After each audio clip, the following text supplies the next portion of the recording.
Alright, so last time we finished the 4th chapter? Yeah, the 4th chapter. And now we got 3 more chapters to go to, or 4 more chapters to go to, alright. I don't know if I will be able to do 4 of them today, but at the very least I want to try to finish 2. So let us see if we can make it work out. Aren't you able to stream the audio to a different track so it doesn't get muted? I could, but then it will just be my own voice and that's it. Like, it won't be the game. Basically what happens with Nintendo games is that a lot of the time they sell their music. So they literally make Twitch and sometimes also YouTube. Sometimes YouTube like will with like copywriting, so you can't monetize the video because it have their music in it. In YouTube it's not that bad, but with Twitch it's like muting the entire thing. So if you look at my VOD, there's like a portions of like muted audio here and there. So it's a bit unfortunate, but yeah. I mean, I don't get strikes or anything from it. It's just like they mute my audio because copyright stuff. But at the same time, it's like it's not a strike because Nintendo does allow you to play the games. Like they give you permission to like make content out of the games, but they don't want people to like make content without any input of the user, and they don't want people to like use the music because they sell their music. So that's why they are setting up all of this muting stuff, which is unfortunate, but it is part of the thing.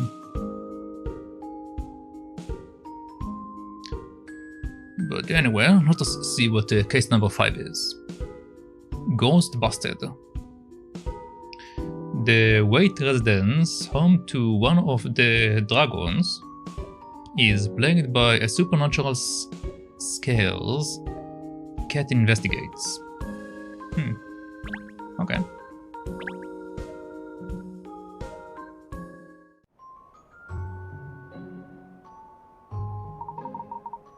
Well, that was very odd. We are in the right area, aren't we?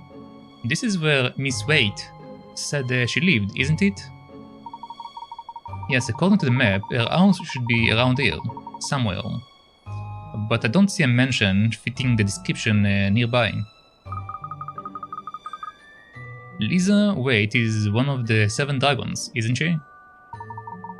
That's right. So she's sure to have a very luxurious home. Now, where could it be? Remind me again, why she has asked us out here in the middle of the night? She simply told us that she had a mystery she needs help unraveling. She specifically asked us to come at night, but she won't elaborate any further. Perhaps she is very busy during the day. What is it, Kurt? That suspicious-looking person over there. Do you see her? Oh, great. It's that Emiliana Perfetti from the Scotland Yard. The perfect storm. So it is. Well, I wonder what she's doing out here at this time of the evening. Let's go and say hello. It would be rude to ignore her. Alright, let's first of all talk to this lady. I've just been visiting a friend of mine. You know, we were all so busy talking, I didn't notice the time. It's got so late all of a sudden. We were talking and talking all day. I'm shattered now. I don't think I could say another word. Not one, not another single word. Ha ha ha ha ha. Do you think she even knows she's doing it? Probably not. Okay, let's see if we have any... Oh. Okay. Oh, golly, there is something in the tree over there. I can't quite make out what it is. It's too dark. Don't worry, Ernest. It's only a puzzle. What a funny place for it to be hiding.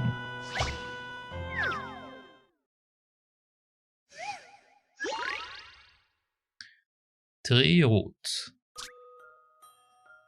There is a bird in the middle of the forest, and it has a strange habit of flying from yellow trees to green trees to get where it wants to go.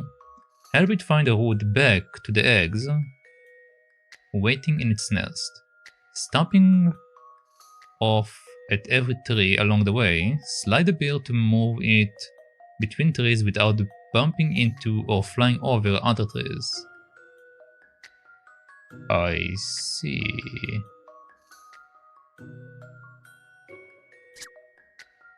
Okay.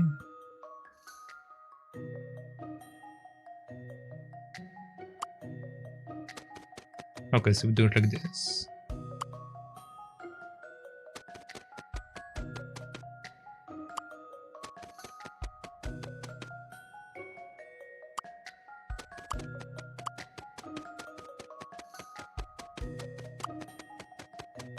No, this won't work out.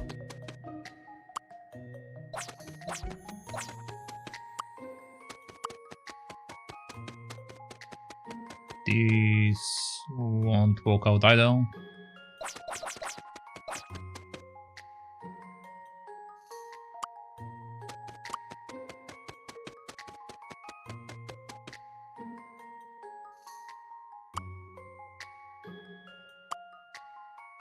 Okay, so we can do that.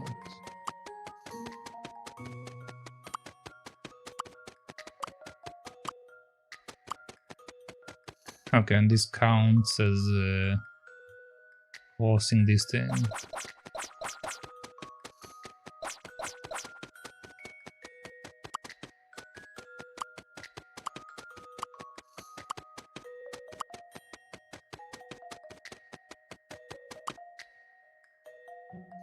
But then this is a problem.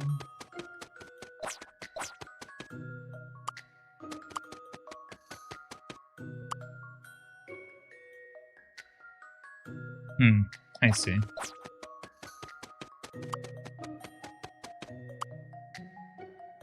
Same with this one.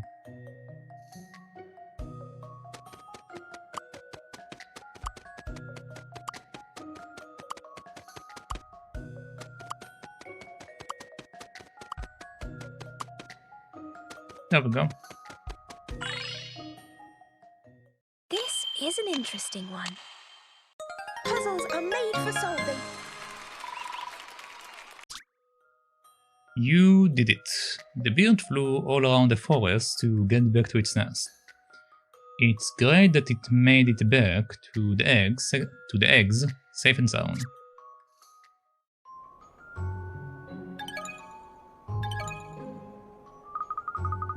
It just goes to show, Ernest, if you don't turn over every stone, there are bound to be puzzles that you miss. Oh yes, miss. I will turn over every single stone I see from now on, twice. Alright. Okay, we have a couple of coins to pick up.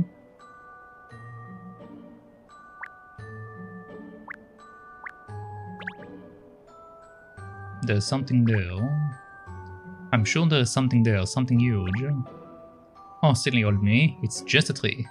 So it's so dark I couldn't make out what it was. I say I can hear a lot of laughter from inside that house. The family probably enjoying some time together. Okay, another coin.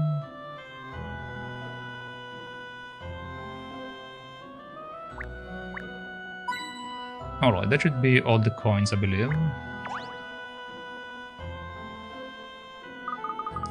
Good evening, Emiliana. Ah, go. Go? Go where? Oh, it's you.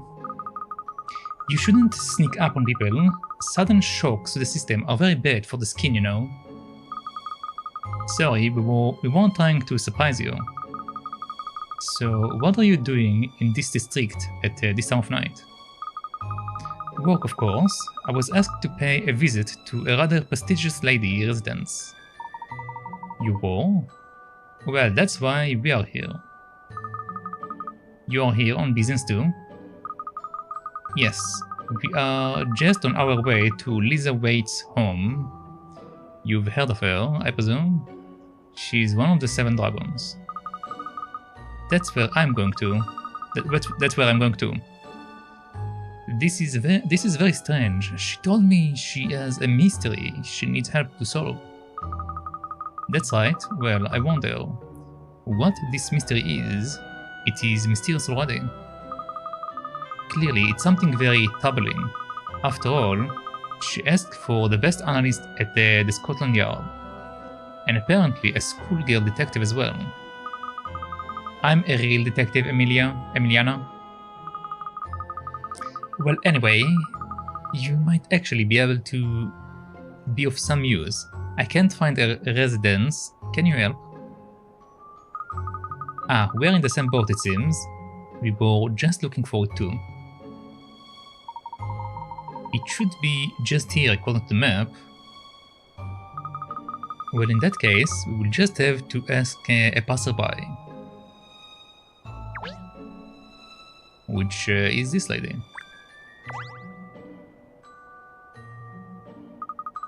Excuse me, I wonder if you could help us.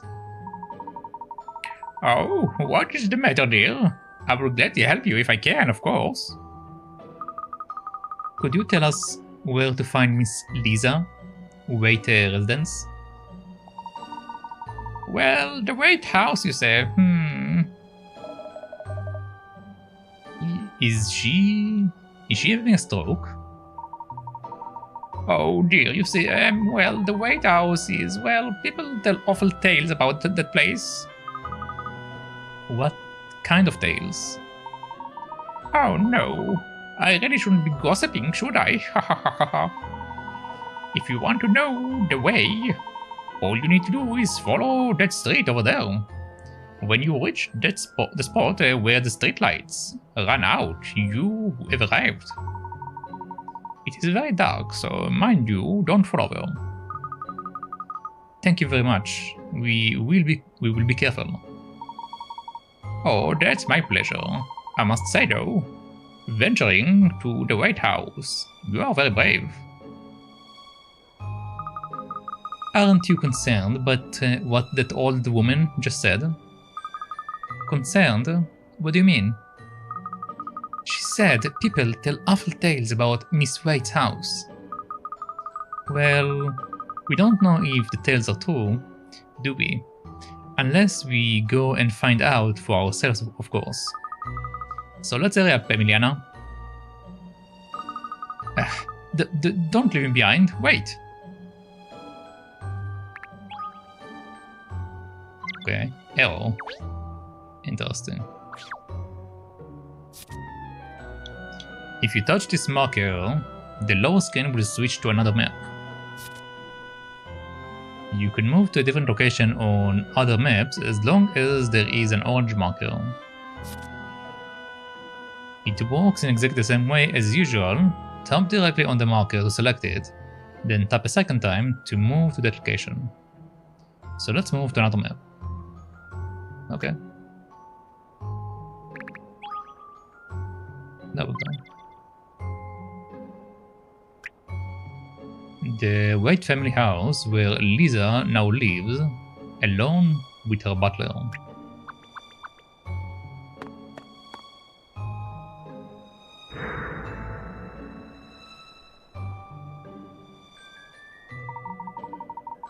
This must be the place, I presume. Are you sure? I mean, you haven't made a mistake. It looks, well and truly like a magnificent haunted house. Eek.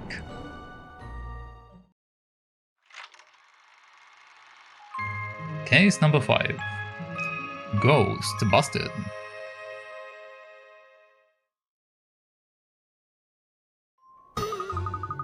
Katrielle, you didn't have to actually say it. Are you perhaps scared of ghosts, Emiliana? Well, yes. Yes, I am. Does that make me a bad person? Not at all. It is just interesting to see a different side of you, that's all. You are usually so cool and collected. Fear is a vital survival instinct, you know? Someone like you, who doesn't understand fear, won't last 5 minutes in the wild. Well, luckily for me, I'm not planning any trips to outer Mongolia. What? Okay. I'm not planning any trips to outer Mongolia. What are you two yapping about? Please, ladies, let's not fight, shall we? Shall we go in now, now that we found the place? Oh yes, of course, the mystery. Keep your mind on the job, Cat. Miss Wait, hello. It is Katrielle Layton, from the Layton Detective Agency. No answer. Perhaps she is gone out? Surely it is simply that the house is so large. She can't hear you from wherever she is inside. Hello. How about knocking on the door? Yes, let's do that. But first, we need to check out if there are any secret puzzles or stuff around here. Even with the lights on inside even with the light on inside, this house gives me the creeps. I almost feel like as though I've seen this exact house in a horror film before. Maybe. Whoever maintained this huge mansion must be very busy indeed.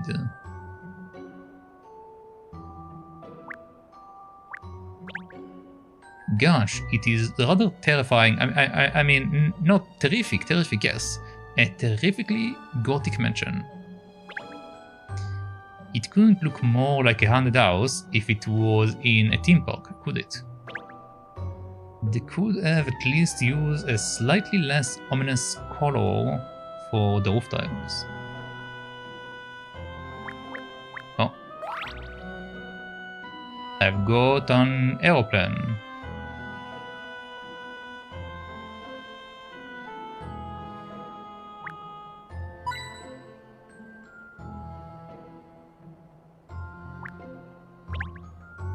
With all the ivy growing up the walls, it's almost as if the house is saying keep out. What a glorious grand balcony. It looks like something from a play. On a bright sunny day, that would be an inviting place to take a nap. But in the dark like this...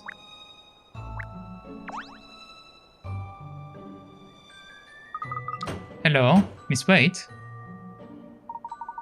It is rather peculiar. There is no signs of anyone being in. It's starting to feel like a horror film. Haha. Things are getting interesting now. Interesting? You have a warped personality, Katrielle Layton? Let's see. The door appears to be unlocked. Shall we go in? No. That really will be like a horror film. The lost party of youths in the woods who stumbled across a terrifying haunted house in the middle of the night and foolishly venture inside. Yes, it is textbook.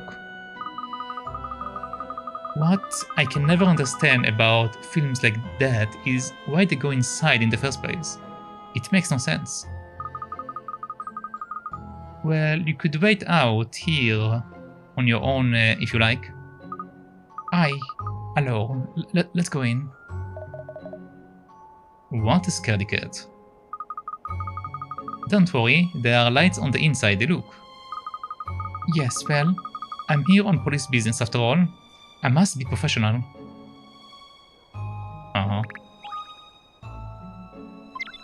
Okay, so now we have a pet inside. Let's make sure I didn't miss anything and then let's go in.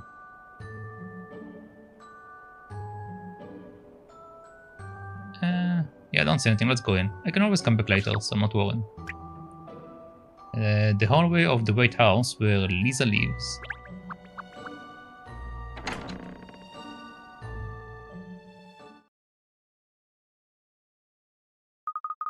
Hello, is anybody home?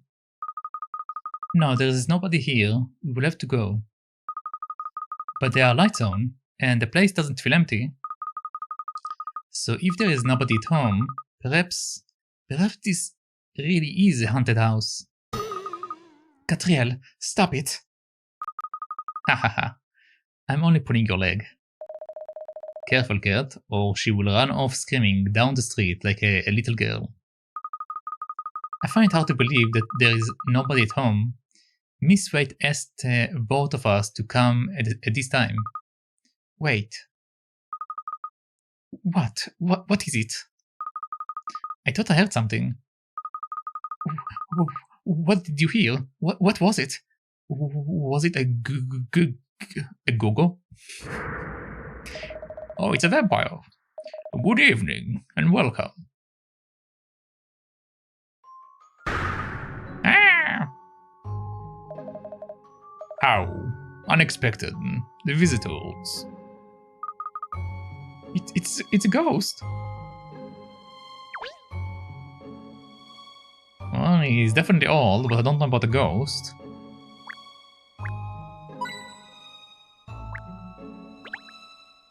These bookshelves are as clean as a whistle. Somebody is obviously fastidious about housework. Fastidious? That's a word I don't see every day. I say it doesn't look all that, but this sofa is jolly comfortable. Ah, that's the stuff. This sofa, just right for a nap night. I couldn't relax in this room, no matter how comfortable the furniture was.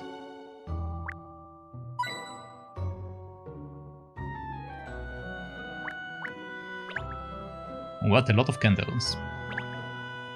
Candles suit this house better than chandeliers, I think. If the lights were switched off and the room was only lit by candles, it would be even scarier.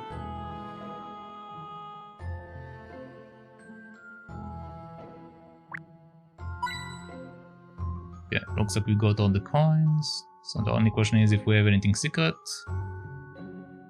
Which I don't think we do.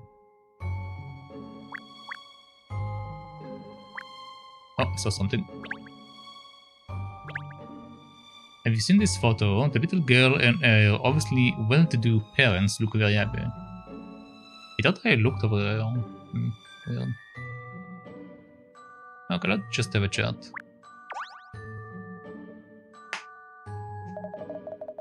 It is most unforgivable of me not to have noticed your arrival and greeted you in proper fashion. I apologize. Oh, this is the old man, I forgot. Welcome to the Waite residence. I am Waite's butler, Wooster. Wooster? Did he say butler or scary old man? I didn't catch it. Hello, Mr. Wooster. I'm Katrielle Layton, and this is... Oh yes, Emiliana Perfetti, Scotland Yard, hello. Miss White asked us to come because she has a mystery she wants help solving. Very good, madame. I'm sure Miss White would like to give you the details personally. Miss White is the head of the household, I believe. Indeed, madame. Mr. and Lady Way regrettably passed away in an unfortunate accident. Miss Wade was their only child. The young Miss Wade is disinclined to venture outside the residence. She is of a solitary disposition. Really? What does she do to entertain herself? All alone in this large house, I wonder. Since infancy, Miss Waite has been most adept at craft and handiwork, madame. She maintains a full schedule of such activities. I see. And could you tell us where we might find Miss Waite now, please, Wooster? Of course, madame. Kindly proceed directly up the stairs. Miss Waite is expecting you. Okay, cool. Let's go. Upstairs from the ground floor of the Waite residence.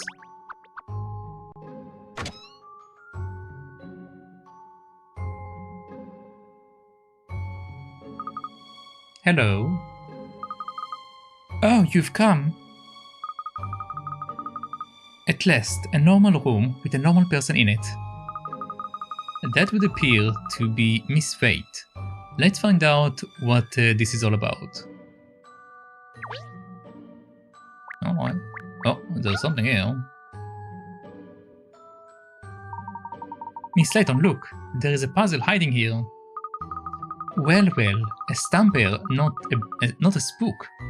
Then, in the spirit of puzzle solving, I will unstamp it without delay.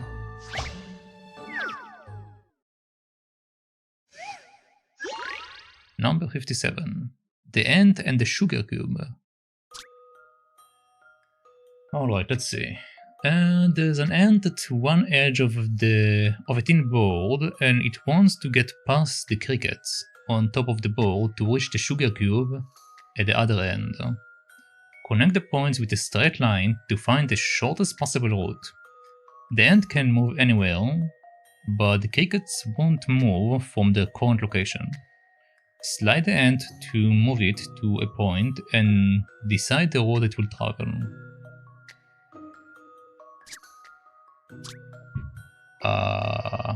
Get past the crickets on top of the board, reach the sugar cube at the other side. Connect the points with a straight line. Find the shortest possible route. Then can move anywhere, but the crickets won't move from their current location. Can't I just go between them? Let the ant to move. Okay. Like, can't I just do that? Get past the crickets on top of the board to reach the connect the points with a straight line. I need to find the shortest route. Okay. That's the catch. The question is if this is the shortest route.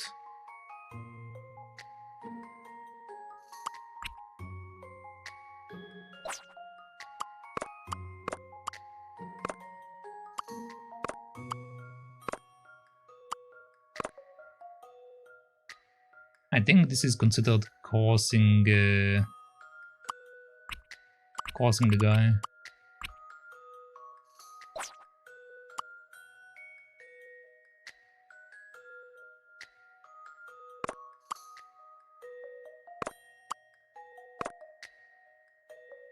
One, two, three, four, 5, 6, 7.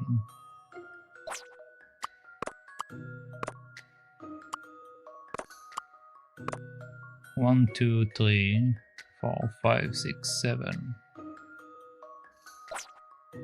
All of them seems to be 7. There must be a way to make it a bit shorter.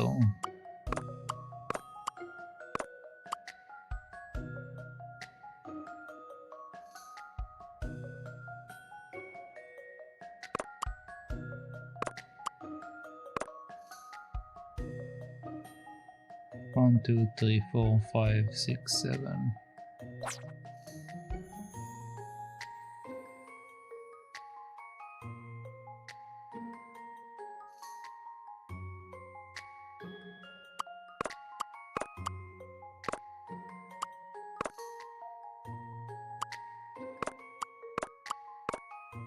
One, two, three, 4, 5, 6, 7.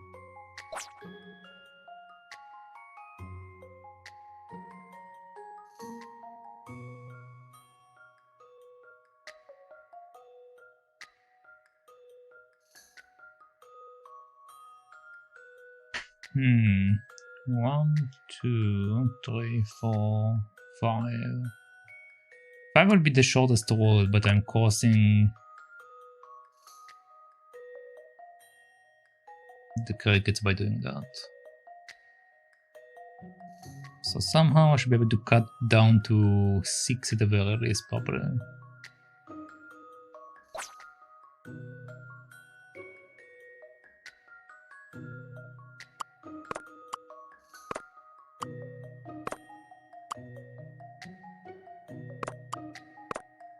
One, two, three, 4, 5, 6.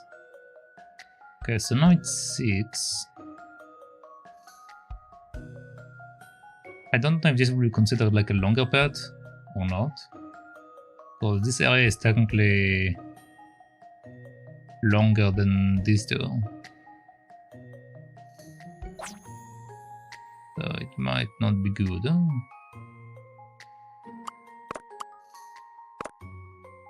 This is crossing this guy.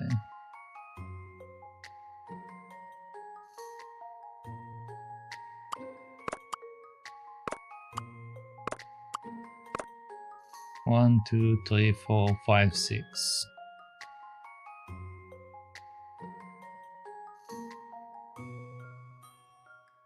Let's see what happens. I need to see how this puzzle works. I see how to solve this now. Oh, that's not like me. Okay. Bad luck. Ants are clever creatures with some underhanded tricks. Try imagining the shortest route it will take. Okay, I want to try to see if it's a tricky question. What if we go in a straight line? This should do it, I think. Okay. Puzzles are made Okay, so it's a trick question. I see. You did it. The shortest route is a straight line. On the other side of the board where there are no crickets. Ants are willy creatures.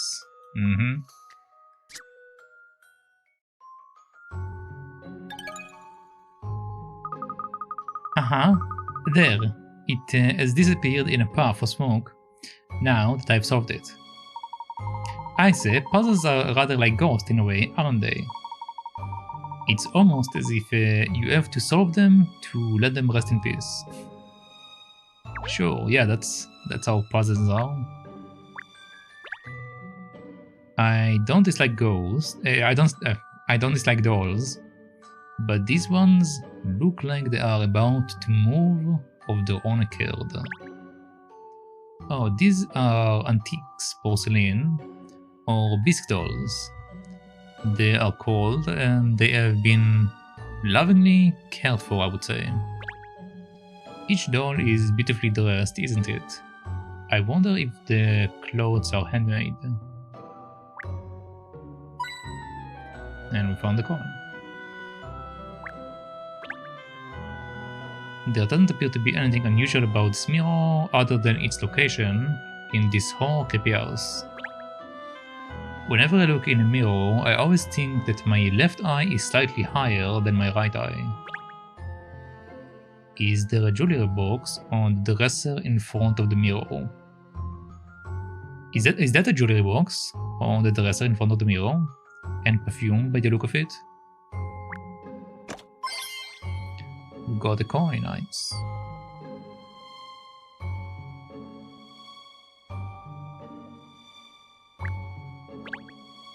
Ah yes, the bed is everything you would expect from a bed in a stately mansion like this.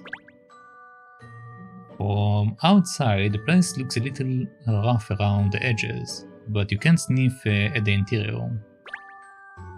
A 4-poster bed. I've always wanted one of these. I mean, when I was a young child, of course. Yeah, of course. Of course.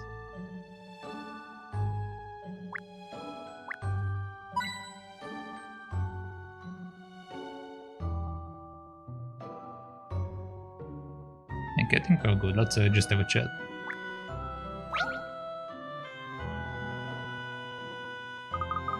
Hello, Miss Waite. I'm Katrielle Layton from the Layton Detective Agency. Hello, Katrielle. Thank you for coming. So, you, I presume, are from the Scotland Yard?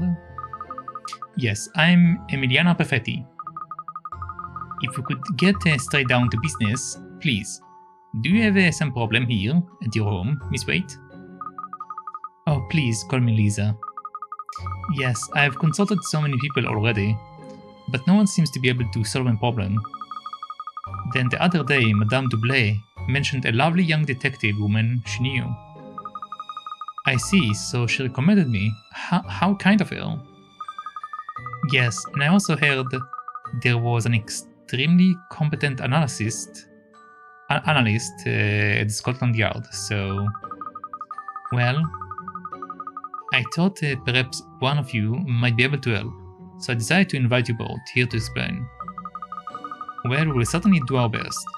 I'm sure... we'll do our best, I'm sure. Could you tell us what the problem is then, Lisa? Oh yes, of course. But if you don't mind, I would rather like you to solve this puzzle first. I don't want to waste your time, you see. If you can't manage this, I'm sure the ghost will prove too much for you. Ghost? Not a ghost! No, let's go to Fibbing Phantom. Some cheeky ghosts want to play with you.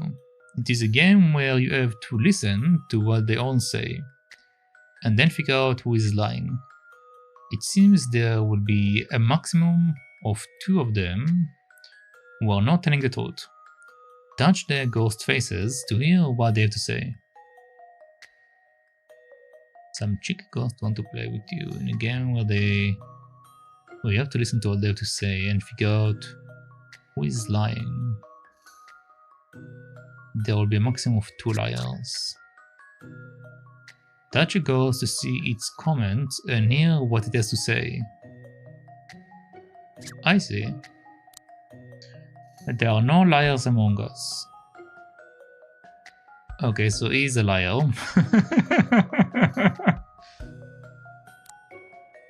Well, they said there is a maximum of 2, so technically he can also be telling the truth. I'm the only one who is lying. Okay, no, he's definitely lying then. I'm the only one who's lying. There are 2 liars among us. Not everyone is lying, you know. Okay, so both of these are the liars. This should do it, I think. Puzzles are made for solving. You did it. A and B were lying. They really enjoyed that game. Looks like they are not done playing yet.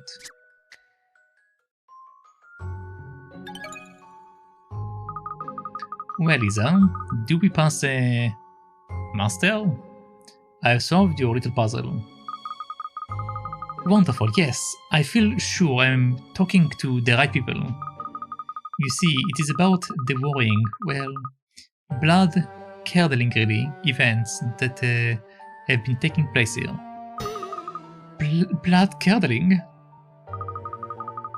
I don't know if you would believe me when I tell you this, but we have ghosts.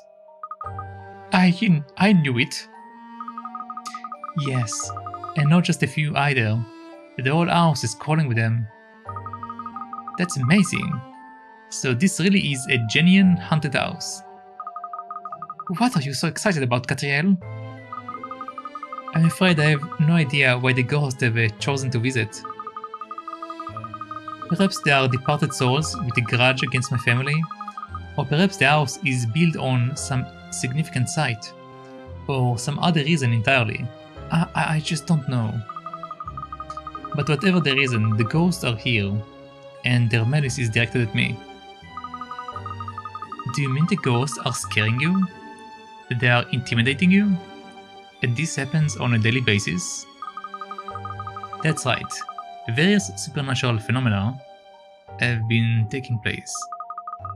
I'm so scared. I don't know what to do. I have consulted so many people already. I had construction workers and surveyors here to try to determine if what is happening is really the work of ghosts. I asked the police to investigate in case it is criminal activity that is behind it. When none of these avenues bore fruit, I even had a famous spiritual medium and a shaman here trying to help. But no one has been able to stop these mysterious happenings at all.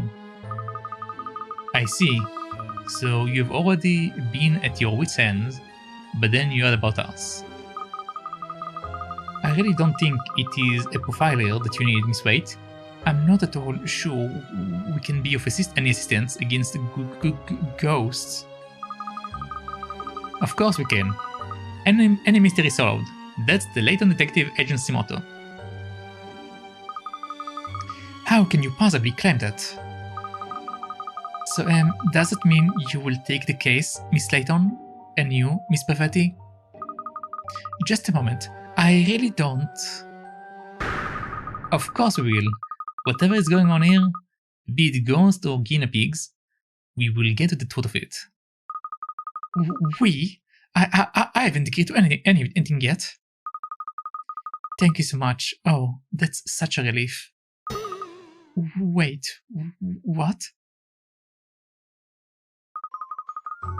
Profiling ghosts? This really isn't in my job description, Katrielle.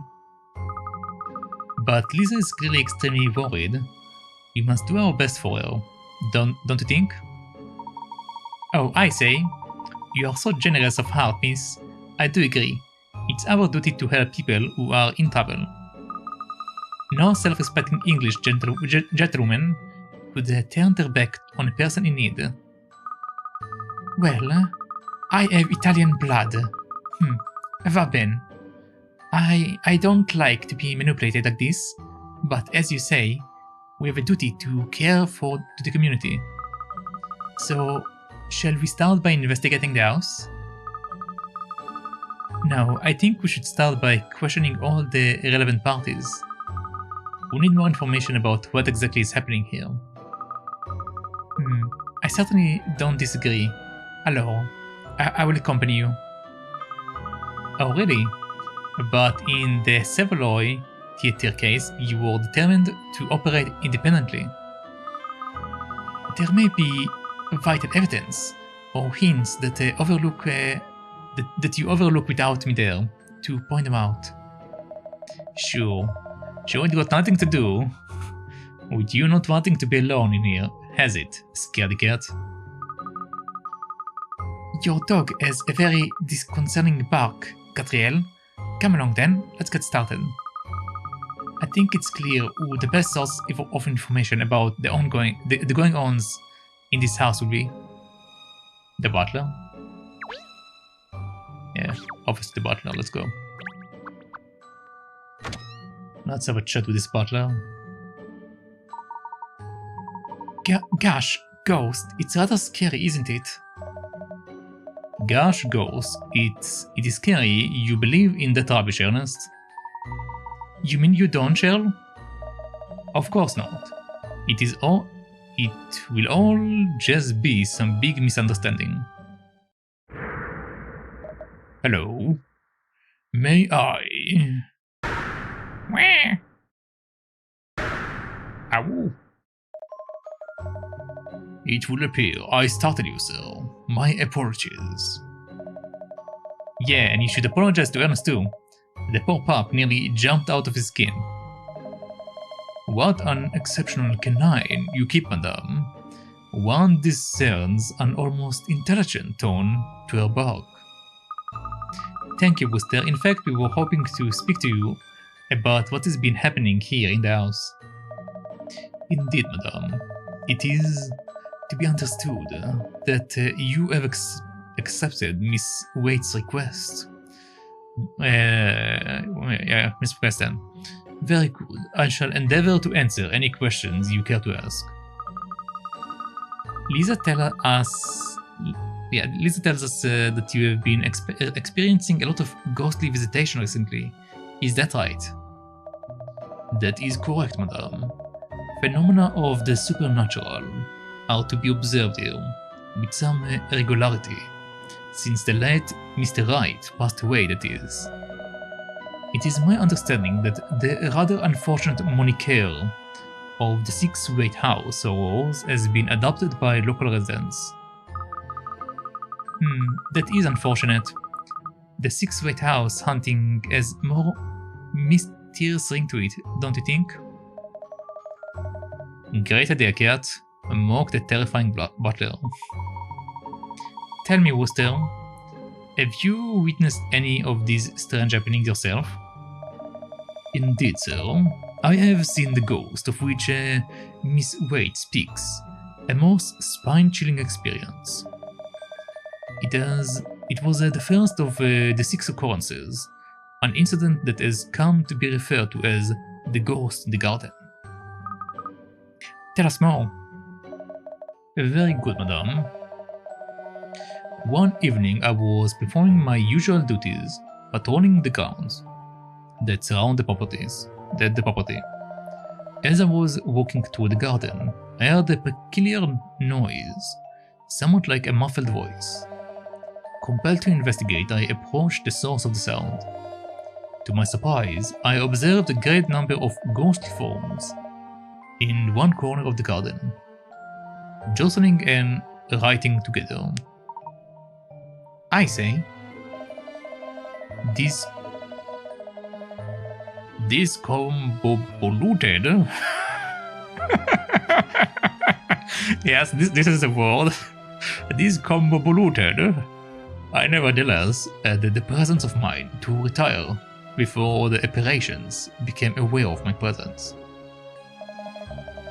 Regrettably, however, I stumbled upon a small shrub and was bound to exclaim. Unsurprisingly, the ghosts heard my outcry.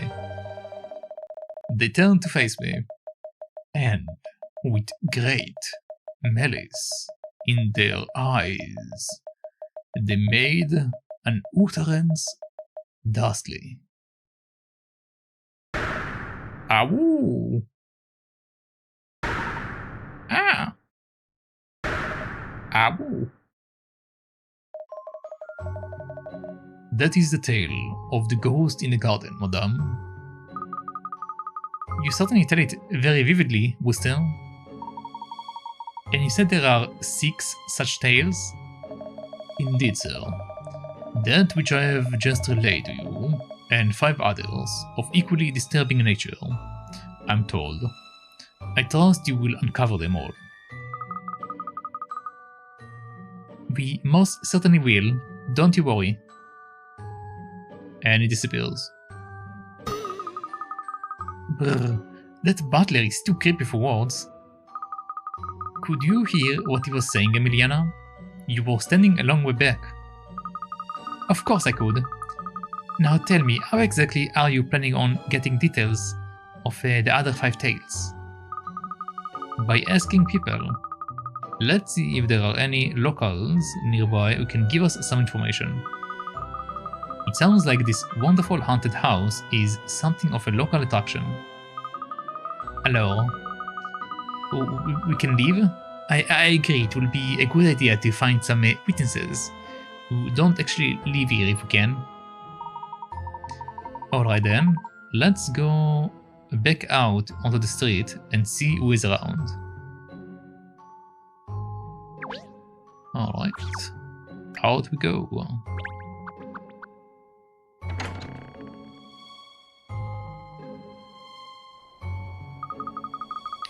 Brr, this house still giving the creeps. It's funny, I would never have said you were the type to believe in ghosts, Emiliana. A good profiler must always interrupt data with an open mind. Allowing your personal beliefs, that ghost cannot possibly exist. To cloud your judgment is an elementary and fatal mistake. Oh, I thought you were just scared. What did you say? Yikes, I mean sorry, nothing. So, shall we find some people to question? Like this fella? Hello, miss. Let me see. Ah, yes, Miss Layton and Emiliana. Good evening.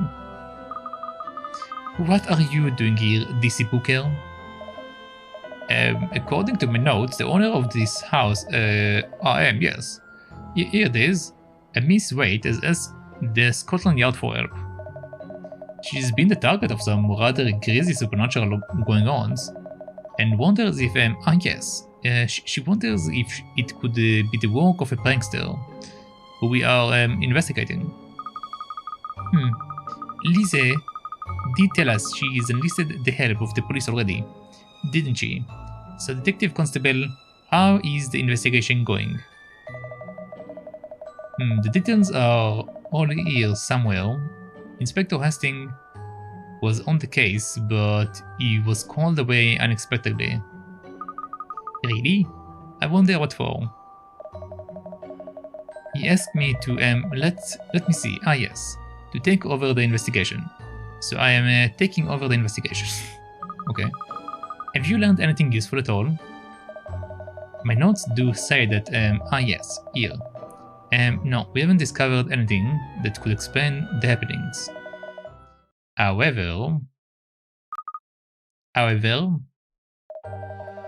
I did spot a rather suspicious-looking shadow at the window before. And it is your job to look out for suspicious-looking things, you know, Constable? Yes, miss. I'm sure I noted down my observation here somewhere. Here we are. I was investigating the grounds of the house by myself late one night. Something made me look up for some reason, and I saw a shady-looking shadow at one of the mansion windows. All shadows are shady, Constable. But surely, it was just somebody standing at the window, wasn't it? Oh yes, it was much bigger than a person, though. And then it just disappeared, poof, like that. Well, that certainly sounds like a supernatural phenomenon. After asking some local residents, I discovered it has been seen before. People around here call it the Wraith at the window. I'm afraid that, let me just check. Yes, that's all I know. The Wraith at the window, presumably that counts as another of the 6 mysterious happenings. Yes, I think so too, Ernest. Well then, that's one more off the list. Okay. Now let's go back.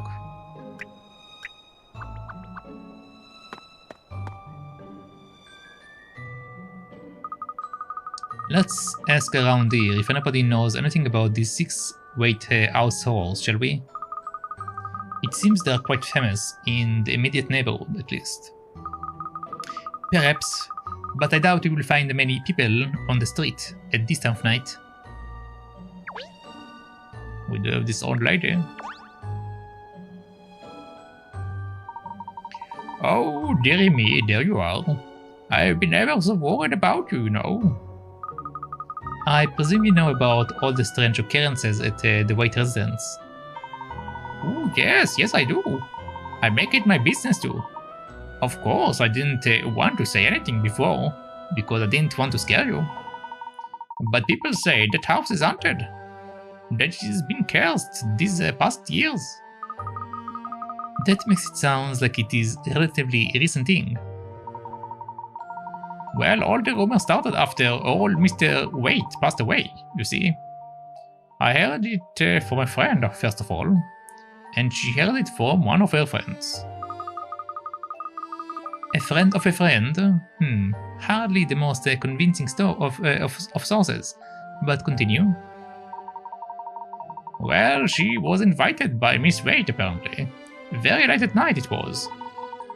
She was shown into the living room, and was just waiting for Miss Waite, when a puppet that was on display in there started moving all on its own.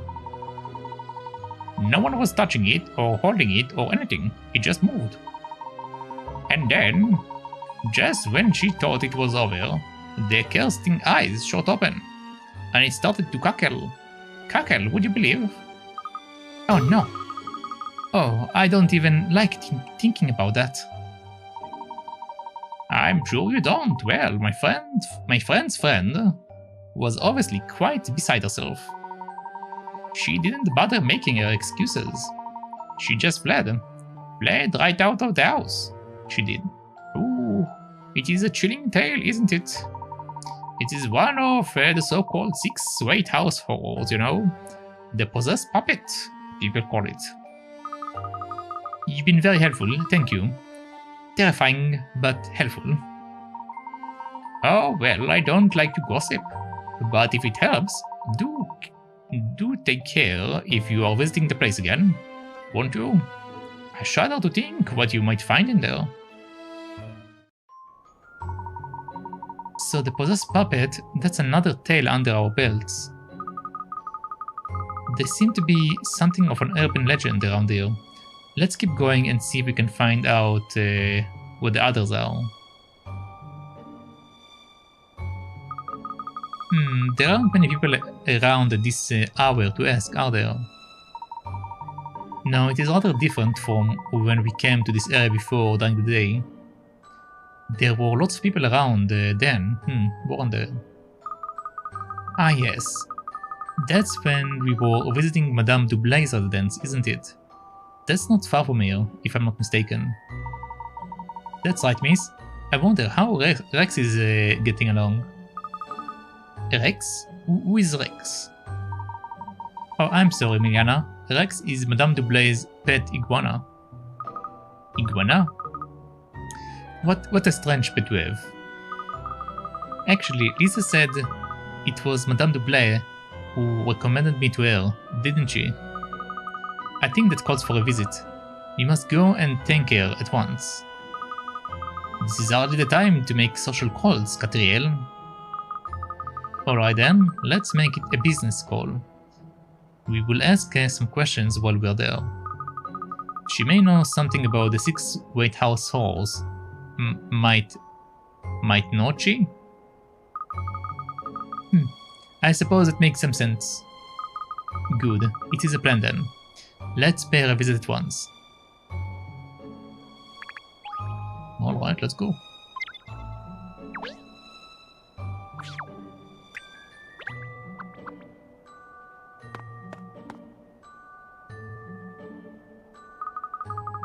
This is Madame Dublay's house. What an impressive villa. Shall we go in then? Not yet. Let's ask some questions of people on the street first. Good idea. Somebody might be able to tell us something useful about the White residence. Oh, we have several people. Okay.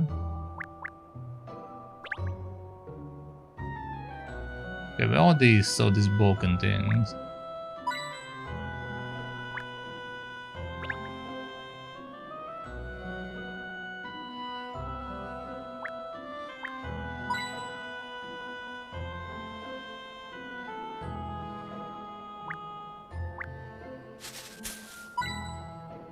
Okay, so apparently the coins are in the exact same location, which is nice. I don't think we have any secret puzzles. Okay, let's have a chat. Ah, isn't that Sherl's pal over there? The yappy dog we met on the hunt for X? You're right, pinstrips. Looks like this is his territory too. Well, in that case, he's bound to know Lisa's house. Go and ask him, Sherl. See if he's heard of the 6 White horror stories. Go on, boy. Go on. Alright. Stop hounding me. I will go and bark hello and slip into that conversation when I can. Oh, hi there, Hound. Didn't expect to see you around here. Oh, it's you, Hound. Still got your muzzle to the grindstone with that old sleuthing work, eh? Oh, it's not so bad. Anyway, I was just wondering, do you know the White House that's near here? You mean the really gloomy looking place? I know it well. Ever seen anything weirder, like maybe a ghost? Wow. What have they got you investigating now? I feel for you, Hound. I feel for you. I feel for you. Okay, that's weird. So ghost, eh? Well, have you ever heard the tale of the sealed cellar?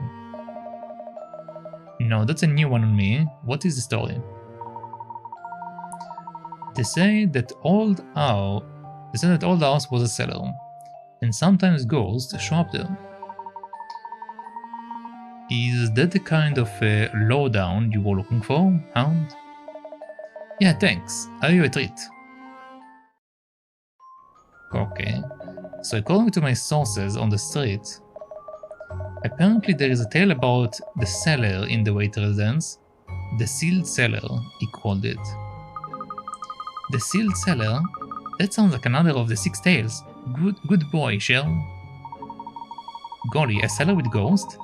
I don't like the sound of that. There must be something dangerous hidden down there. Excuse me, what are you trying to keep from me? I can hear you all muttering, you know. We've just learned about another of the 6 great house horrors. The sealed cellar, apparently. Oh, where did you hear that? Who told you? I'm afraid I can't divulge that information, Emiliana. It is sort of a trade secret, you see? Well then. Obviously, you private detectives have sources we legitimate law keepers wouldn't consider using. When you are as famous as a detective as I am, you found some unique leads. Not dog leads. I mean proper investigative leads. Dog leads? What are you talking about, Katrielle? Never mind. Let's just try to find out about the rest of these White House souls, shall we? Sure. Let's speak to Mr. Mustachio. Hehehe. The night is ripe for puzzle solving, am I right? If the puzzle is interesting enough, I would happily solve it anytime. Hehehe, yes, I'm sure you would. You obviously have puzzles under your skin already. Well, it is your lucky night. Let's go. 58, level up. Okay, a group of monsters has appeared. Defeat all the monsters and level up all 3 of the heroes to level 5. They each need a different number of experience points to level up. Blue needs 5, yellow needs 10, and red needs 15. Slide the arrows on top of the enemy to attack. It's also possible to undo a move by touching the attacked enemy. Let the battle commence. I see.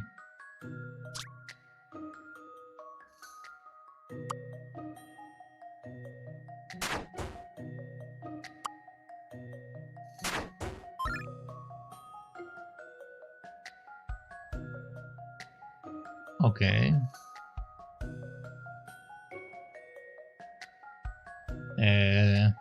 Yellow needs 10.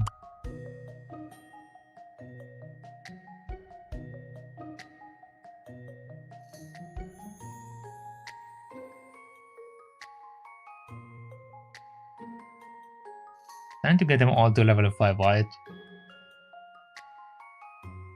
To get them all to level 5. Right now he's level 2, which means that he needs 5 3 more times, so 15. Level 5. Okay. So now blue needs... No, don't need anything anymore. Yellow needs 10 and red needs 15. 2 levels. Now we need 2 more levels.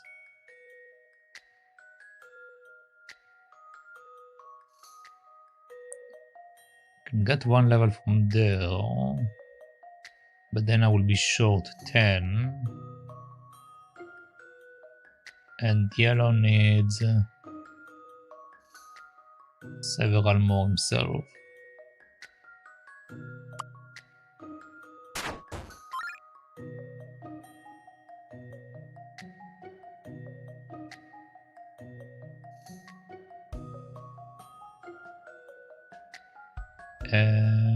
Well, since he needs 2 level, do this.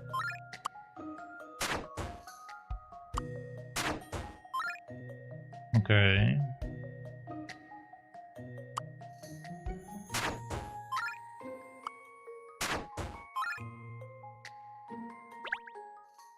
This is an interesting one. Puzzles are made for solving. That was a weird puzzle. You did it. The monsters have all been defeated. And the heroes have leveled up. Now they're all at level 5, the best level to be.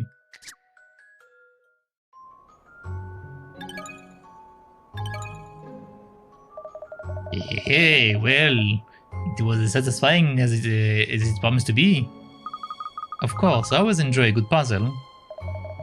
Hey, yes you do. And I will have more puzzles for you when the time is right. That wasn't a good puzzle, but okay. Oh, hello, miss. Good evening. Is Madame Duplay at home? Of course, miss, yes. Madame and Rex are both here. They will be delighted to see you, I'm sure. Just before that, we are trying to find out about the 6 White House halls. Do you perhaps know anything about them? Oh, yes. Only too well. There is a story people call the Morbid Mirror. From the White Place, you know. A Morbid Mirror? That's right, miss. They said that in a cellar beneath the property, there is an old mirror, and when you look in it, you see an ugly, twisted face. Just to be clear, we're not talking about someone who has an ugly, twisted face looking in the mirror, are we? Oh no, miss.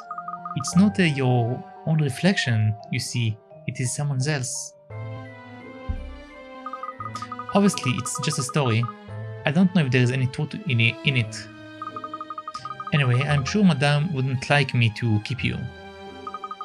Sorry, of course. I would like to ask Madame Dublé some questions too. Thank you. Alright, let's go.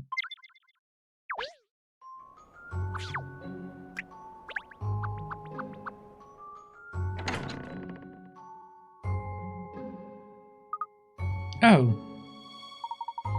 Look, miss, all the cat paraphernalia has been replaced with iguana trinkets and ornaments.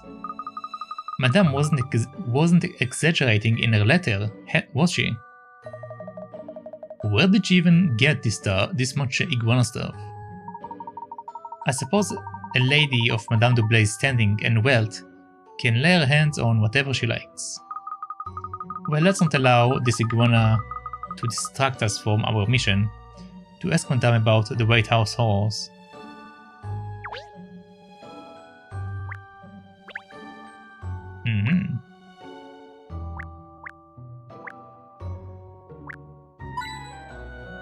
Okay, so we have coins. Oh.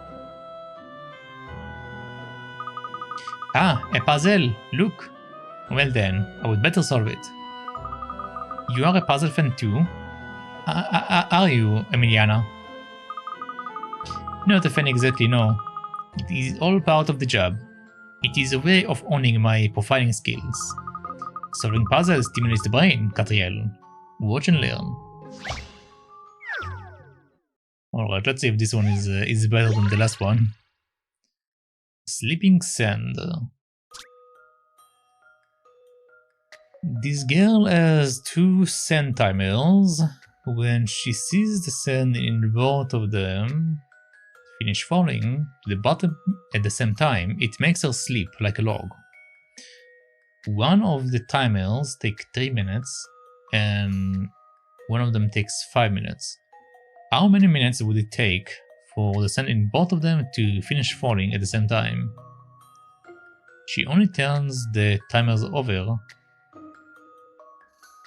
when the sand has all fallen to the bottom in one of them.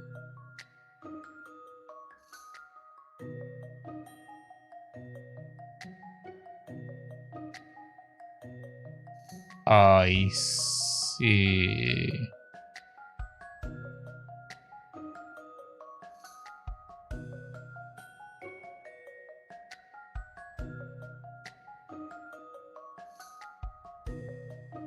So basically, she puts both the 5 and the 3 at the same time, but then she will flip the 3 over because the 3 will finish early. I see. Won't it just be 15 minutes then?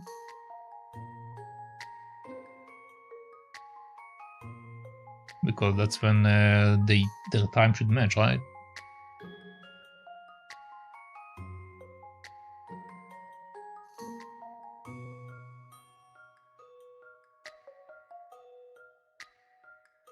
Let's try 15. If not, I will think it all. This analysis would be simplicity itself. Okay, What could possibly have gone wrong? There is a trick to it. Alright. If you turn them over one at a time, you won't manage this in the shortest possible time.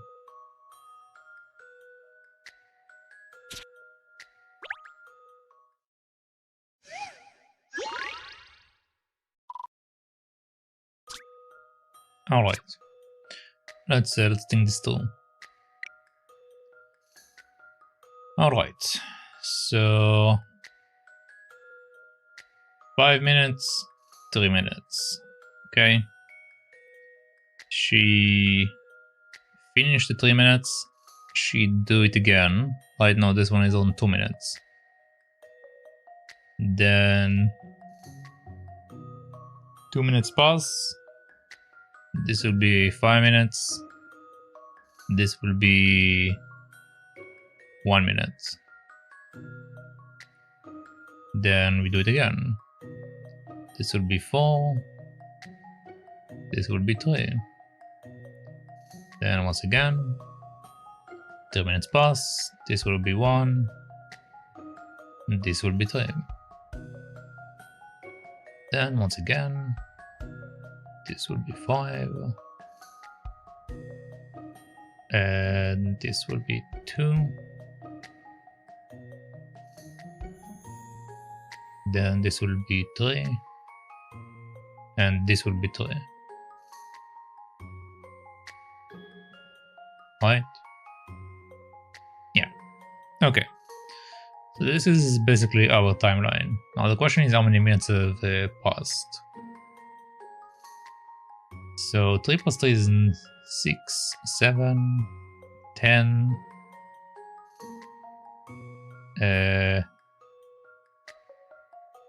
10, 13, 15,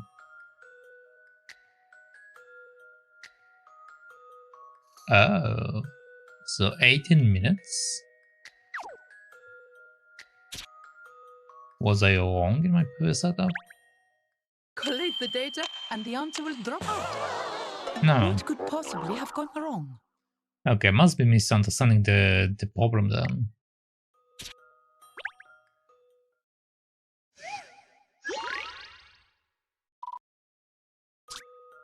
Okay. She have 2 sand timer. When she sees the sands in both of them finish falling to the bottom at the same time, it makes her sleep like a log.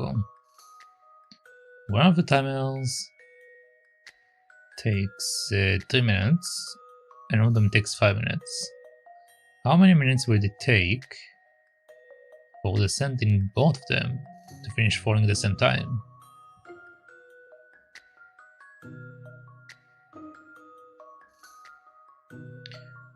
She only turns the timers over when the sand has all fallen to the bottom in one of them.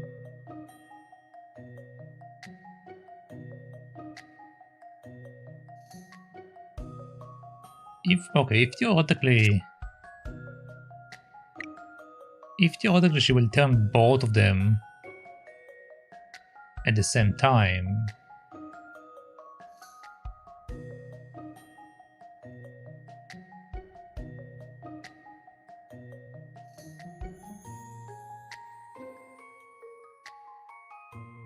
then 2 minutes. No, but then, okay. I mean, the easiest way will be that she wait for 2 minutes and then turn also the other one. So the minimum will be 5 minutes.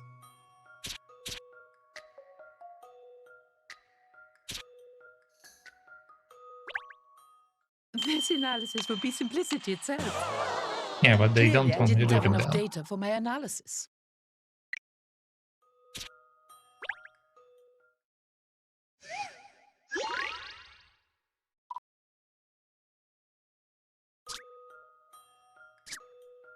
Alright, so they don't want me to do it like that.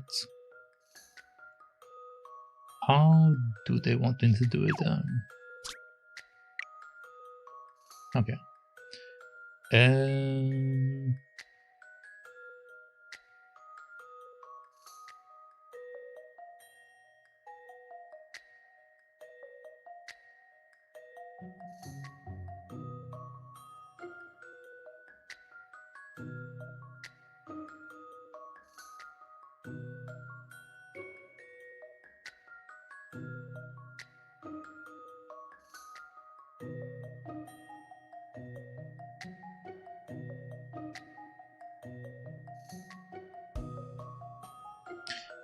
Hold on. 7.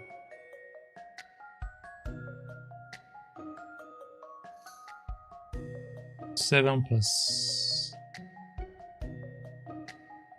12, 16, 17.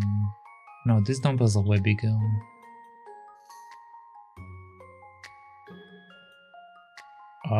Did I do a mistake here? 3 plus 2 plus 1, 6, 9, 10, 11,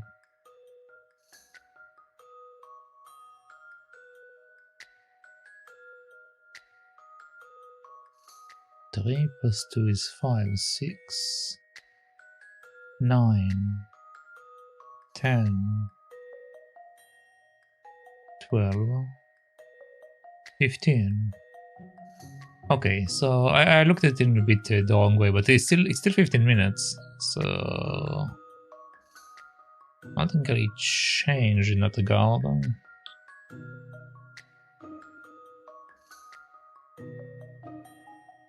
How many minutes will it take for the sand in both of them to finish falling at the same time?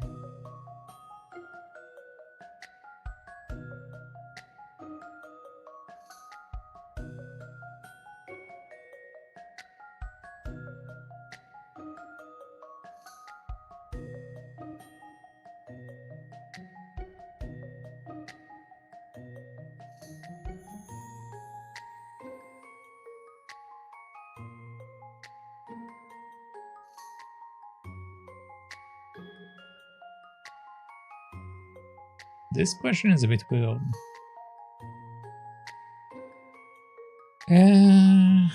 Okay, let's go by different theory. So let's say 3 minutes. So let's say basically that she have one already ready from the other day. No, that can't Okay, be no. right. So we can't go by this theory. Okay, that's fine. Okay, so we can't use the minimum amount of time. If you turn them over one at a time, you won't manage this in the shortest possible time.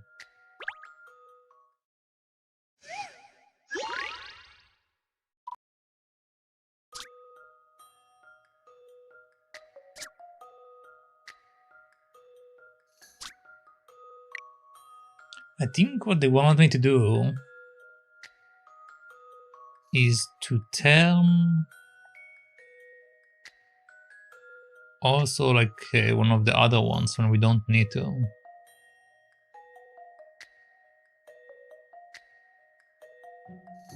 Okay.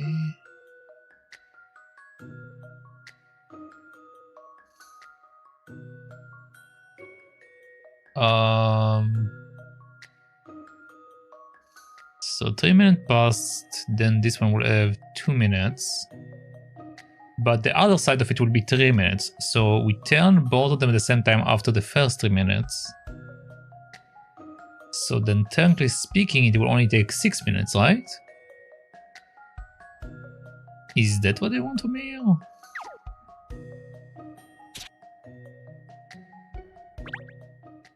This analysis will be simplicity itself. Okay, yes. Puzzles are really Okay, I get it when now. you know the proper methods. You did it. The minimum amount of time it takes is 6 minutes. When the sand has all gone to the 3 minutes timer, she turns them both over. Then 3 minutes later, the sand in both of them reaches the bottom. Sweet dreams. Okay. That was actually a good puzzle. I didn't think about just turning over the one with the 5 minutes as well. Okay, I get it now.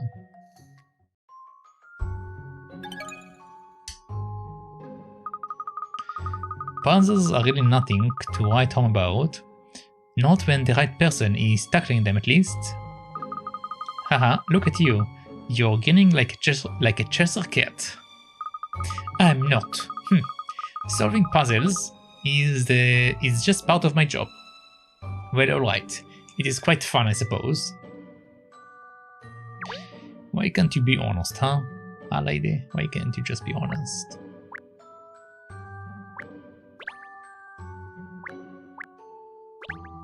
There are a lot of iguana stuff.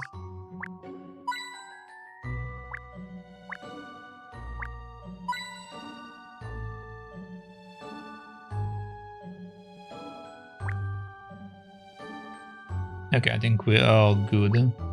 Let's have a chat. Good evening, madame. I'm sorry to drop in on you unannounced like this. Oh, Katrielle, darling. Oh, I'm delighted to see you. And so is Rexy Wexy, of course. Just look at him. Is he happy? He looks concerned to me. Is that a delighted iguana, Emiliana? I'm a profiler and analyst of human behavior, Katrielle. Iguanas are not mating. Oh, I believe we have met before, haven't we? Yes, it was at the Savoy, if I'm not mistaken. That is right, yes. And thank you once again for your cooperations in that case. Not at all. Now tell me, what brings you here today? Another case? Actually, we are investigating the so-called 6 Waite House horrors for Lisa Waite. Oh yes, of course. It was I who gave Lisa your detail, you know. And do you know anything about the strange happenings at the Way residence, madame? One hears tales. Yes. I remember one in particular. The Searching Soul, it's called. Brr. Souls now? Yes, the story tells of a most terrifying spirit that wanders the corridors of that stately old house. Night after night, it stalks its prey, striking terror into the hearts of any visitors unfortunate enough to encounter it. Well, the Searching Soul is certainly a blood-curdling tale, madame. Oh, poor Lisa. She was always a rather quieter girl, but ever since her mother and father passed away, she has seemed rather in the doldrums. I do hope you will help her. I'm quite sure if anyone can solve the mystery, it is you, darling. Thank you for your confidence in my abilities, madame. Well, I think we know all 6 of the White House horror stories, don't we? Yes. The ghost in the garden, the wraith at the window, the possessed puppet, the sealed cellar, the morbid mirror, and the searching soul. Now let's return to the house and determine whether there is any truth in these suspiciously alliterative tales. Let's go. Actually, hold on. I can just go directly.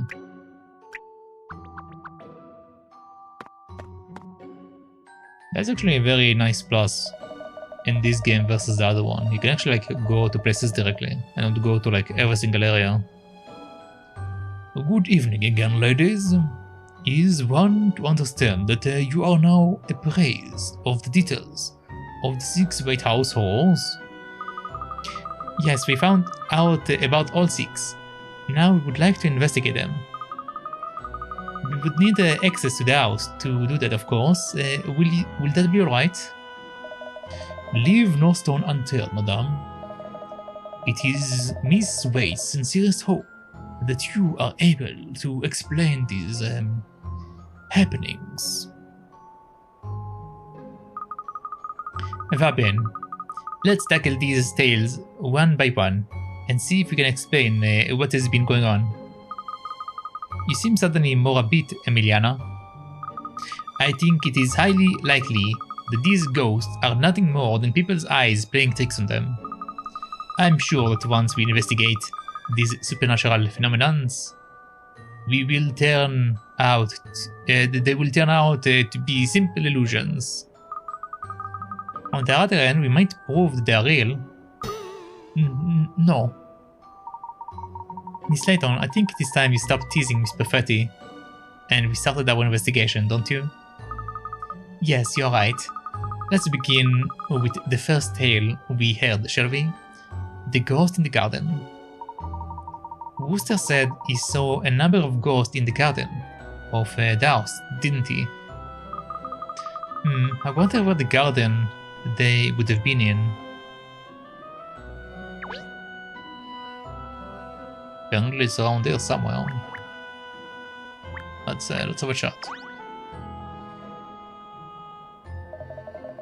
According to my notes, Inspector Hastings hasn't got much of a stomach for these kind of scary cases.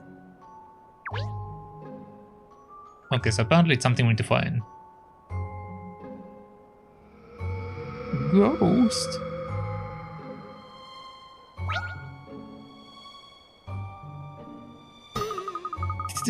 Did you see that?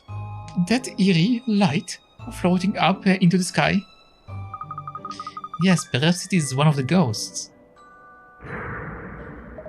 I see you found evidence. Wah! It is not Wester, Emilia, it's Wooster.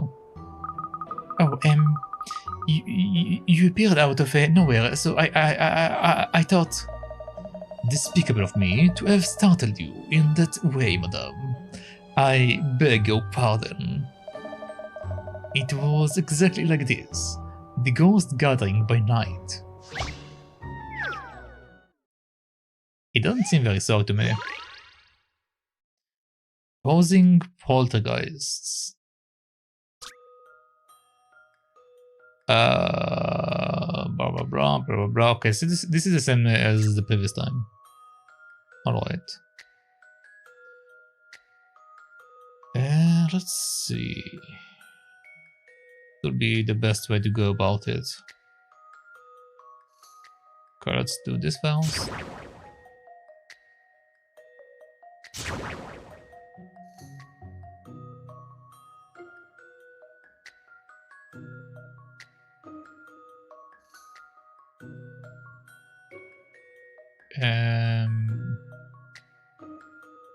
I only have one more blue move, so let's do green first.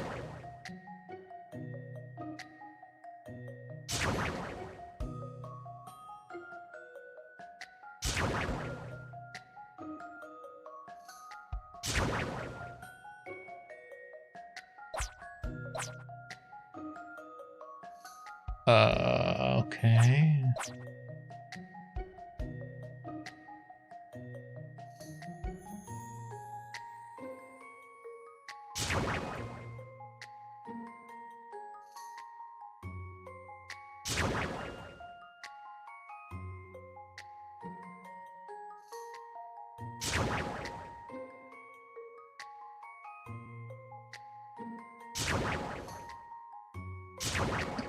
There we go. This is an interesting one. Puzzles are made for solving. You did it. The ghosts have disappeared, and peace is restored. It is a little bit quiet without those little fellas around, though.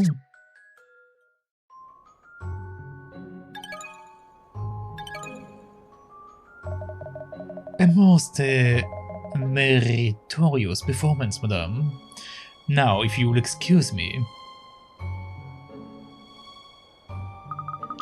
What on earth did he show up for like that?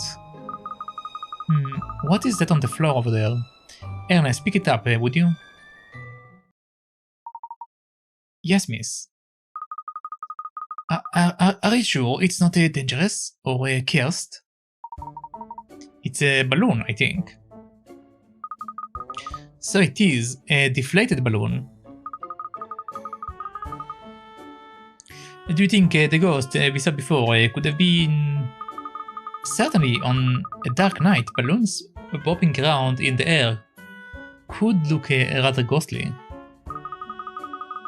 Are you suggesting the ghost in the garden were nothing more than a bunch of balloons?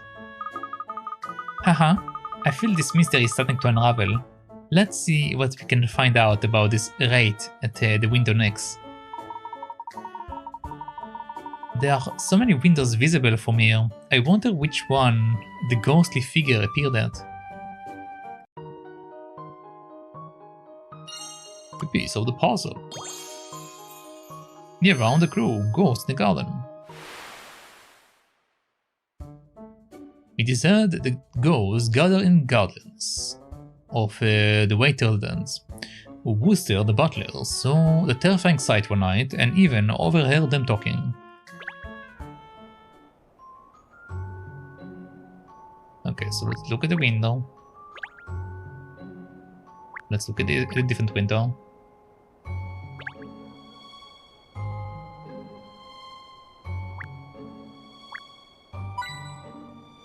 Okay, I missed the coin though.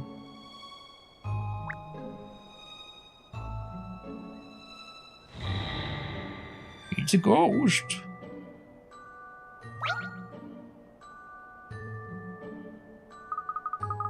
Did you see that, Emiliana? A ghostly figure just appeared. There is no need to sound quite so happy about it, Katrielle. Well, it's not every day you see a ghost, is it? We are very lucky. I would rather win the lottery, personally. I know that I keep changing her voice. It's because I'm trying to figure out what voice to give her. Good evening, madame. Another sighting, I believe. Who's there? Oh, you startled me again. The apparition just observed. No, the apparition you just observed is none other than the entity named right at the window. The form is a silhouette, at least. It is quite remote from that of an ordinary mortal. Indeed, as in this puzzle.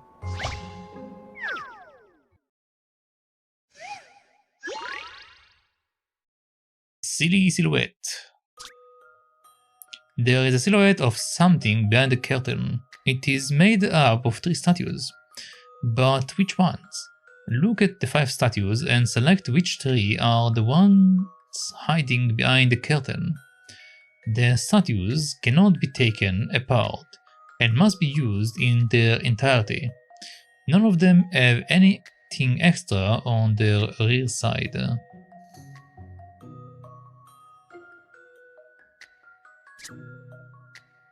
I see.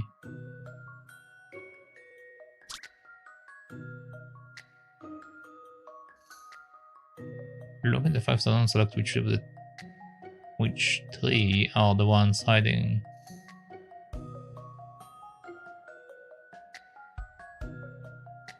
Okay. Okay.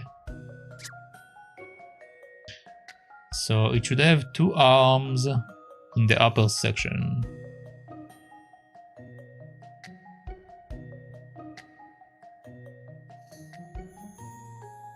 But we only see 1 arm.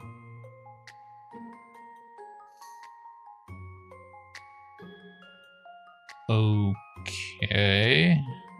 They also need to be used in their entirety.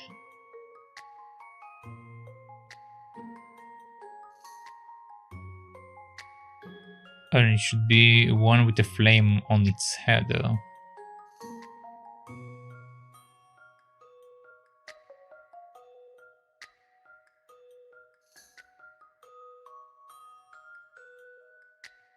Since it needs to have a flame on its head, it can only be either C or E.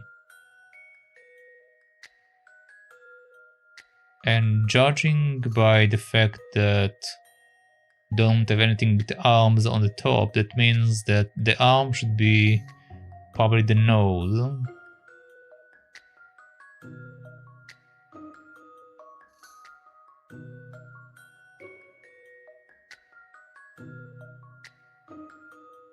Well, it says there's nothing on the back.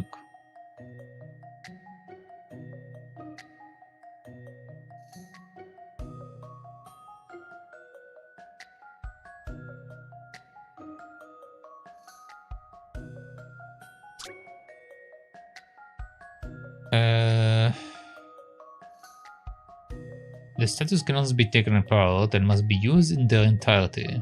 None of them have anything extra on the rear side. None of them have anything extra on the rear side. The only thing I can think of is maybe if it's like a combination. Am I allowed to like choose several? Okay, I'm allowed to.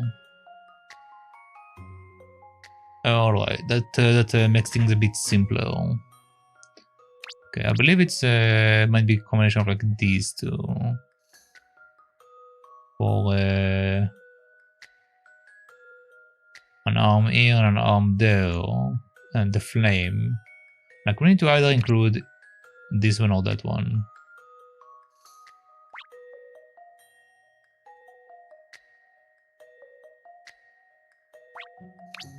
Could be a combination of these. But now we're missing the arms on the upper one.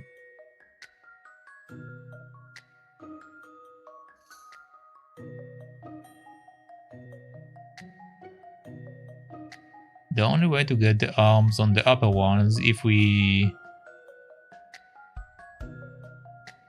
get an arm from one of the lower ones. So like flip the thing. They didn't say we're not allowed to flip it. Okay, we are only allowed to have 3 of them apparently.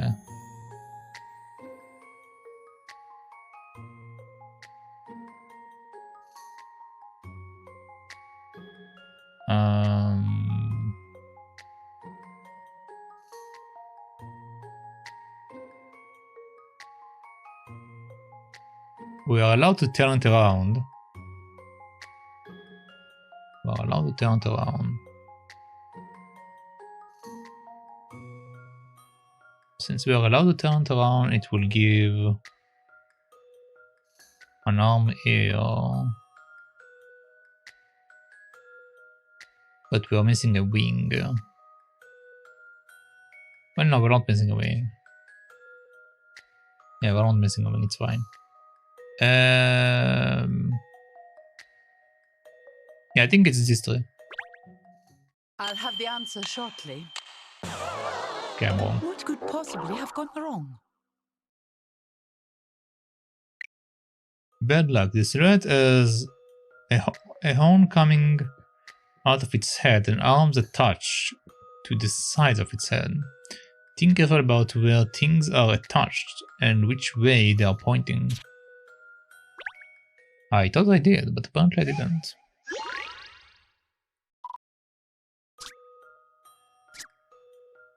Okay, let's see.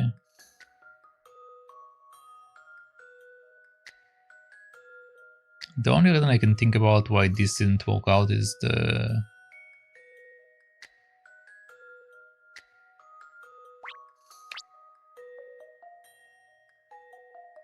extra wing, so we use this instead and just flip it around. But the problem with that is the flame is a bit of an issue.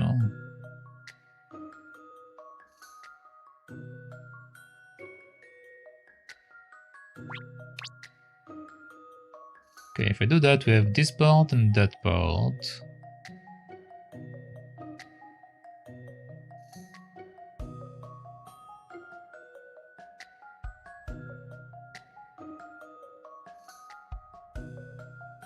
Then we can flip that.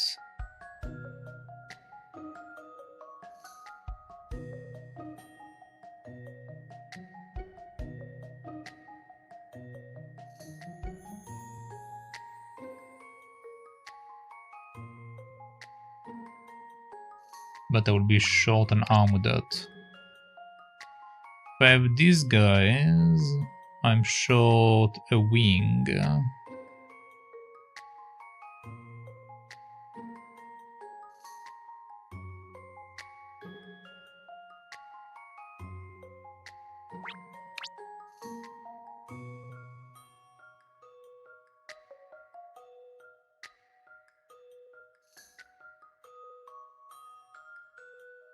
No, it can be this one. And I can only choose 3. Okay.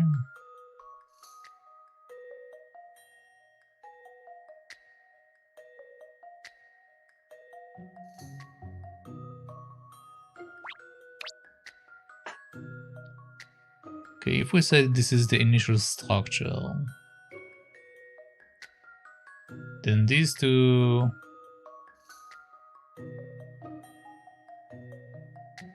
can be flipped over, but the problem is the flame is kinda in the way over there. The flame is in the way.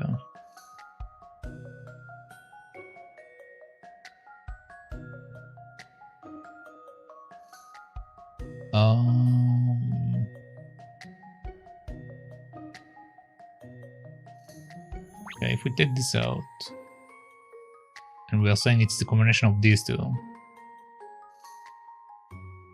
then we are missing the 2 arms at the top.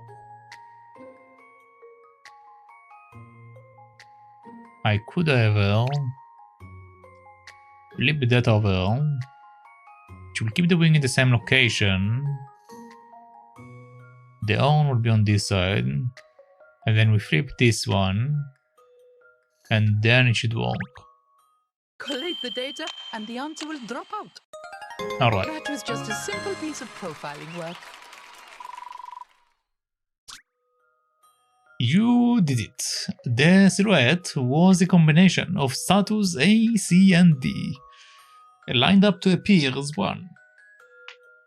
A need to be turned around so that left and right switch over, and D need to be both turned around and flipped over. Yep.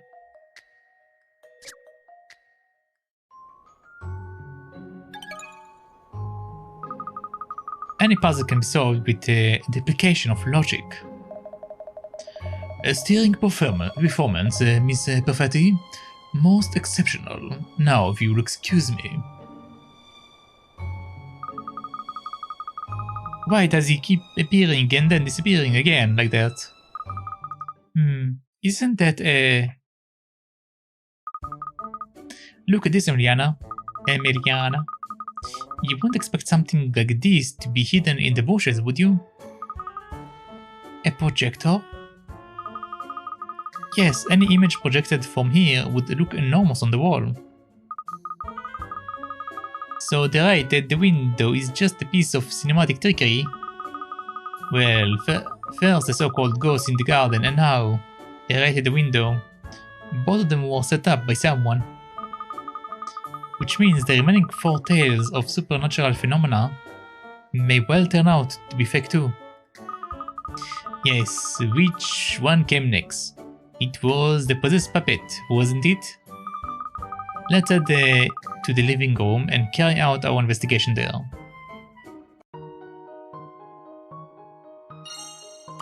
Another ghost board. Right at the window. DC Booker observed this supernatural phenomena himself. A huge, shadowy figure at the White Residence window that suddenly vanished.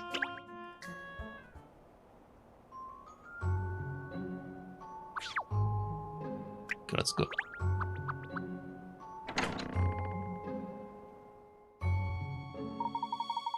Here we are, back inside enemies. So on to investigate the next of the 6 mysterious happenings. This is where the possessed puppet is supposed to have been, isn't it? Yes, the one that moved of its own accord, and then cackled loudly. Boo, what it is in here somewhere as... And it is here somewhere as we speak probably. Do you know, I can actually feel someone's eyes boring into me. Good evening again. I trust your investigations are progressing favorably. Ow! Gosh, I say you did rather startle me, Wooster. You have a habit of appearing when we least expect you, Wooster. Indeed, madame. I endeavor to be present at all times, yet never conspicuously so. It is a butler duty. It strikes me that butlers are not unlike ghosts, appearing out of nowhere and disappearing again into thin air. Careful, miss, he might hear you. I wish you luck with your investigation, madame. Alright then, let's see what we can find out about this possessed puppet. Where is it though? Probably right here.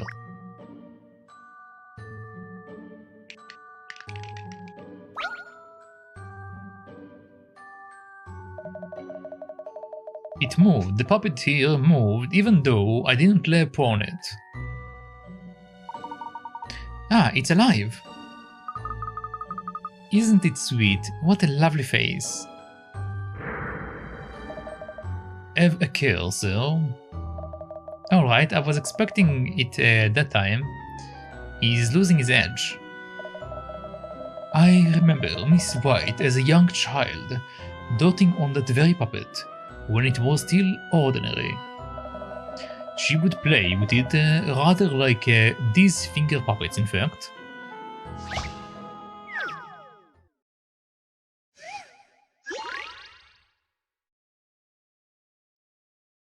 Puppet performance.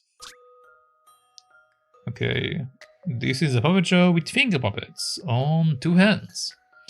You need to move the finger puppets so that there is a blue one on each thumb and a red one on each little finger. A finger puppet can only move to an empty space, on the other hand. And you are not allowed to have the same color puppets next to each other. Next to each other on one end. Touch the finger's puppet you want to move, and then touch the finger you want to move them to. Okay, so blue on the thumb and red on the little finger. Okay, blue and red. Blue and red.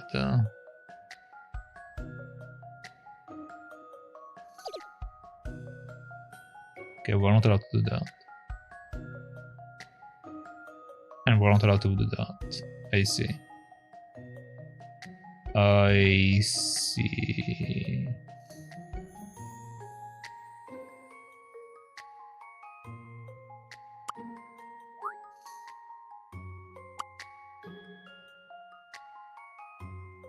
Huh.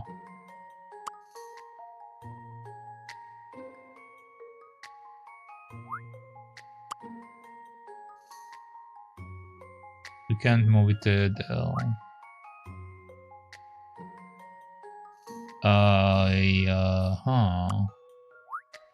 So what if I do this?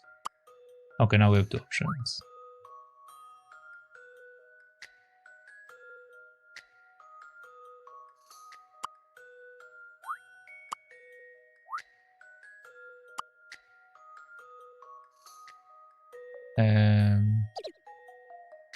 Still not allowed to do this.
Alright, there we go. If you'll entertain my idea here.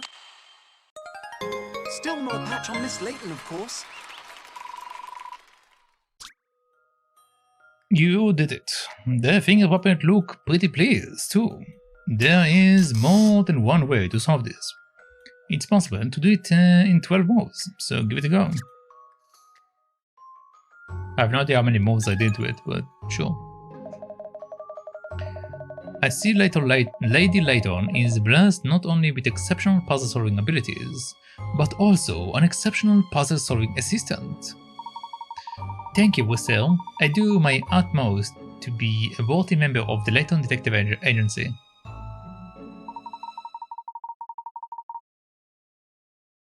In fact, miss, I think I may have discovered something important. Yes, Ernest, what is it? Look here, there is some sort of device inside this puppet. So there is. You sniffed that out pretty quickly, Pinstrips.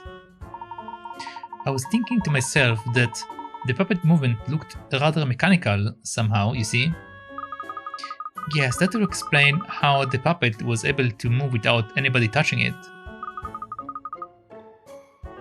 So this is just a wind-up doll? I really don't see what all the fuss is about here. Why are people so scared of these obvious childish pranks? Says the woman who was cowering behind a chair until a few minutes ago. What is the matter with your dog, Katrielle? Why does she always bark at me like that? Yes, well, there are only 3 of the 6 White House horror stories left now. Next it was the sealed cellar, miss. We will have to find a way down there. A cellar, sir? I have been in service here at the Laytons for a considerable number of years, but not once have I heard a mention of a cellar, sir. Nor have I seen evidence of one. Didn't think all terror eyes would let us down there. Looks like we will have to sniff out the entrance ourselves. I don't imagine it will be easy to find, after all, it's called the sealed cellar. So this is going to be fun. Come along, let's start looking. Another ghostly piece. Possess puppet. A story Granny Riddleton heard from a friend of a friend. It is said there is a doll in the White House that moves entirely on its own accord and laughs creepily. Cool. Guess it should be somewhere around there, apparently. Booster, is this fireplace not in use? Indeed, madame. The White House tells me, Miss White tells me, she is most comfortable when there is something of a chill in the air. I see. An unused fireplace? The perfect place for hidden secrets, I would say. So would I. I just hadn't voiced it yet. Stop stealing my thunder. Oh, really? You were thinking the same thing, Emiliana? Naturally, being a residence of some considerable size, there are 1 or 2 or 3 or 4 rooms that remain unoccupied. 3 or 4? 3 or 4. And I don't even have a kennel. The late Mr. Waite once posed a most interesting conundrum about an unopened door, in fact.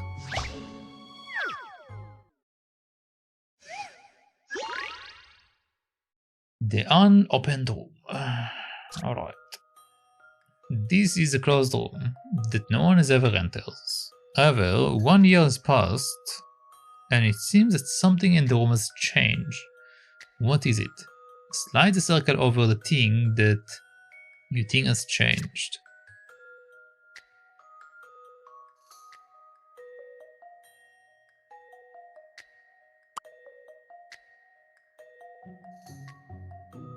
After 1 year, something has changed.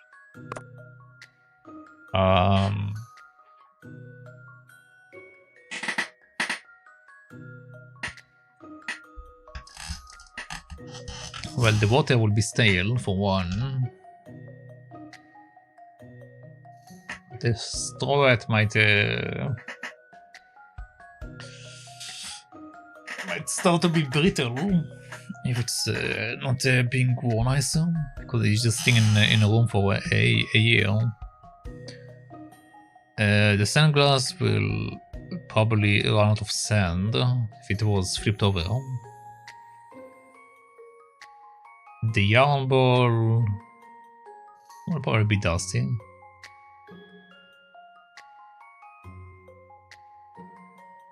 What else can change here?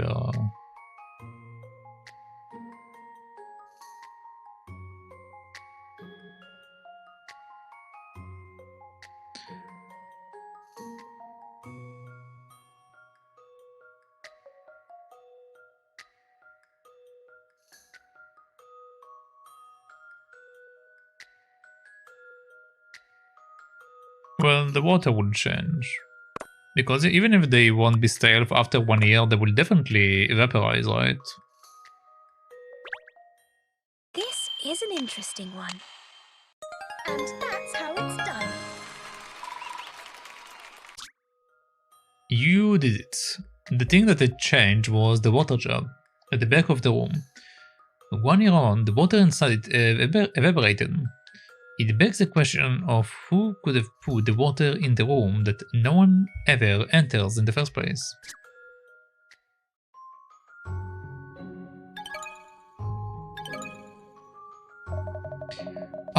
Most extraordinary performance.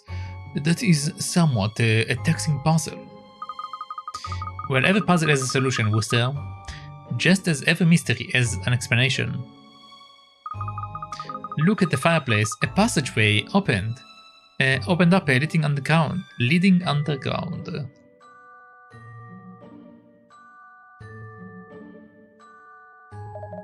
Indeed, madame. Most surprising. Well, that looks like our way into the sealed cellar. Let's see what is down there. Would a lantern perhaps be of assistance, madame? I carry it with me when I am patrolling the grounds at night. Thank you, Wooster. Shall we then, Emiliano? Sorry? Go down there, you say? You mean? Of course, we can't investigate the cellar from here, can we? If you are scared, you can wait here with Wooster. Just the two of you. Let me through. There could be clues down there that want to be detective.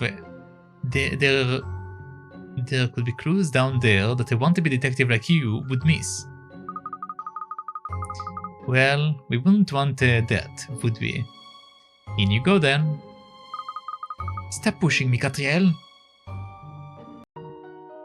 She's obviously scared of Wooster.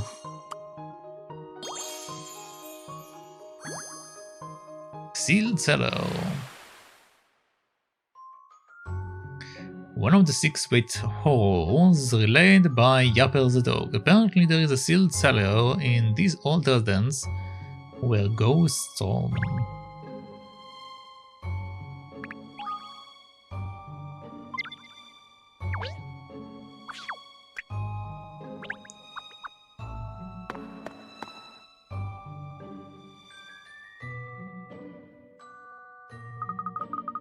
Brr, this must be the hidden cellar.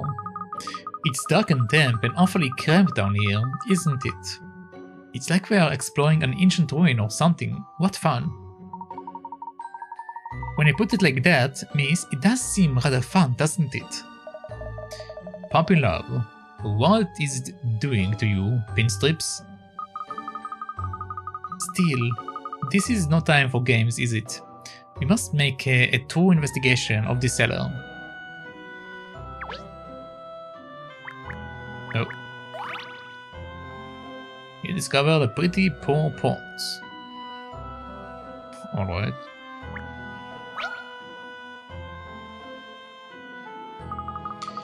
Now here is a suspicious looking box, wouldn't you say? I wonder what is inside. No, don't open it.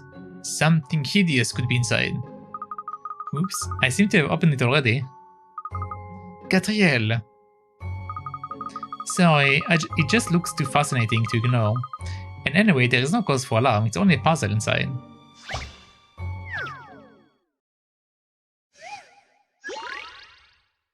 Fit for a king. You visit the castle to show the king the 5 treasure chests you collected. On your way... on your adventures. However, castle regulations state that each visitor may carry only 1 item of luggage. You are here with 1 companion, and you are a 3-minute walk from where the king is located. How many minutes will it take to show the king all the treasure chests?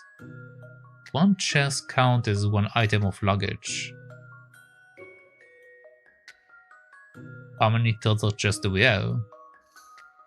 5. 5 treasure chests, okay.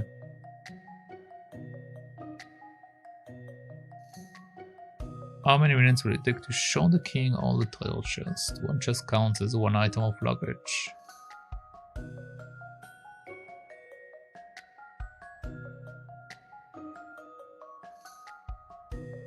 Well, if we have 1 companion with me, and it's a 3-minute walk, then each of us can take a chest, right?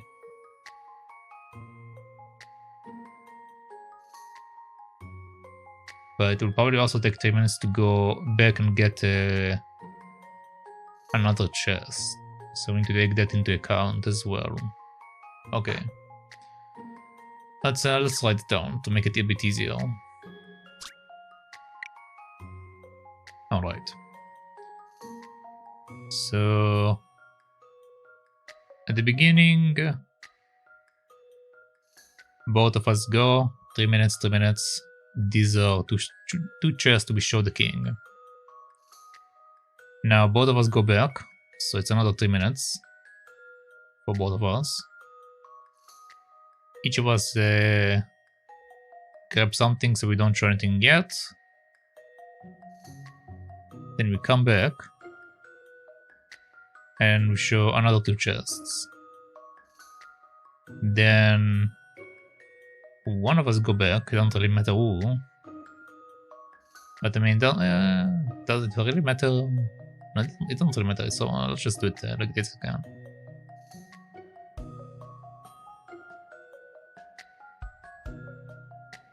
Okay, so theoretically it should take us 9, 12, 15. 15 minutes to show him all 5 treasure chests.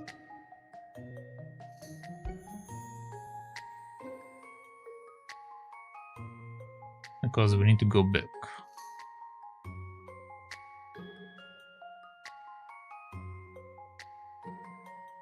Let's try to write 15. Let's see what happens.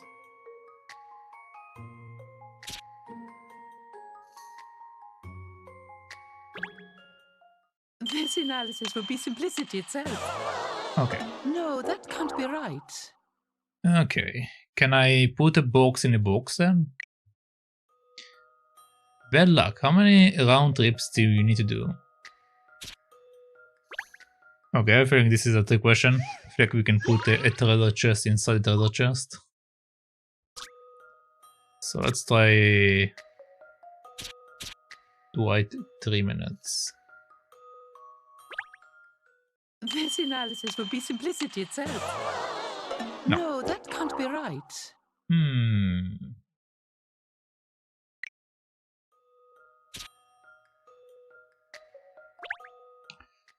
So it can be 3 minutes either.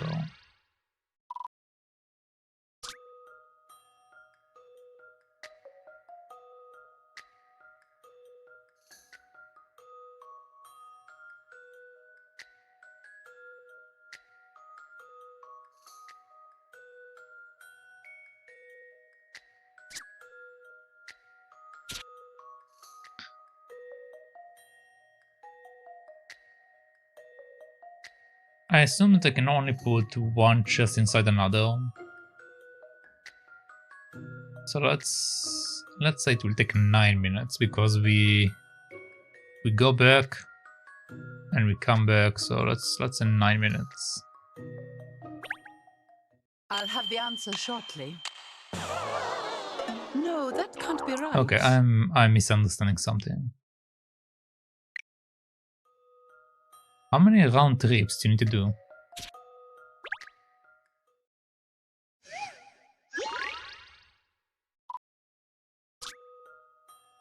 How many round trips do you need to do in order to transfer 5 chests?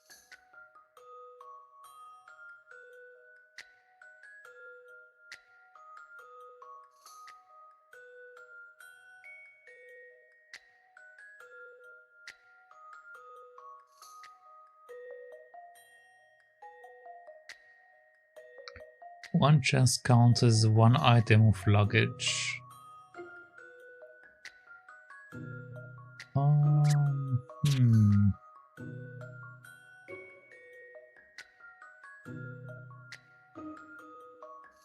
So we can't carry more than one chest at a time with each person. And they don't allow me to...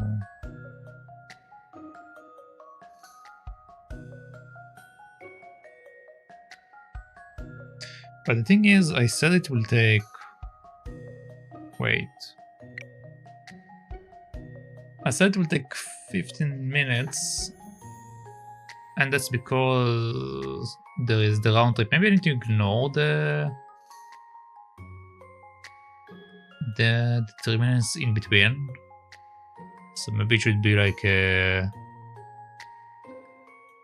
but then it's 7 minutes, so it's still it's 9 minutes. It's still the same thing, so it doesn't matter. I already tried 9, I tried 3, and I tried 15. What am I missing with this puzzle?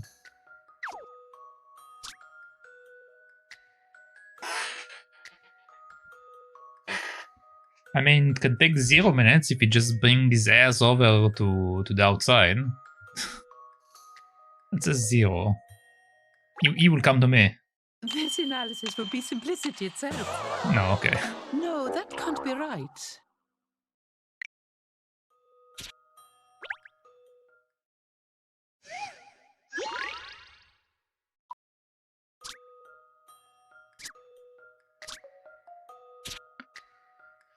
So it's not a trick question, at least not in the regard of like, the king will just come over to you, because there's too many chests.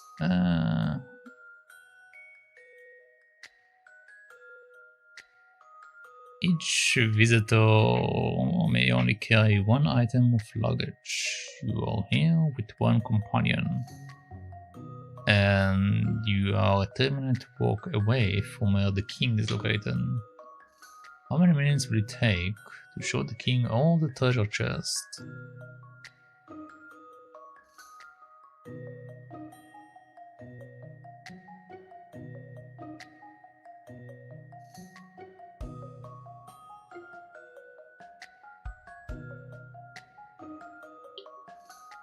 I didn't try at 6 minutes, but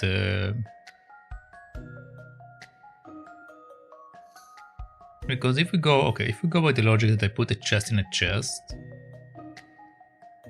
and then I go back and bring another chest, because there will have only a single chest left, it should take 9 minutes, which is what I thought. But if we don't take into account the 3 minutes return time, then it should be 6 minutes, technically speaking. I'll have the answer shortly. Puzzles are Okay. really very simple when you know the proper methods. So it is 6 minutes. The question is it because of the reason I thought, or is there another reason? You did it. Rather than taking the treasure chest to the king, you need to bring the king to the treasure chest. Then you just need to do one round trip. Oh, okay. So I was okay. So I was right about the king coming to the treasure chest, but I was wrong about thinking he can just come on his own. We need to go and bring him over. So 3 minutes to go there and then 3 minutes to come back with the king. Well, okay, that's some bullshit, but alright.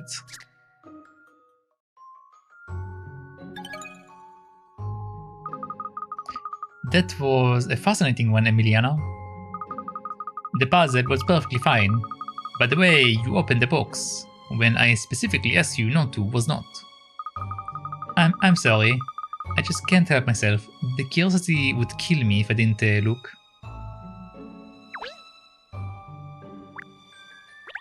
Okay, don't care.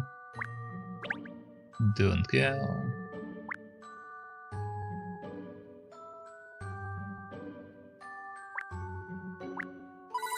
Oh, hello. Okay, we got quite a amount of coins. I assume this is the couch, probably.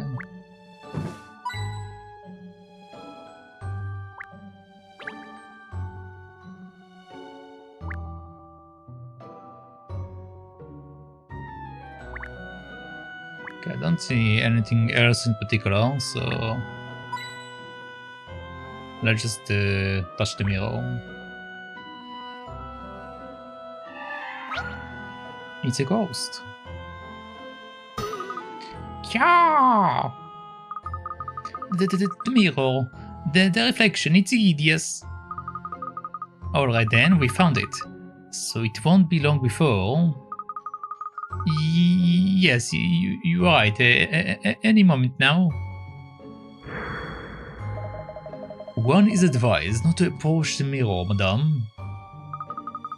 Right on cue. Hello, Wooster. I presume this is the morbid mirror?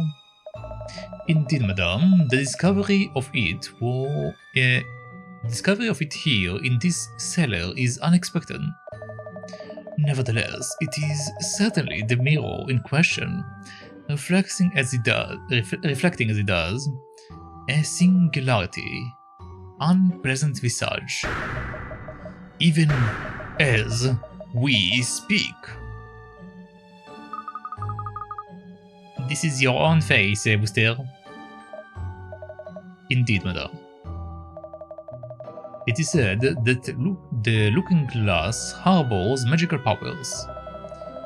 One is reminded of a deeply reflective puzzle. Perhaps you are acquainted with it? Show me the puzzle. Deep reflections. Okay. Get our light to shine on the treasure at the bottom of the lake. Beneath the water lie mysterious crystal that reflects light, just like mirrors. If you touch one of these crystals, it more than doubles its size. You can change the direction in which your light travels. They say something happens if the treasure is illuminated. Okay. So, ooh. I see.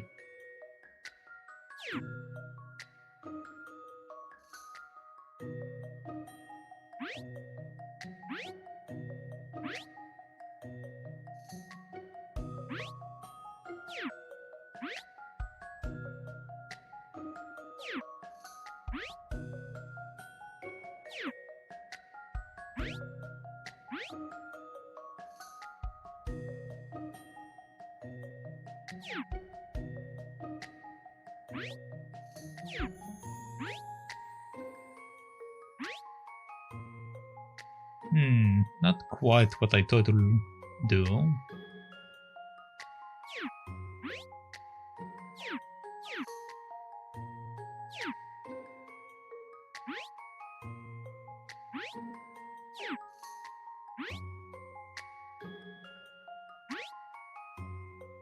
I'm trying to land on this one, but it's not sending it this way that easily.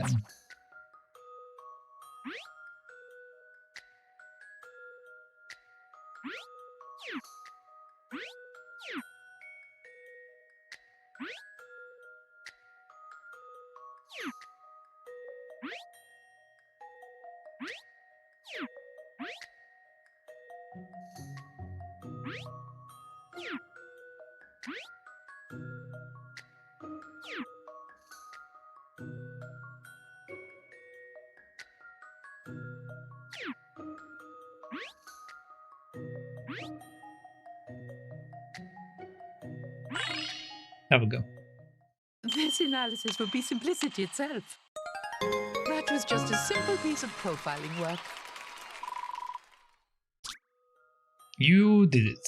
When the light reached the treasure, it mysteriously floated up to the surface. Looks like it was searching for a new owner. There's more than one way to get the light to reach the treasure. You can do it by making the 4 crystals bigger. Or 8. Play around with it and see how many ways you can find. I think I did 4, right? 1, 2, 3... Yeah, I think I did 4.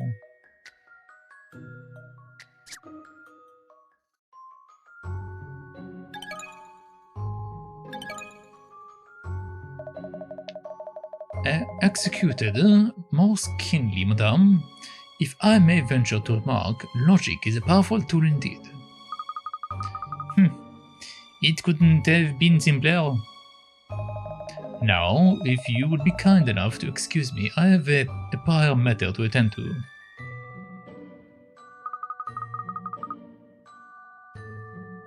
Butlering is a busy profession, I see. Never mind that, look at this. There is a void behind the mirror.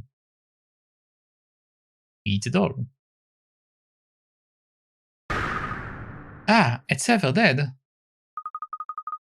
Save your vocal cords, Emiliana. It's just a mannequin head. Yes, the head is positioned so that it appears to be an image in the center of the mirror. Ah, yes, and in fact, this isn't a mirror at all. It is made of some special reflective glass. You can actually see through it. There is even a lamp behind the mannequin head to illuminate it. Look. Would you give the illusion of a severed head reflected in a mirror? Hello. This is... the mystery of the morbid mirror is solved. Gosh, that only leaves one of the White House stores remaining. We are murdering this investigation. Yes, it seems that rather than working separately, joining forces has really paid off. If you think so, I don't. Oh? What I need for a successful investigation is information, not collaboration. The only person I can rely on is myself, and other people are distraction. Ah. Thanks for the pep talk, Emiliana. Talk about thinking you're top dog. Anyway, enough of this. Clearly, the morbid mirror is just another trick. Somebody around here is setting up these so-called supernatural phenomena. Huh? Is everything alright, Miss Layton? I just had a strong sense that somebody's watching us. The last of the 6 horrors. You mean the searching soul? I couldn't say, but I think it would be a good idea to return to the living room. A ghostly head. Morbid mirror.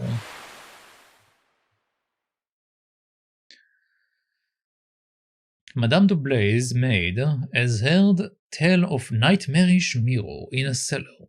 of the white residence that turns people's reflections into hideous images.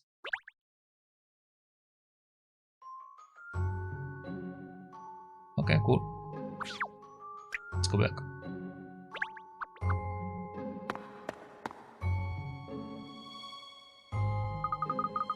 That's strange, no Wooster. But he was just in here, wasn't he? Look.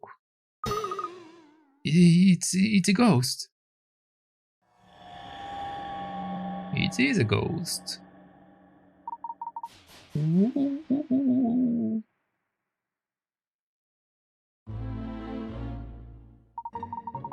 Where did it go? It just vanished. No, it went down the corridor over there. Oh, listen, I can hear footsteps. It is someone climbing the stairs or something. Come along, everyone, after it.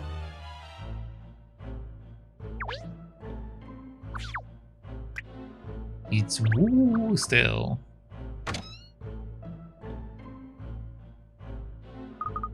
Are you alright, Lisa? Goodness me, whatever is the matter? You all look white as sheets. Where is the ghost? We were hot on its heels. It doesn't appear to be here though. It must have vanished. You didn't see anything then, Lisa?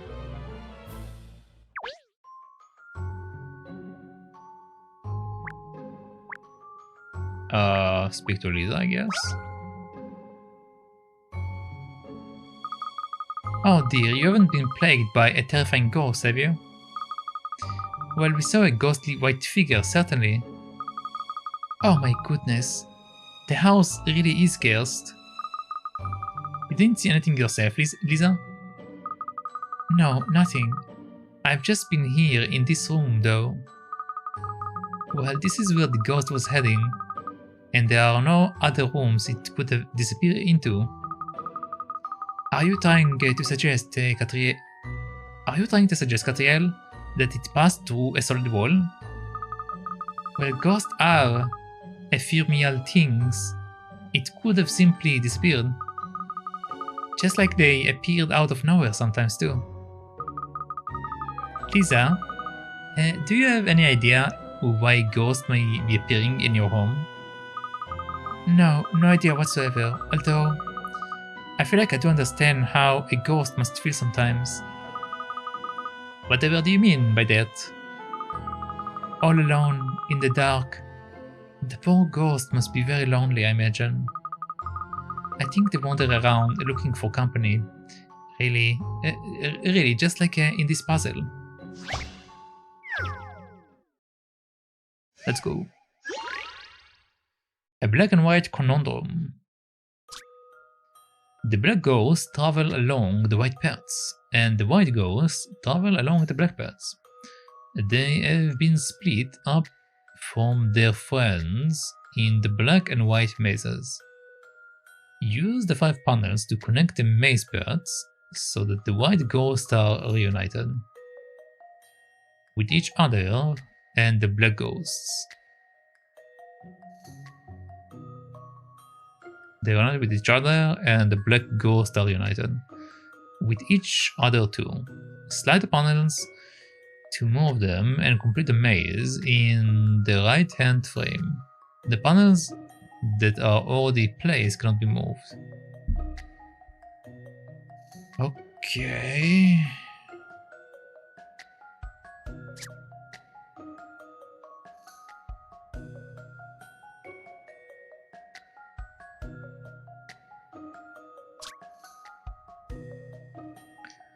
Alright, so let's see. Connect the maze path so that the white ghosts are united and the black ghosts are united. So basically I need to connect the black paths with the black paths and the white paths with the white paths, basically. So, okay. Just make a maze proper.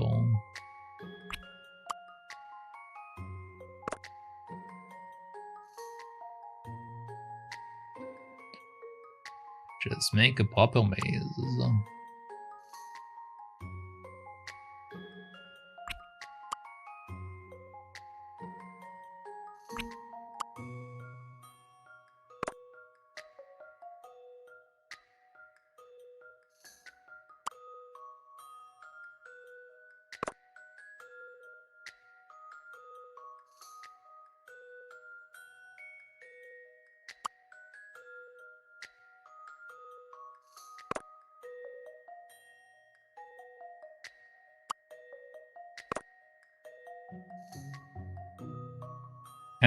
No, this seems incorrect. Okay.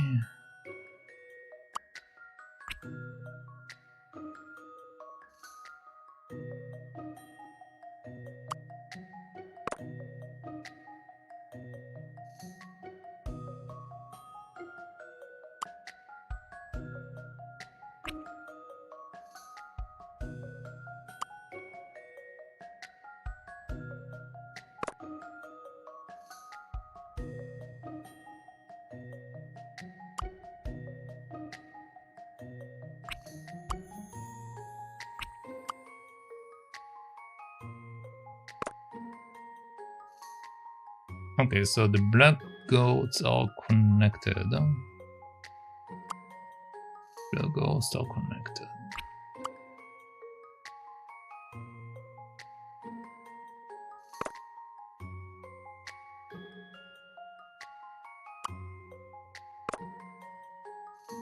But the wise goats... Yeah, the wise goats are not connected.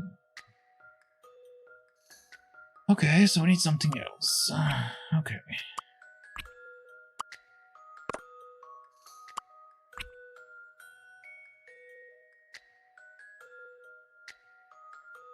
Means probably not this one. Okay, if we're saying it's this one...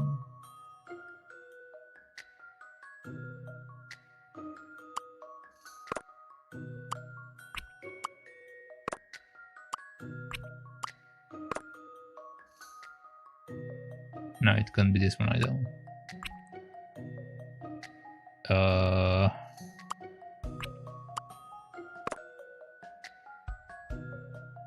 This locks us off, so it can be this one.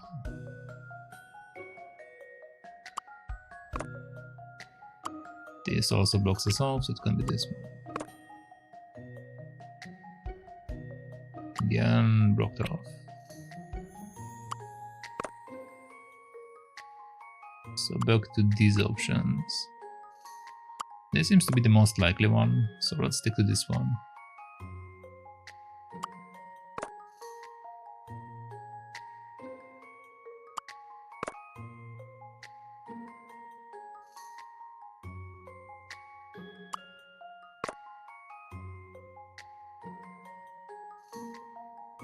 Okay, the blocks are connected. Huh?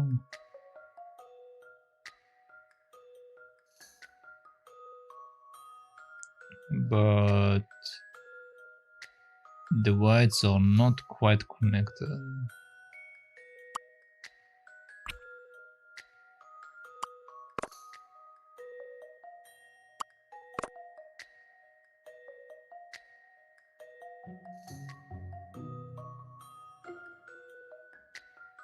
Okay, now both are connected. There we go.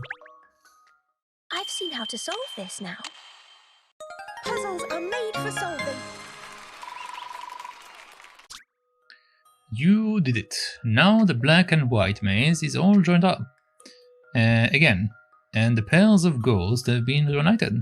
Frighteningly frightful. Good for you. Or good for you. I don't know. I don't know. People are scared of ghosts, aren't they?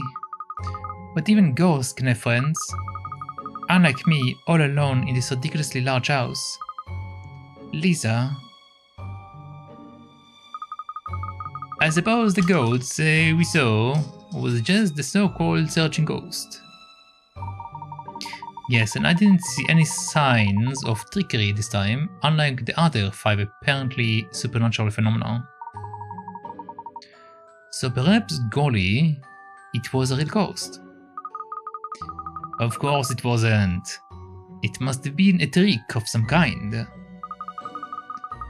A searching soul roaming around looking for company. Also known as Lisa, possibly. Searching soul.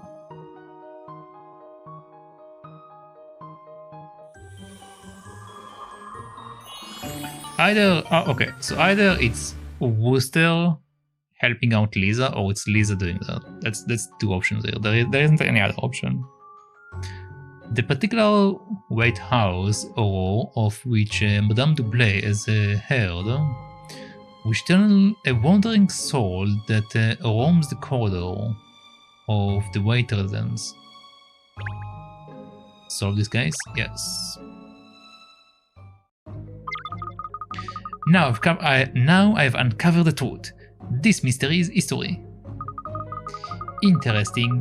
I've just completed my own profiling assessment and reached a conclusion too.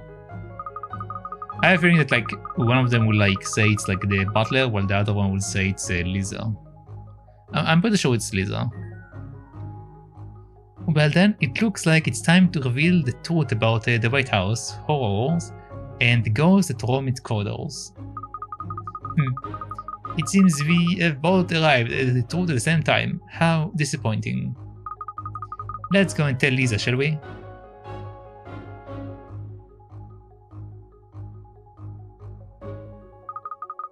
Lisa, we managed to ascertain the truth about all the strange happenings here.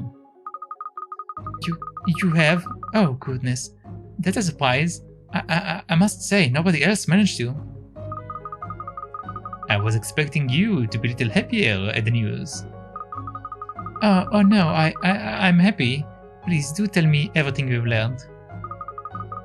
It turns out the ghosts here weren't hunting the house after all. What they've been hunting is your heart. I've deduced the identity of your ghost. It's Miss Seeker. First name, Attention. Who? No, that's not right. Let me rephrase. Not Miss Attention Seeker, but Queen Attention Seeker the 13th. Liza, you used your wonderful craft skills to make ghosts yourself, didn't you? You deliberately engineered all this fuss, setting the people who came to investigate an impossible puzzle to solve. Liza, you've been lonely, haven't you?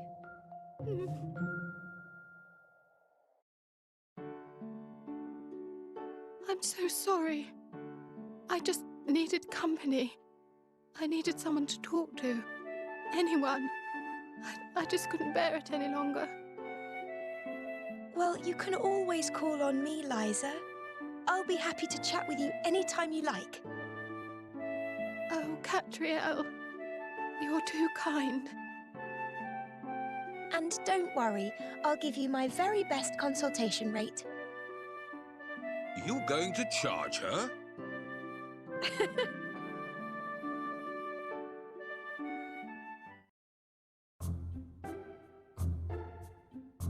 You realise Liza hasn't been over for a chinwag, even once.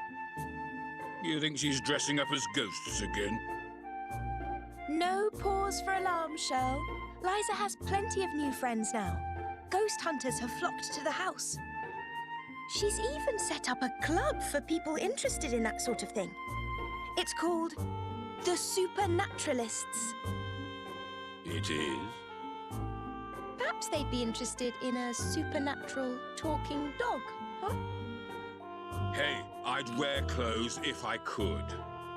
Anyway, I'm pleased for Liza. At least she doesn't have to be a lone wolf anymore.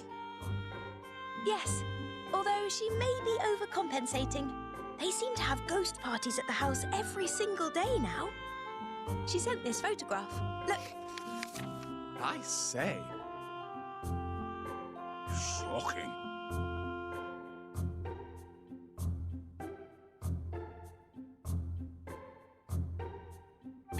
It's ghost party. She was a ghost of her true potential for so long. Just waiting in that big lonely house for somebody to notice her.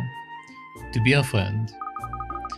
Now she has dozens of friends, and she can finally start enjoying her life. Yes. Poor lonely Liza is not lonely anymore. That's nice. A new case coder has been added entitled Ghost Exorcism or Exorcises. A new shop has been added to the passerby minigame. A new level has been added to the Hound in the Pound minigame. But we are just going to jump to the next case. I will do the other stuff later if we have time. Something has been stolen from the brand new vault at the Layman's Reserve Bank. Can Cat get it back? An unexpected windfall. Let's investigate.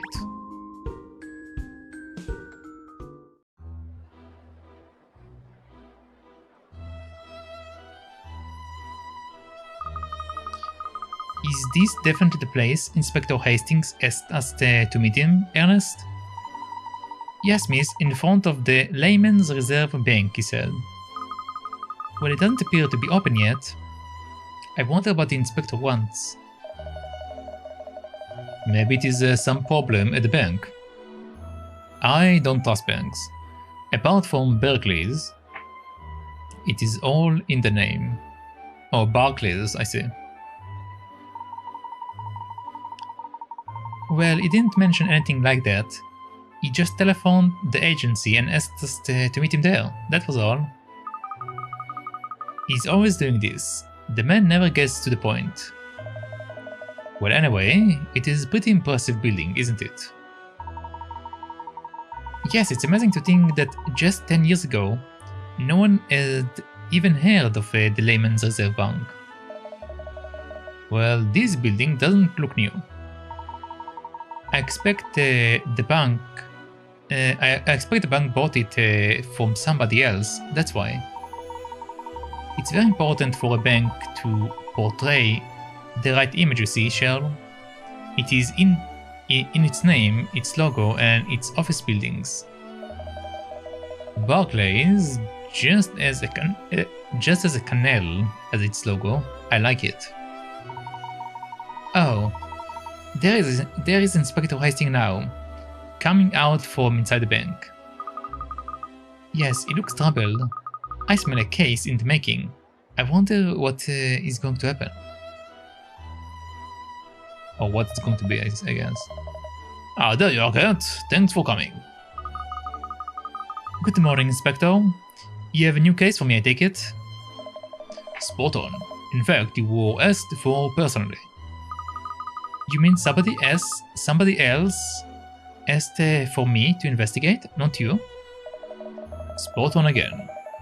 Your little agency is getting quite a name for itself now. I said I would get in touch with you on the gentleman's behalf. I felt quite pleased with myself as it happens.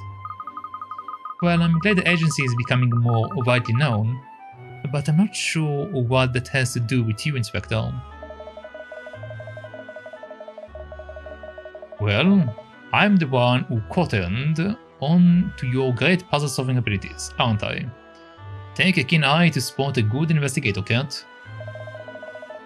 He knows how to blow his own trumpet, explains the big nose. Well, it is jolly good news that the agency is getting the recognition it deserves. Don't you think? It is a tribute to your wonderful detective skills, Miss Layton. Blimey, listen to me guessing. Come on, we better go in. The gentleman in question has specifically requested we keep this investigation hush-hush. Mum's the word, alright? Yes, Mum. Well, let's go in so we can find out what this is all about then. Alright. Let's first do a quick check. The sign on the door says it's closed, but I saw a man inside before. Task. In other words, it's closed. Open bracket, unless we like you and want to let you in. Close bracket. Banks. Damn these banks. Is it a private joke or is something you can share? Ah. You scared me. Anyway, it's nothing. Don't worry about it. I'm not worried, but I'm sort of curious. Oh, so why is he so weird?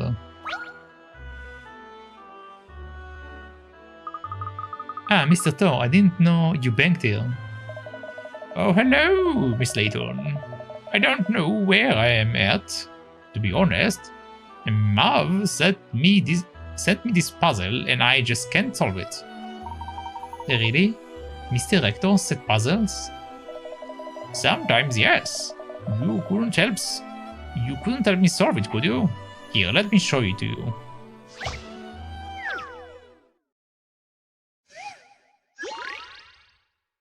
The Money of Coral.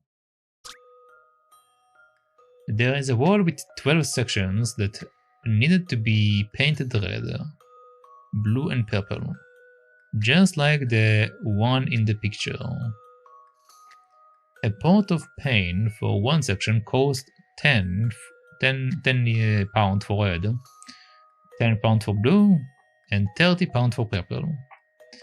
How much is the paint going to cost? Try to figure out the minimum possible price. Okay, we need to use all 3 colors, so the minimum will be 10, 10, and 30, right? A pot of paint for one section.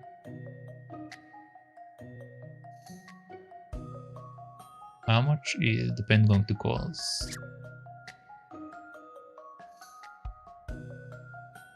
1, 2, 3. 1, 2, 3, 4. So 3 and 4, which means that we have 12 over here.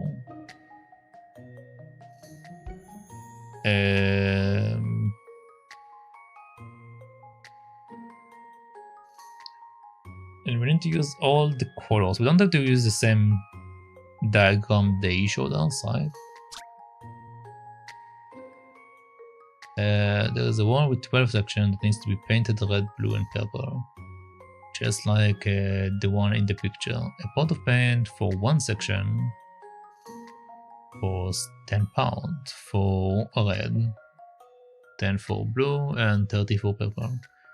How much is the paint going to cost? Try to figure out the minimum possible price.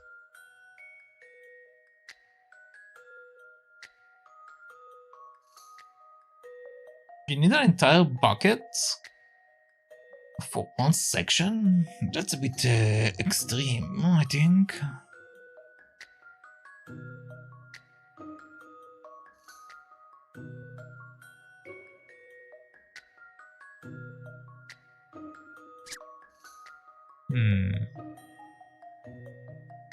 What if I make a stem?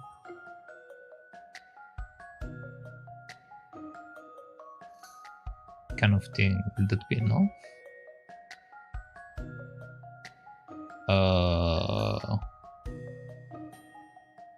What is the minimum price? Well, the minimum price will be 50.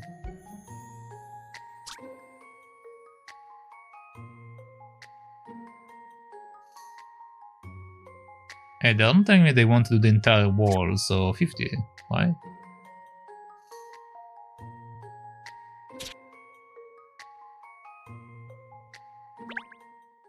This is an interesting one.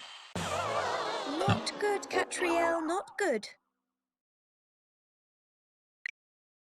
Bad luck. If you just buy pots of paint to match the color shown in the picture, it will cost 160. Try to figure out a more frugal way to do this. Okay, so they don't want me to do only a small portion, they want me to color the entire wall.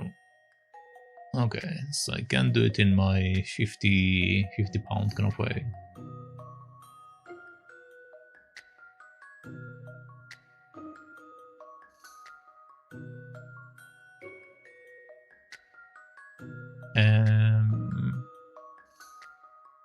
Well, just the purple is 60. Just the purple is 60 in this way.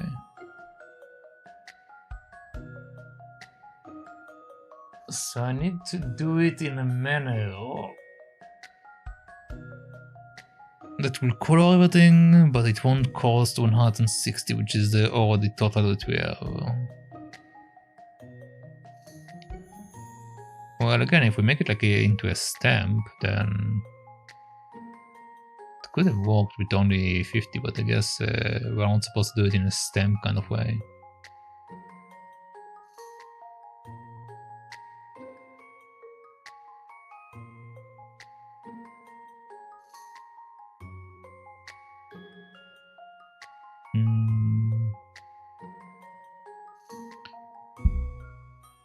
Well, they said the wall needs to be colored, but they don't say that the wall needs to be colored with the exact same colors. So can we do like half sections?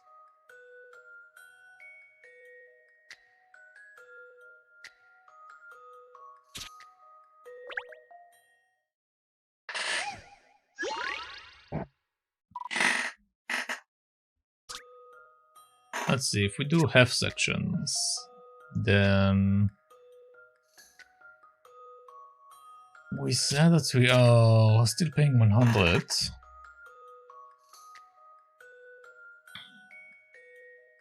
$130 the very least. So 130 and then add one more bucket, I guess, would be enough. So 140.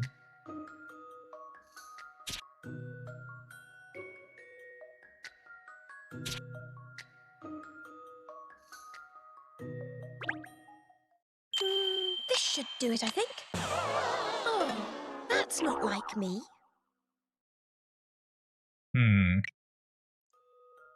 Just cuts by pots of paint to match the color shown in the picture. It will cost 160. Try to figure out a more frugal way to do this.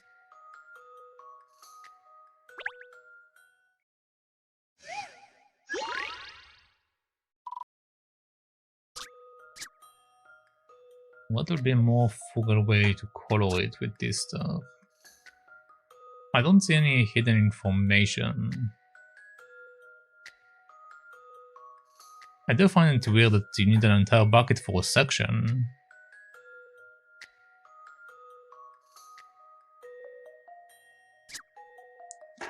But I mean, you can also not color it, so then it will cost 0.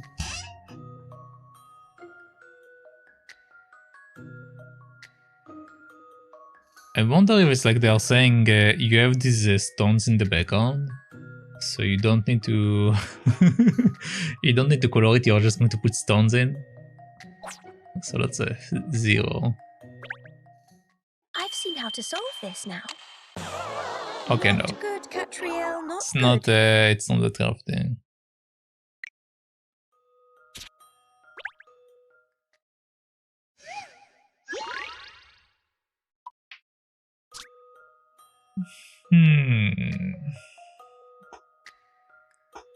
Need to be painted red, blue, and purple, just like the one in the picture.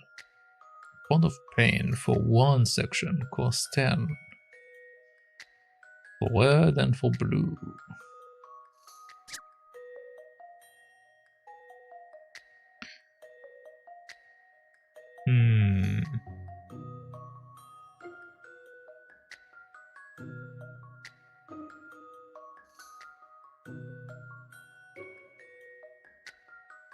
What to do, what to do, what to do. I mean, can't you make a purple from blue and red? Is that what they are inferring to? So you can get it like for 40 instead? 420 I mean, instead of 30. So theoretically, if we do that, we already know it's 100, okay? So now we need to make 2 purple buckets. Which means we need to spend...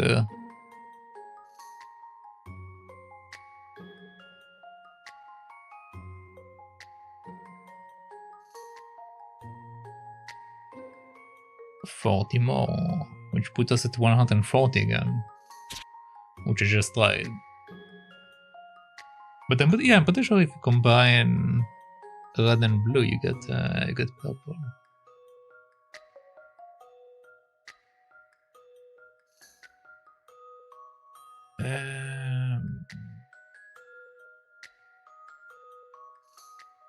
You color it with red for 5 times, so 50. Another side blue, 5 times, 50. Then you come and do the purple. So you buy 2 buckets of red, you shove them on it, then you go over with it with blue and make it purple. Yeah, that puts us at 140.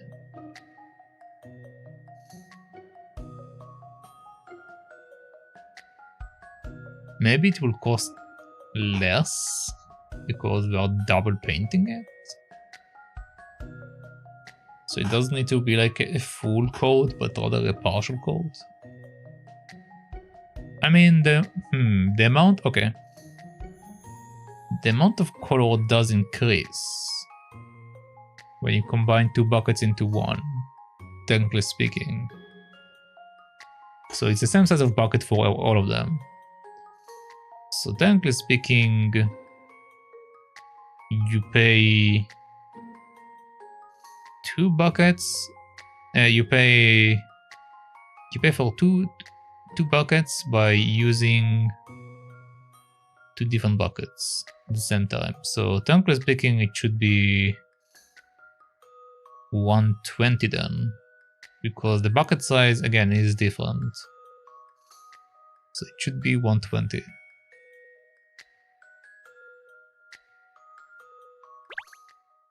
This is an interesting one.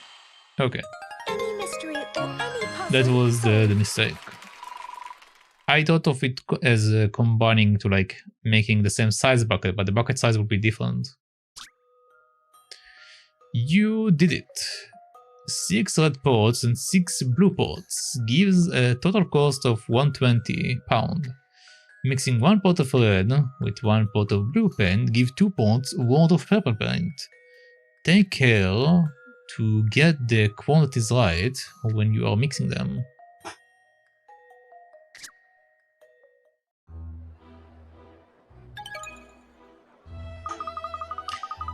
There, that's how it's done.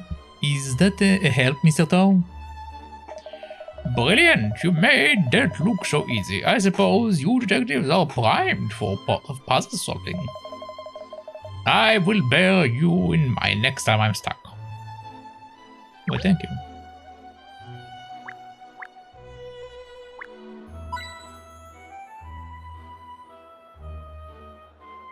Okay.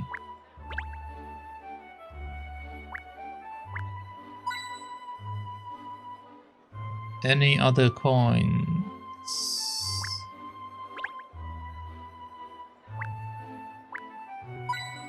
Okay, there we go.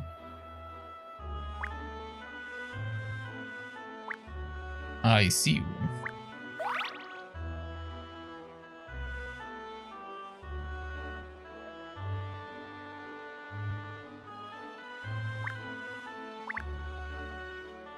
Alright, before we jump into the next area, let's actually take a short break, because I need to do something real quick. So I shall be right back. BRB.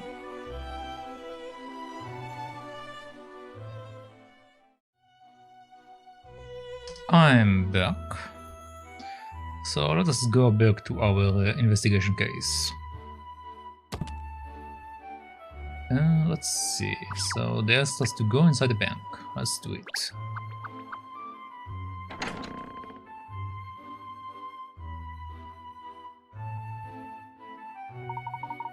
Gosh, it feels deserted in here without any customers, doesn't it? Oh, there is a woman over there. Though, look. Yeah, she's not a customer. That's the general manager of the bank. The general manager? She's very important then. You said it, Sunshine. The Layman's Reserve Bank has branches all over the country. Each one has a branch manager, And that lady there is the manager of all those managers.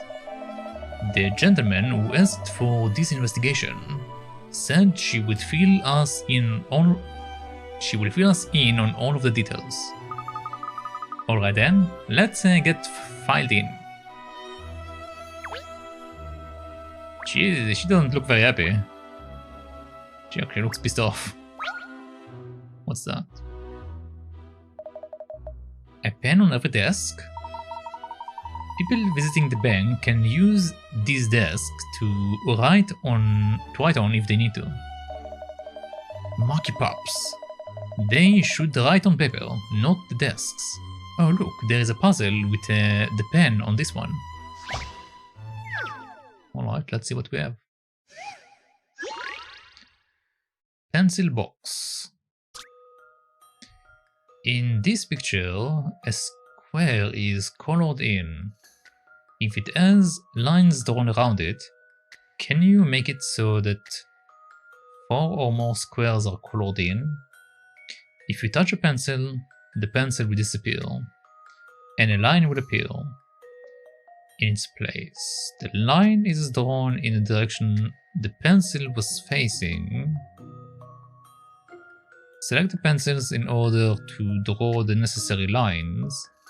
You can also delete line by touching it. In this picture, a square is colored in if it has a line drawn around it. Can you make it so that 4 or more squares are colored in? If you touch a pencil, the pencil will disappear and a line will appear. Okay, I need to see how it works.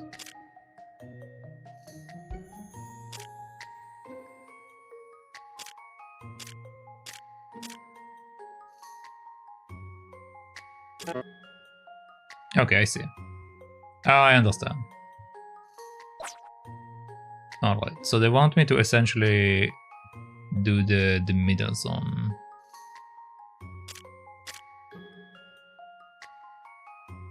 But I'm not allowed to because of the direction. Aha.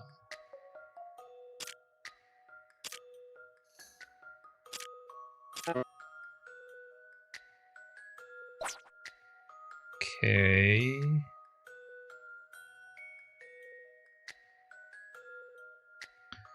Well, I can do it also in the corner, I guess. Don't really matter that much. Impossible.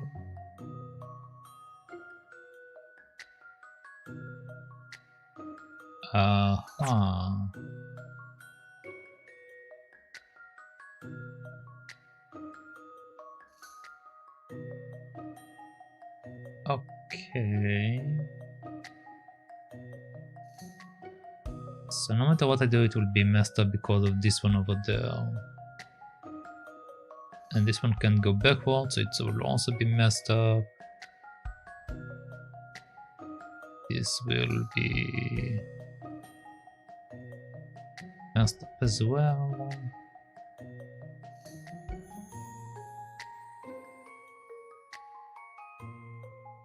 This can't go further than that.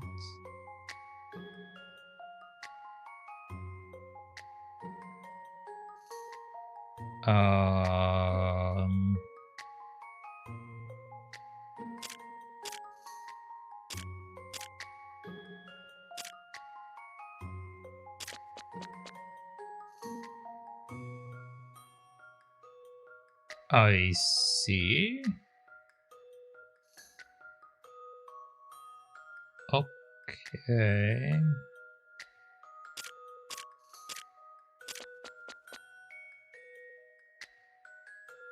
Aha.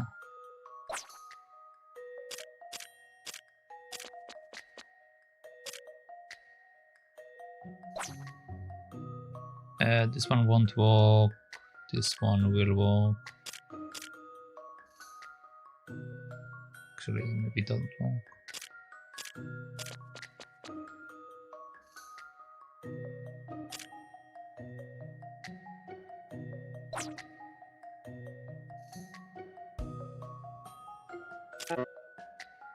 Okay, so we're not allowed. Okay, I see.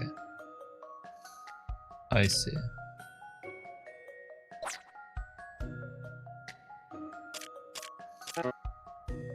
I'm not allowed to do that.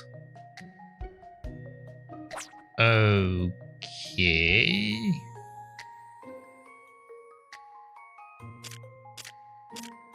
What happens if I do that? Okay, so this doesn't create anything.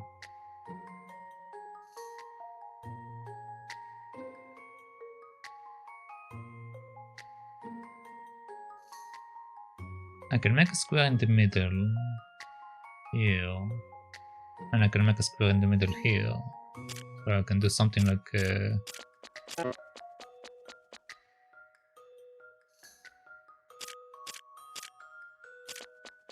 I can do something like that.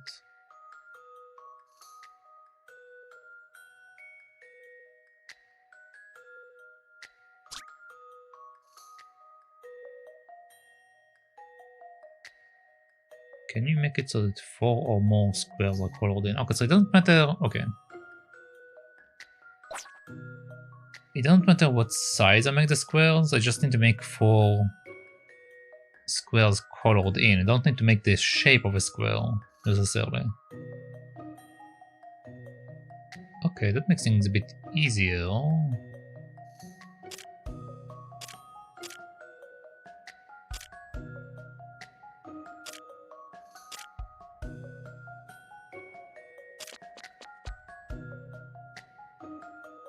Okay, that's not what I was hoping for. Want to use that.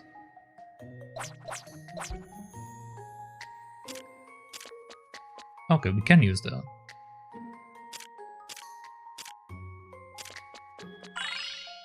There we go. I eat puzzles like this for breakfast. That was too easy. You did it. You boxed off those squares nicely, but the whole lot ended up being colored in the end.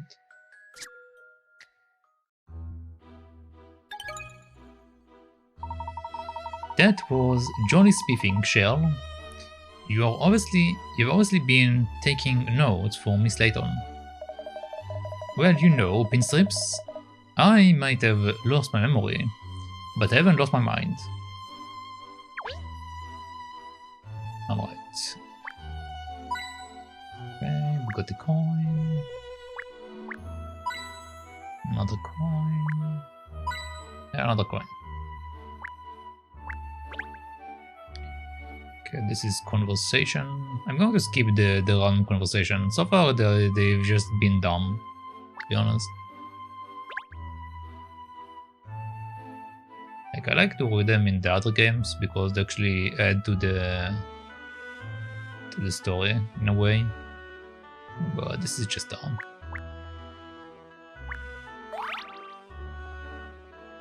Alright. Let's speak to the lady.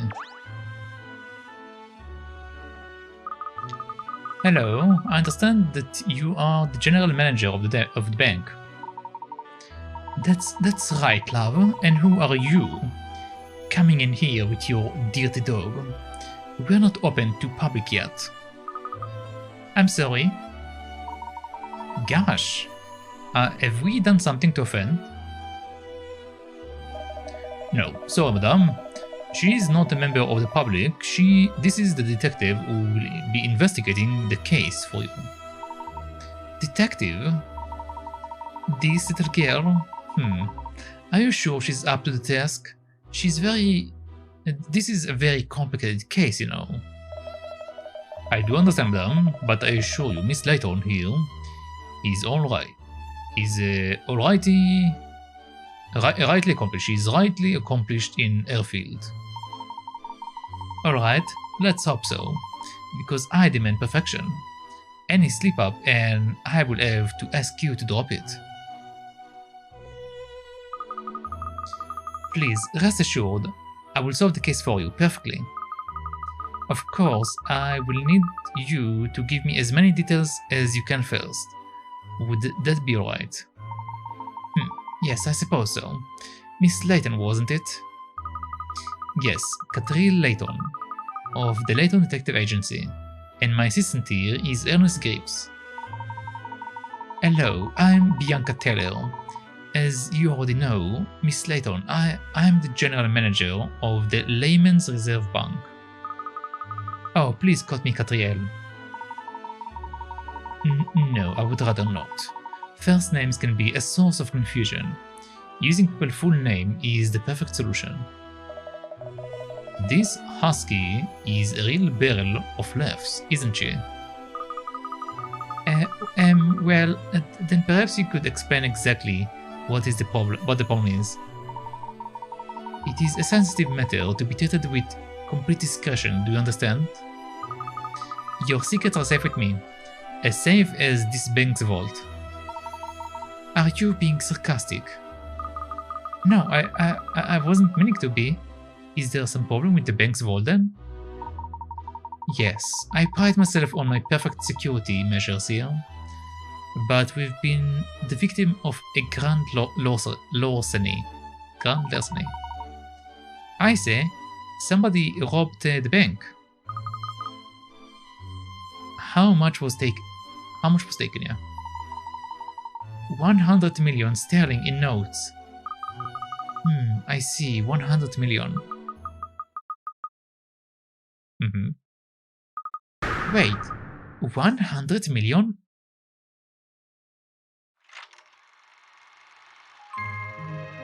An unexpected windfall.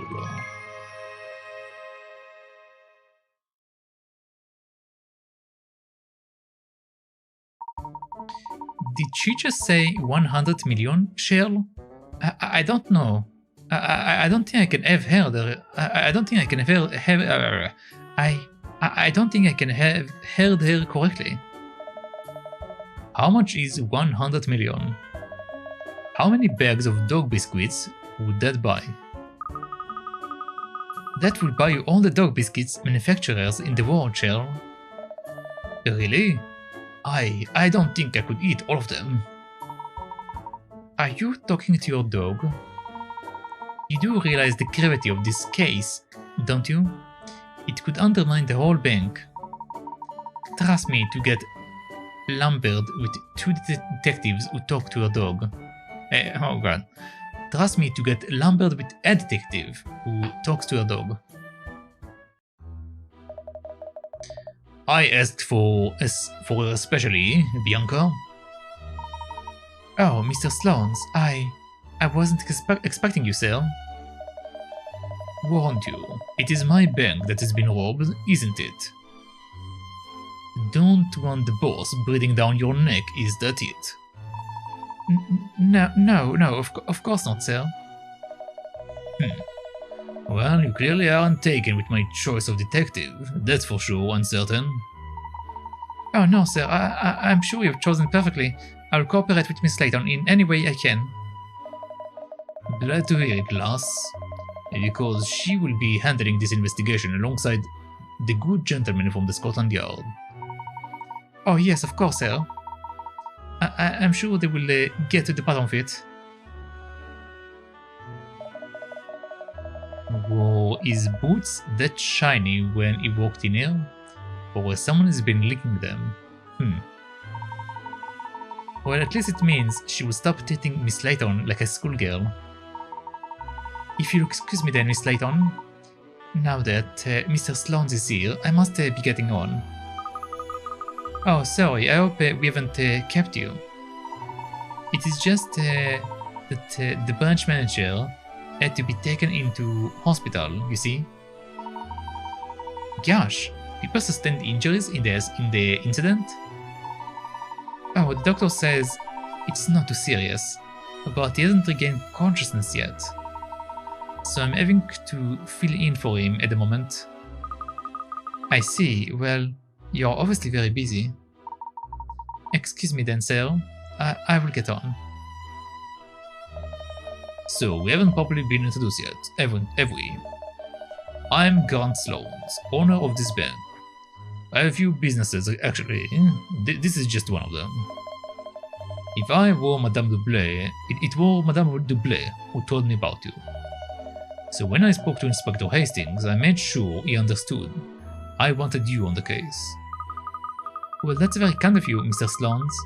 I will do my best to live up to your expectations. He certainly looked the part, doesn't it? He's a giant. He really packs a punch. He will punch you if he hears you, Pinstripes. Eh? What is that, lad? Oh, no, I mean nothing. Ha ha ha ha ha.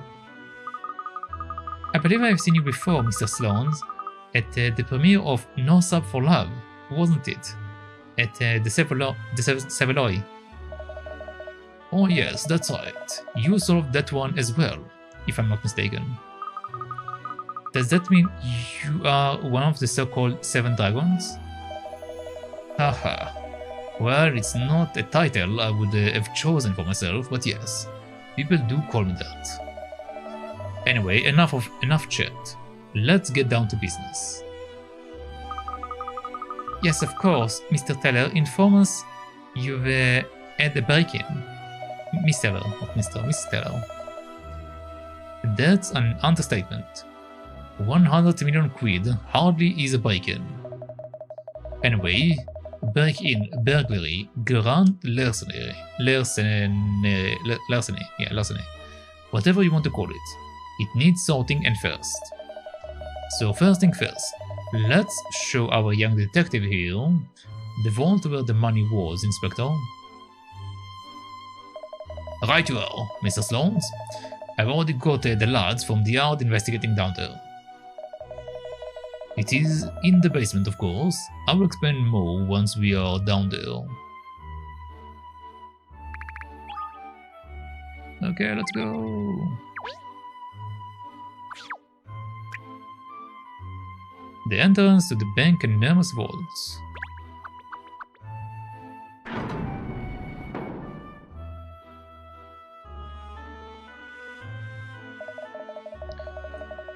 So this is where the incident took place. That's the master vault of the Layman's Reserve Bank. 100 million quid in cash went missing from inside there. I say it's enormous. That's not a vault, that's a room. It was discovered missing early this morning. Looks like a classic case of grand larceny. So we have got to catch the crew who did it and get the dough back as quickly as possible. You said people from Scotland Yard are already investigating the vault, Inspector. Have you found any evidence that might suggest who did this? Not a Fleming sausage. It would have taken a pro to crack the safe, that's for sure. But even pros leave a trail. Unusually. Usually. Well, not this time. That is strange. I will need to ask some questions. Just before you do, love. Yes, Mr. Sloan. I think I would like to see this great mind of yours in action first. Let's see if you can solve this brain teaser. It's not that I doubt your abilities, don't worry. I've heard nothing but good things about you. But I've never dealt with anyone until I have seen them roll up their sleeves and get their hands dirty with my own eyes. By all means, give me your puzzle, man. Password ABC. Now, what was the password to the safe? It's a 6-letter long and uses the letter A, B, and C. Use the pointers on the memo to figure out the correct password and open the safe. The same letter is repeated twice in a row in 2 different places. The same letter is repeated twice in a row in 2 different places, so 4 times?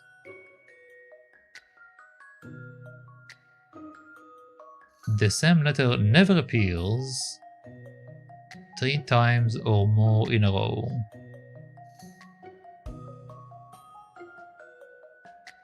The same letter never appears 3 times or more in a row. That's conflicting with one another. The letter A and C appear with the same frequency, which is less than the frequency of the letter B. After a C, there is always an A. Work out the 6-letter password.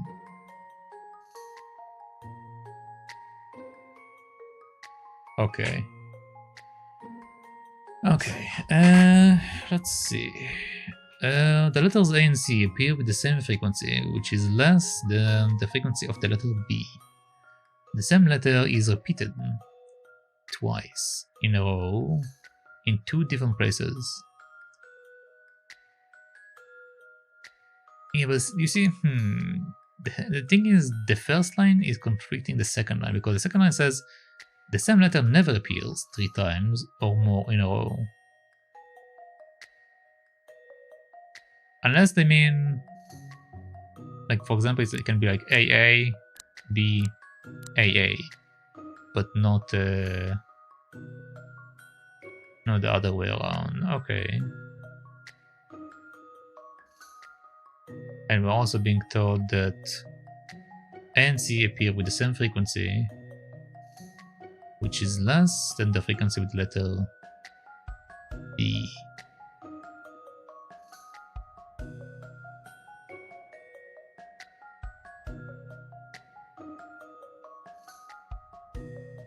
The same letter is repeated twice in a row in 2 different places. The letters A and C appear with the same frequency, which is less than the frequency of the letter B. Okay, so B is our repeating one. It should be something like that. And we also know that after a C, there is always an A.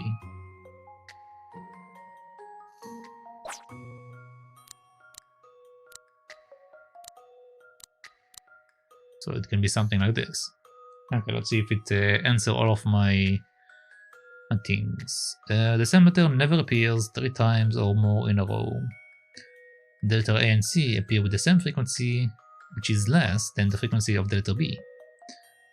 After C, there is always an A. Alright.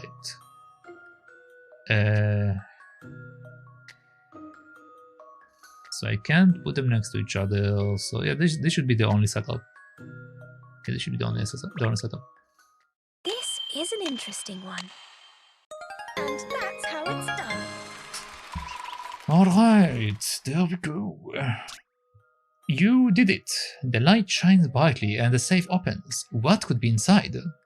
Candy.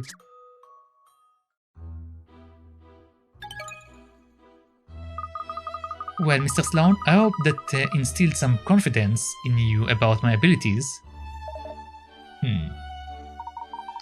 Oh golly, what's wrong? He's just glaring at us. Miss Layton.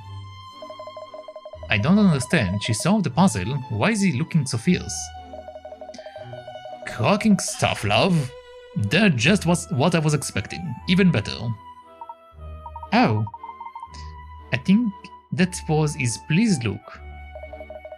Remind me to never look when he's upset. Thank you. So, will you tell us the details of the case now? Of course, gladly. The mystery of the missing 100 million. It is up to you to solve it now. I will do my best to confine this mystery to history, Mr. Sloans. Okay, we have 4 pieces of information.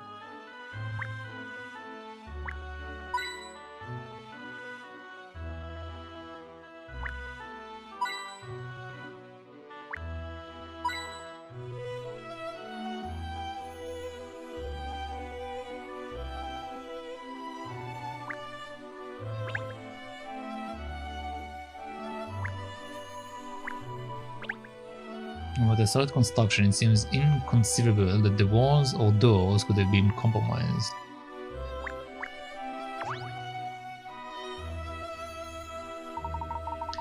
Just look how thick and heavy this door is. The vault door can only be unlocked by entering the correct passcode. And the only 3 people who know that code are Mr. Sloan, myself, and Miss Teller, who you met before. And the manager of this branch, Mr.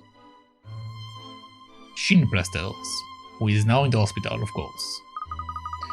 So in other words, no one can open the vault apart from those 3 people. I see. When a security guard noticed there was a problem this morning, he found the door vault open already. And the branch manager was out cold on the floor. So presumably, he was the one who opened the vault then. That's the only explanation we have been able to come up with so far, yeah. We had a good look at the vault door, but there is no sign of it being forced or jammed in any way. A great big door like this one would be impossible to force open, surely. Exactly. So either Shinplasters was coerced into opening the vault, or the criminal slipped in after and opened it for himself. They are the only 2 possible explanations as far as I can tell, right? Yes. Alright, let's see what we have here. Hello. What have we here? Miss Layton and her trusty assistant, Ernest Greeves, I see. Hello, PC Pete. This is an amazing vault, isn't it? Although I imagine opening and closing it must be hard work. Aha! I had the self-same thought when I saw how thick the door was, but it turns out it's motorized. All you have to do is enter the code and press the button. And hey presto, it opens automatically. So you don't need to be big and burly to open the vault then, I see. Not at all, Miss Layton. Even you would be able to open it if you know the code. Okay. Let's speak to him now. It is a very impressive looking vault, Mr. Sloans. Haha, yes. This is Hermet 5000. Hermetically sealed and totally indestructible. You could fire a shell from a tank at this thing, and the contents would be unarmed. In fact, it's not really enough to call it a vault. This thing is a fortress. Wowee! Does it really need to be so tough? I made it myself, lad. Well, one of the companies I own did anyway. Really? You own a company that makes vaults for banks? Let me tell you something, lad. It's not just people money that a bank. It's not just people money that a bank vaults keep safe. It is the bank integrity and its customers' trust. Oh, that would be a smashing slogan for your new vault. So as soon as we had completed the manufacture, the manufacture of the Hermet 5000, I had it installed here in the bank. I thought it could give our customers even more peace of mind. That's what I thought. I can't believe it has been breached so easily. I misjudged that one, and no mistake. So it is the latest model, this vault. It's a piece of money? Okay. Latest vault model. The Bank Hermet 5000 is the latest model of vault and made by another of Sloan's companies. It opens with a code and there is no sign of forced entry. Okay, let's speak to this guy. He looks like he's about to cry. I understand you were the first person on the scene, is that right? You are a security guard here, aren't you? Yeah, that's right. I still can't believe it. How could this have happened? That's what we are trying to find out. Could you tell us what you saw this morning, please? Well, it is my job to keep watch in the foyer area overnight, see? From when the bank closes one day to the next morning. I was keeping a lookout all night, but I swear, I never spotted nothing strange. Then early in the morning, Mr. Shinplasters showed up as usual. He is the boss, see? And does Mr. Shinplasters always come in early to work? Yeah, he's always very busy, so he usually tries to get in before everyone else. He must have had something to do in the vault, because he went straight through the foyer and headed downstairs. Not long after that, I heard him cry out, so I ran out here as quickly as I could. And when I got here, the vault door was wide open. Did you look inside the vault at the time? Well, I was worried, see? I thought there might be a robber in there or something. But I thought I should be brave, so I just peeped in quickly. And that's when I saw the bloody flat. And that's when I saw the body flat on the floor. But that was actually Mr. Shinplasters, wasn't it? It was, yeah. And there was no one else about at all. Not in the vault or out of it. What did you do next? I dialed 999 straight away. Of course, then I called Miss Teller. She is the general manager. You are supposed to call the general manager if there is anything not right, see? When she showed up and saw the vault, she nearly had a heart attack. 100 million quid gone. So it was Miss Teller who first realized how much was missing. How did she know how much was missing? Yeah, it's not my business knowing how much is stashed in the vault, you see. Then the boys in blue showed up, and the ambulances. It was like a carnival around here, and that's all I can tell you. And is it right that Mr. Shinplaster still hasn't regained consciousness? That's what I was told, yeah. He broke both his legs as well. But they said it wasn't life-threatening. Broke both of his legs? Okay. There's a good chance he saw the culprit though. What a dreadful shame. We can't get a statement from him. Yes, that's frustrating. Still, we must push on with the investigation as best as we can. After everything we've been told so far, this does seem like a rather strange case, doesn't it? There's no trace of robbery at all, not a single scrap of evidence. That's exactly the problem we're facing in our investigation, Sunshine. Well, before we give up hope, let's just look around inside the vault. That would be alright, wouldn't it, Mr. Slans? Of course, I will give you the guided tour.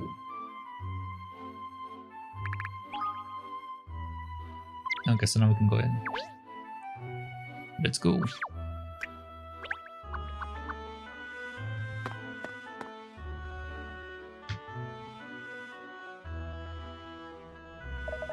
So this is what the inside of the vault looks like. It's enormous, isn't it? And so shiny. The entire thing is made of metal. That's for security. The walls are just as thick as a door, and made of heavy metal plate. How could anyone manage to steal anything from such an impenetrable box? Yes, okay. The answers are locked within, Ernest. That's why we need to investigate. Impenetrable.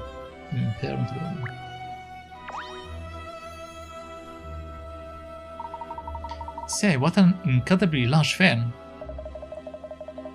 That, lad, is the heart of the Hermit 5000's ventilation system. The air temperature and humidity are kept constant at all times. But why do you need air conditioning in a vault? People only come in for a very short period of time, surely. We don't keep cash in our bank's vaults. You see, we store expensive jewelry and works of art for our customers too. Things like that can be ruined by even the slightest variations in temperature or humidity. The Hermit 5000 isn't just as strong as an ox. It is as gentle as a lamb to the things inside it as well. Oh, I see. Yes, rather like the air conditioning that's used in museums and art galleries, of course. That's the idea, lad, yes. That's the idea, lad, yes. Although I have to confess, the fans have been on the blink a bit recently, so we had to turn it off. Obviously, this doesn't affect the security of the vault in any way, though. I see, so the air inside the vault is managed using the large fan, that large fan, which is connected to the ventilation system. Okay, we got a piece of money again. You found a clue. Big ventilation fan. Part of the air conditioning system used to maintain temperature and humidity levels inside the vault to prevent paper and other materials being damaged.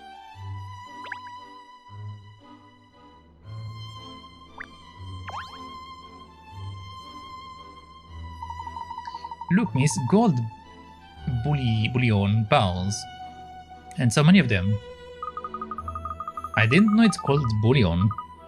I usually call to like the gold things called like either gold bars or gold ingots. No, not bullion. Yes, that's what I would expect to see inside a large bank vault, really. What is it? Have you spotted something, Kurt? How long has this bullion been in the vault, Inspector? Do you know? They told me it's been sitting here for about a month now. In other words, the thief of thieves who stole the 100 million pound would have also seen this gold, wouldn't they? Yeah, that's true. But Miss Teller informs me that every bar's accounted for. No gold was taken. Why though? What thief wouldn't be dazzled by all these gold bars? Yeah, that is a bit odd. Come to think of it, I would have had it away and no mistake. I mean, not that the theft ever crossed my mind. Not theft ever crossed my mind. I was just speaking hypothetically. Alright. I think even you would struggle to make off with much of this gold, Inspector. It is extremely heavy. It is not something you would want to be trying to move in a hurry. Yeah, that makes sense. It would have slowed whoever it was down too much. So you're thinking that's why the gold was left untouched, and only the readies got taken, do you? It is only a theory. I don't know what a readies is. It is only a theory, but yes. We won't know for sure until we've investigated more thoroughly. Okay. What about these? Inspector Hastings, were these plates positioned like this when the vault was discovered open this morning? Absolutely. Apart from taking the unconscious Mr. Shin Plasters away in an ambulance, the scene is exactly as it was found. Apparently, the missing money was stacked up on these pallets here.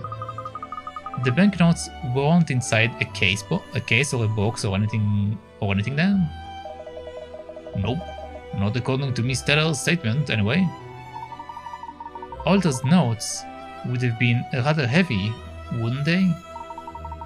One person alone couldn't have taken them all, surely. Perhaps we are looking for a group of robbers. That's a fair point, Sunshine. Bank heists are often carried out by more than one person. There's a good chance you're right.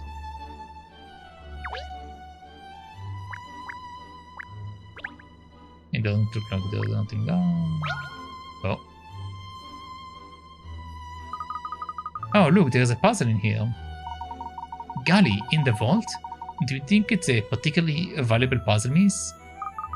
Haha, a puzzle value lies in how interesting it is to the person solving it.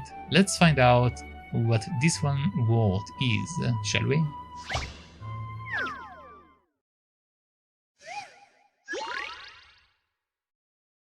Alright, number lineup. Alright, let's see what we have here. There are some pieces of paper hanging up with numbers on, and one of them is missing. Which number do you think is written on the missing piece of paper? There are some pieces of paper hanging with the numbers on. Okay, this is easier to look at. There are some pieces of paper hanging up with numbers on, and one of them is missing. Which number do you think is written on the missing piece of paper? Okay, so basically we need to figure out the pattern.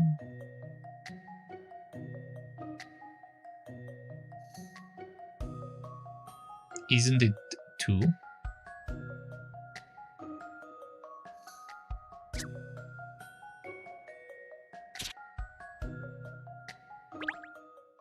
I've seen how to solve this now. Yeah, Any mystery or any that was easy. puzzle solved. You did it. The numbers are lined up in order. 9, 10, 11, 12, 13.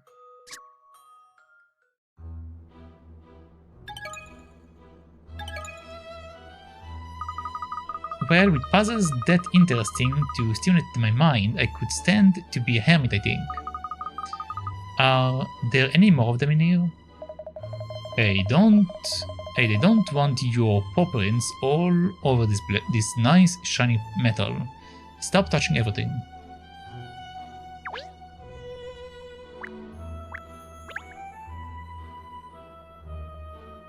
Yeah, nothing here, nothing here. What's that?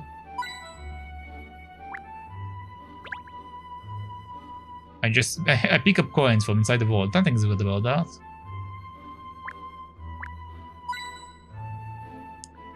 I doubt this guy will care.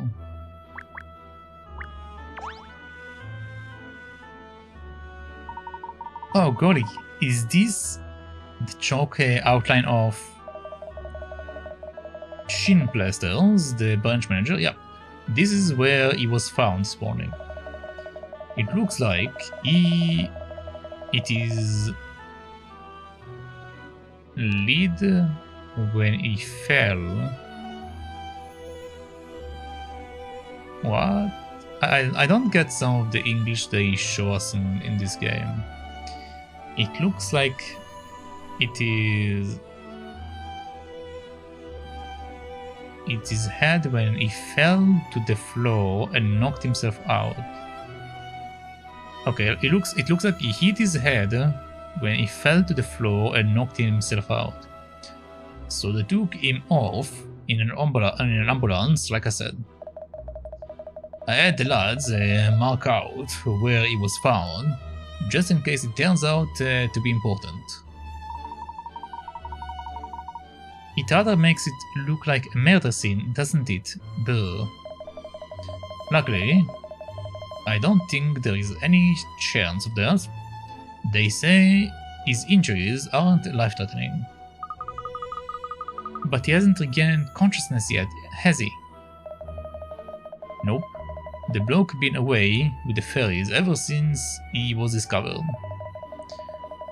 Which is a right pain in terms of my investigation. If we could just ask him what he saw, we'd be in a much better position. Okay, we have one more piece of information somewhere.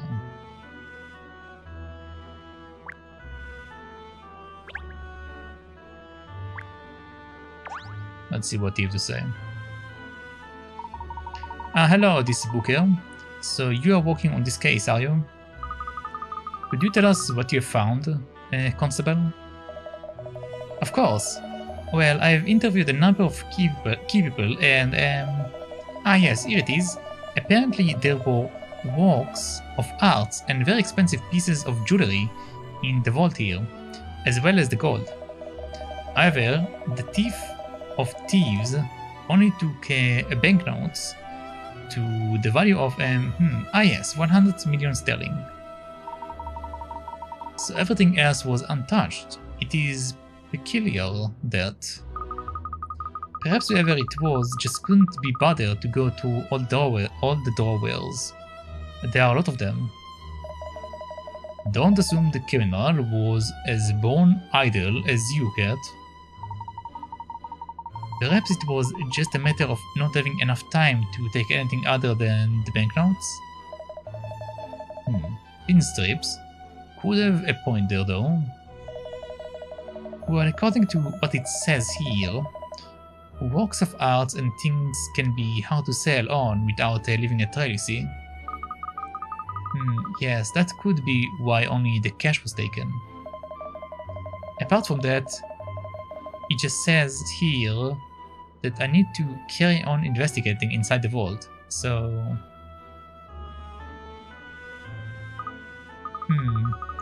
I think we've seen enough in here for now. Oh, Miss Layton, have you worked out who did it already? No, I couldn't say just yet. We need to do a little more investigative work first.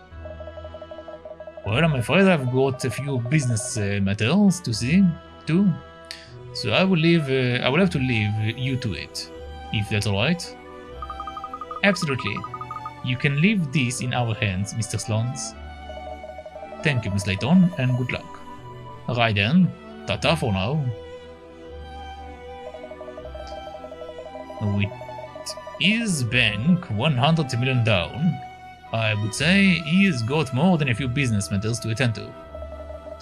So then, Kat, as a result of our investigation so far, here is my theory on what must have happened. You have a theory, Inspector? What do you look so surprised for? I'm a detective inspector, Kat.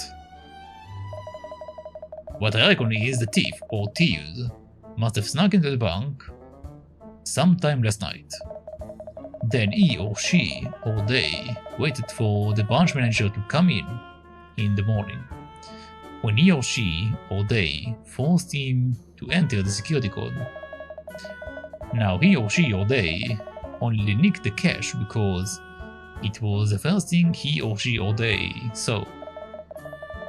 And he or she or they didn't bother with the gold because it would have slowed him or her or them down too much during the getaway. And then he or she or they, goddammit, bought snip plasters over the head and made fun for it, and made a run for it. Well, what do you reckon? I think I've nailed it. He or she or they could have done that, but is that really what happened? I wonder. What do you think? I'm wide on the mark, do you? Well, the security guard was in the foyer from the close of business yesterday, right through until this morning. But he claims there was nothing unusual in all the time, doesn't he? Well, yeah, but... Not to mention the fact that immediately after the incident this morning, he says he didn't see anyone other than Mr. Shinplasters. So apart from going long-winded, your theory also fails to explain how he or she or they got in and got out of the bank unnoticed. I suppose you've got a point there. Back to the drawing board then. What a shame. The bank will be in terrible trouble if we don't solve this soon. A theft of £100 million is going to be headline news all over the capital. Well, that's why this is all so hush-hush. the press can get hold of it. So you mean this incident hasn't been made public yet? No. And Miss Teller's been pretty noisy about making sure we understand that's how it has to stay. It is bad news for the bank, this. I would say, if it is not dealt with the proper way, it could mean they have to close down even. So like I said before, mum's the word, got it? But as an officer of the law, I'm only at liberty to keep this from the public for 24 hours. So we've got to find the dough before the end of the day. Just make sure you don't go telling your neighbors about this or anything, alright? As if I would say a woof to anyone. That reminds me, I think we need to ask Miss Teller a few more questions. She had to dash off before, didn't she?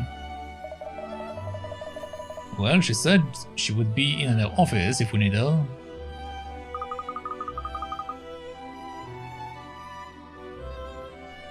Alright then, shall we head up there now? You go ahead. I'm going to stay here and push on with the investigation of the crime scene.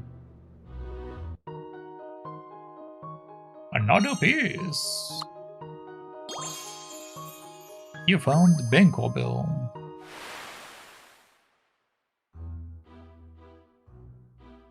Whoever executed this heist somehow managed to get into the bank, open the vault, incapacitated the manager, and make off with 100 million in notes.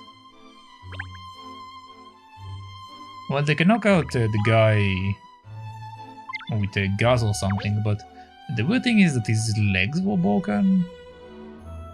I wonder how he broke his legs. That's the only thing I wonder about. But so far I'm suspicious of the lady. It seems weird she knows right away how much money was taken.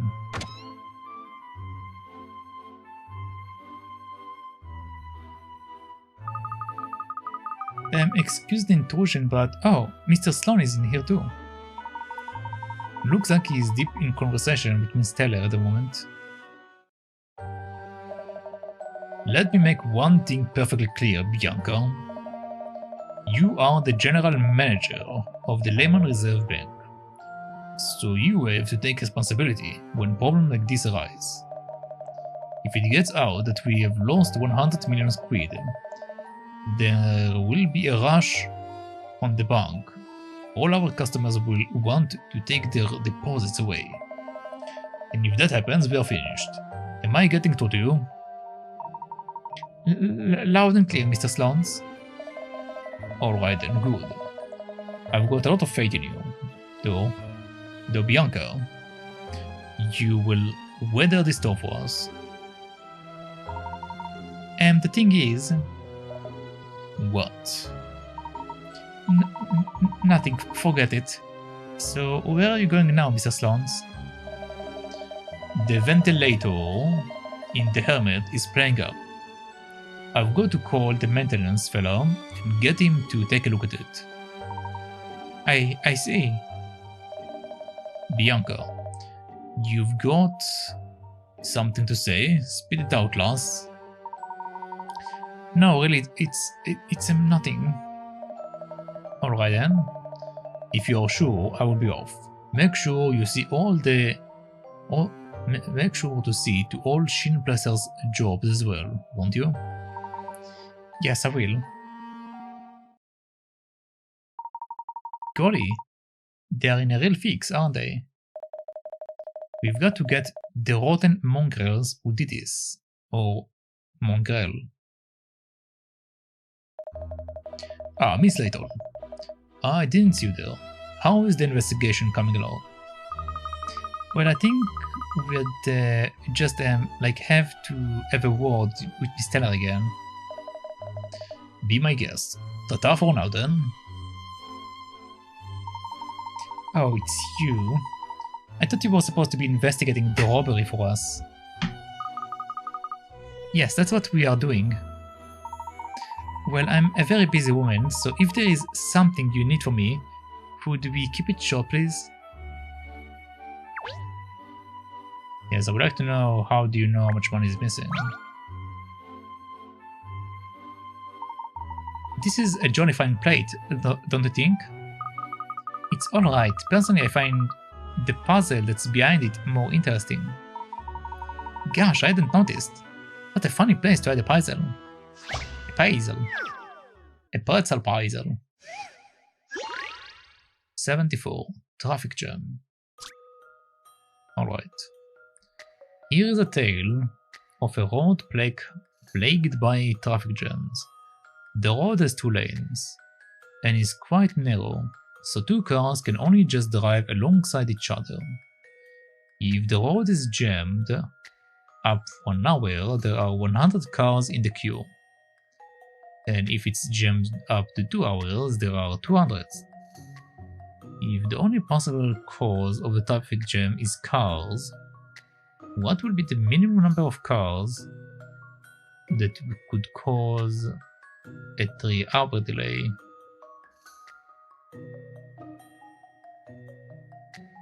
Aha. It jammed for 2 hours and there are 200. If the only possible cause of traffic jams is cars, what would be the minimum number of cars that could cause a 3-hour delay? 2? I mean, it's nice that we have 100 cars in the queue, but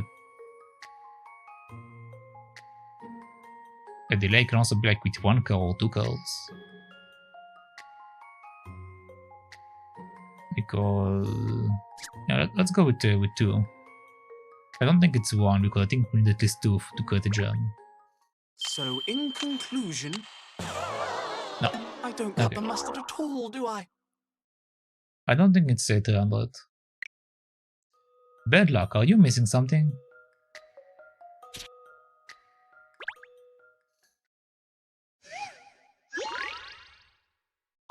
I believe I am missing something.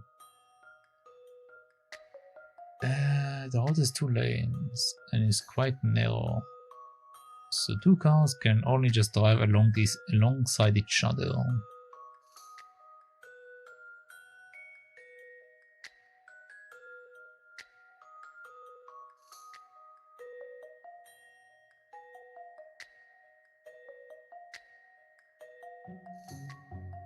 So because there are 2 lanes,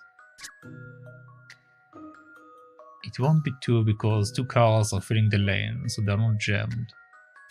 Which means a tiered car will be the one jammed because the 2 lanes are busy, so one will be stuck in the back. If you'll entertain my idea here. Okay, no. My logic is not correct here. Okay. Am I missing something?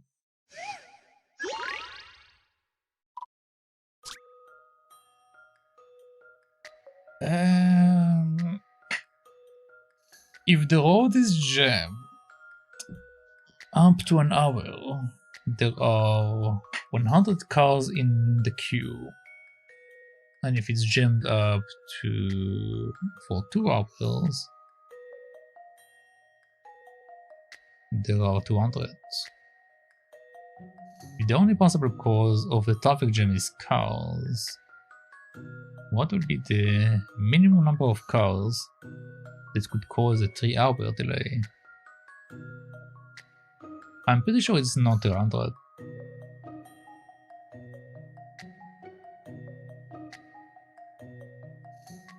Let's try just for the sake of getting it out of the way, but I'm pretty sure it's not 200. I have a feeling that perhaps... Okay. I don't cut the mustard at all, do I? But they are saying that only cars may cause the jam.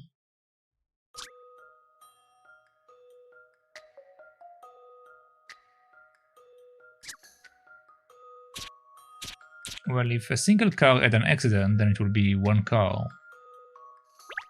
Right? If you'll entertain my idea here. Okay. It is. Goodness, Okay. I got that right. It's that kind of logic. You did it. If the first car is parked sideways along both lanes, that is enough to cause a jam. The question was how many cars would be caught up in the jam, but how many cars it will take to cause a jam. Yeah, that's why I said 2, but I guess you can use a truck for like saying like only 1 is enough. So yeah, okay.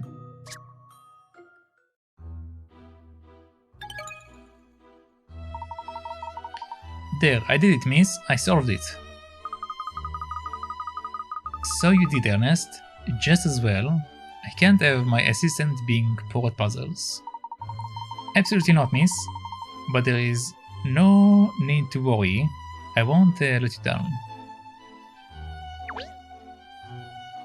Alright, anything else?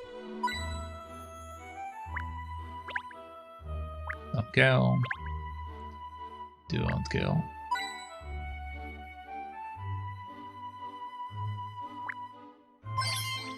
Okay, nice, got a coin. Cherry vault in a room. Oh, look at that cute little safe.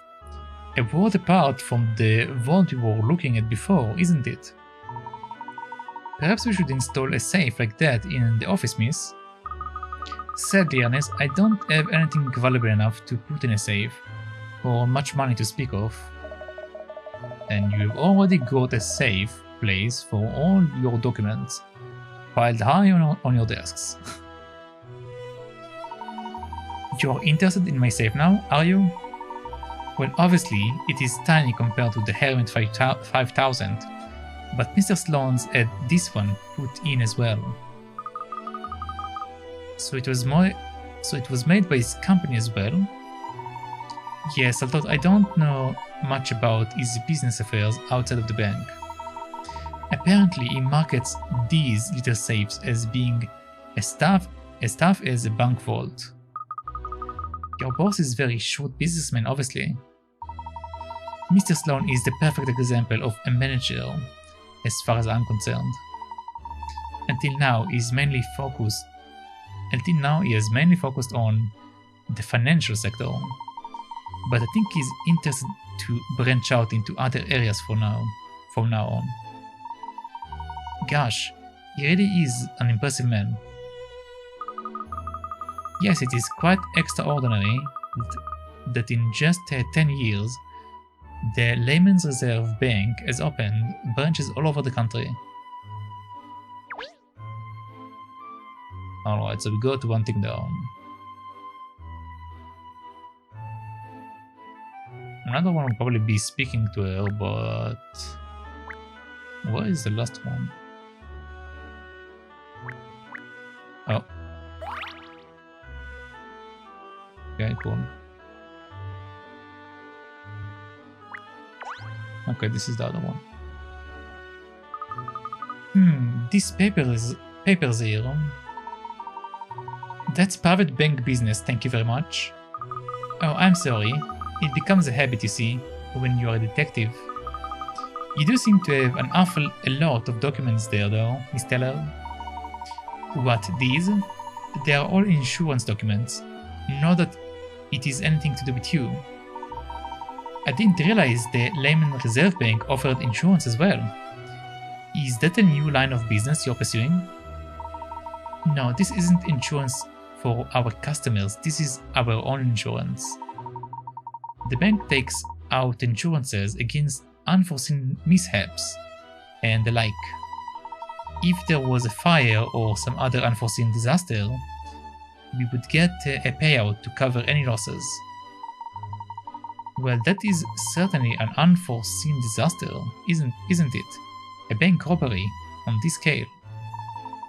Yes, that's true. It just goes to show you, you never know what is around the corner. So the bank is insured. So now they're saying it might be an insurance scam. Okay.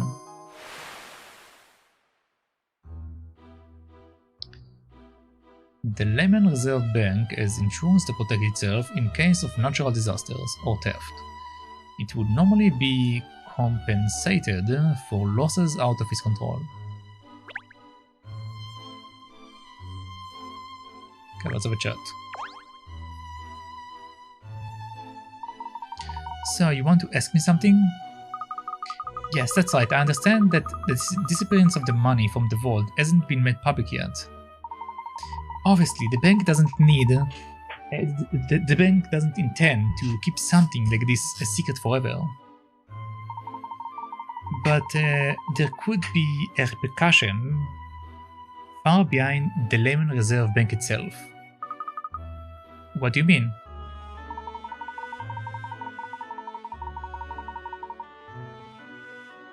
I mean that the disappearance of £100 million is likely to cause widespread financial uncertainty. And not just in London, all over the country, people will panic. That's why I've asked Inspector Hastings to keep this matter quiet until we've sorted it out as best as we can. When the time is right, we will issue a press release and the bank will take full responsibility for any areas where its handling of the situation has been less than perfect. I see. Thank you, that explains it.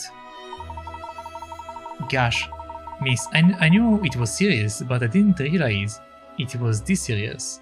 We have to find that missing money. Yeah, we do, don't we? Well, I think we've got the information we needed now. Thank you, Miss Teller. I don't see what any of that had to do with the robbery. What a waste of time. Don't worry. I assume you... I assure you, we will track down the missing money. Well, I'm not holding out much hope. Oh, don't you think that I'm up to the task? What? Oh, no. I didn't mean that. It doesn't matter. Once all of this has blown over, I expect I will be saying goodbye to my role as general manager in any case. But that's not fair. I mean, it's not your fault, is it, Miss Teller? It is the fault of whoever stole the money. Even so, the buck stops with me. I have to take responsibility for the bank's problems. And I don't imagine, well, I can't see you catching the criminal in this case. Oh, don't worry, Miss Teller. Miss Layton has never been stumped by a mystery yet. I have no doubt she will figure out who did this. Never been stumped. Well, I suppose I should be reassured.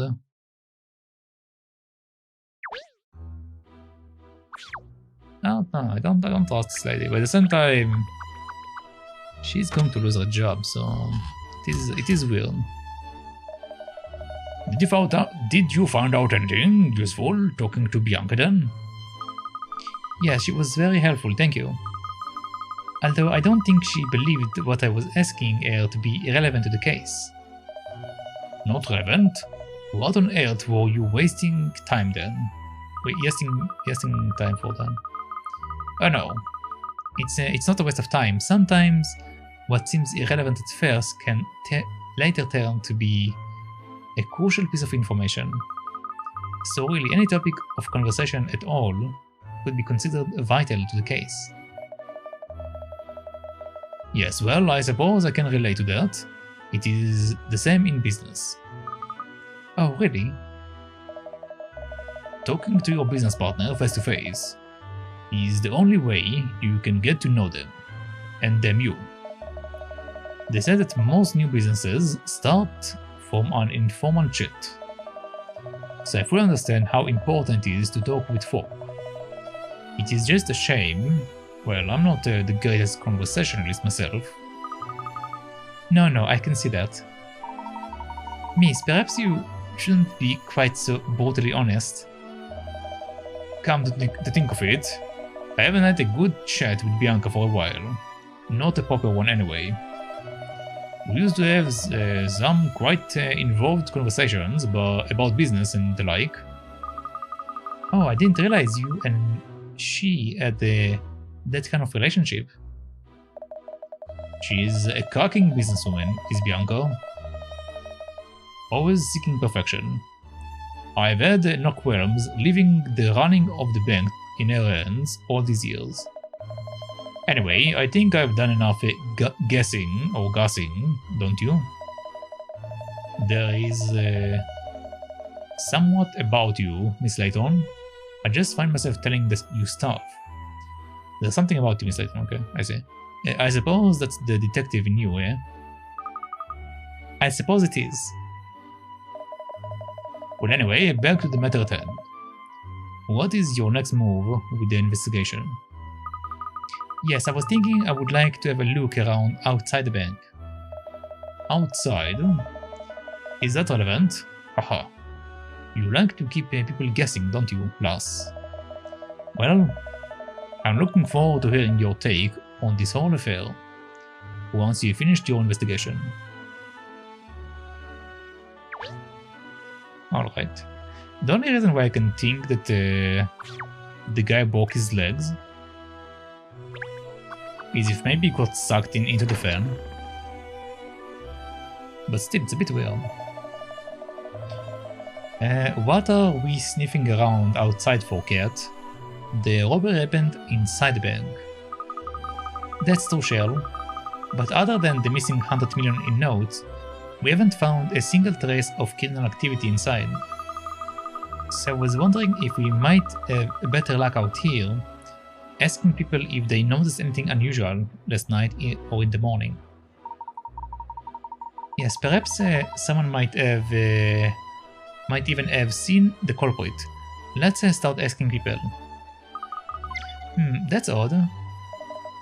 What is it?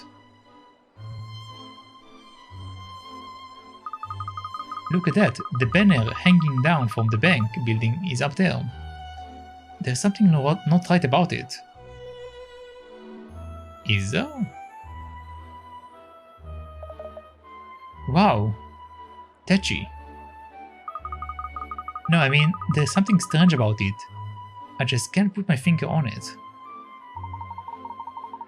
Alright then, we can investigate the banner at the same time as people out here if they notice anything. I mean, it's the same banner we saw earlier.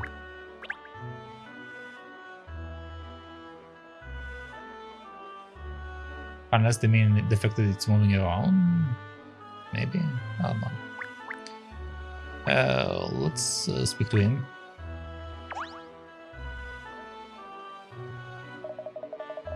Mav's busy cooking up his next idea for a film. I think you can keep that old fool down. Okay, so we can't speak to this guy.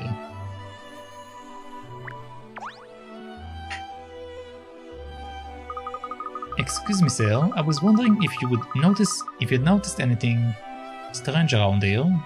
Say last night or this morning? Sorry, what? I don't really know. This is a so-called business district, open bracket, boring, close bracket. After hours, everyone goes home, and it's pretty deserted. If anything had happened here last night or early this morning, I doubt anyone would have been here to see it. Oh, I see. Great, there goes that idea. This guy is suspicious.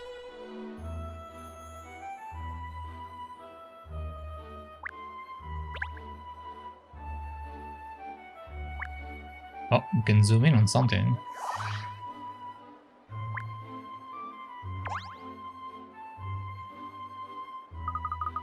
Aha, I've got it. I know what's not right about the banner. It's left. In other words, there isn't one on the right side. So it looks unbalanced. Unbalanced? Yes, I suppose it does, miss. You would expect to see one hanging down on the other side of the bank entrance as well. Barkley would never have only one banner. I don't suppose it could have anything to do with the robbery. I wonder if it could possibly be connected. I don't know if it's like that in the UK, but over here we do have buildings with only one banner. It's not that rare. Okay. Let's talk to this guy. Maybe around here. I found a few in the gutter before. Can we help? I'm rather wizard at finding things, actually. Who are you? And who says I'm looking for something anyway? Well, you did just now. You were saying how you found a few in the gutter before. No, I didn't. I didn't say that. You are hearing things. You want to get your ears cleaned out. Shady. Definitely shady.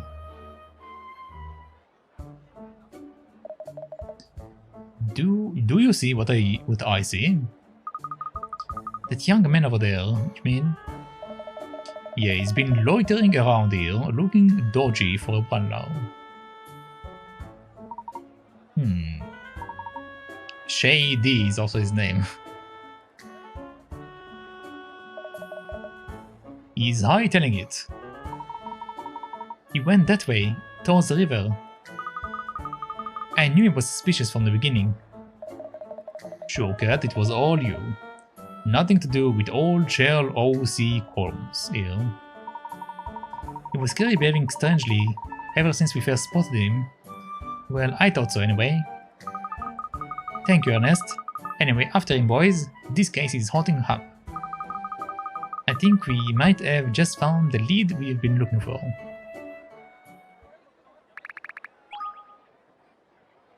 Okay, let's go.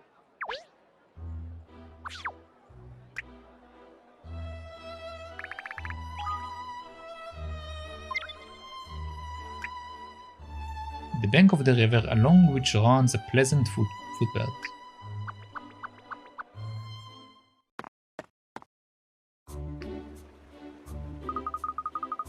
Where did he go? He must have come this way. Perhaps he slipped off down a side street or something? Well, I think it will be worth asking people around here if they seen anyone suspicious.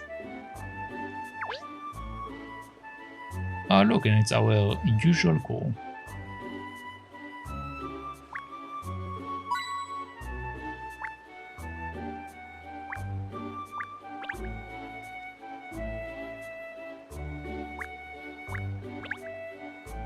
Okay, we don't have anything here.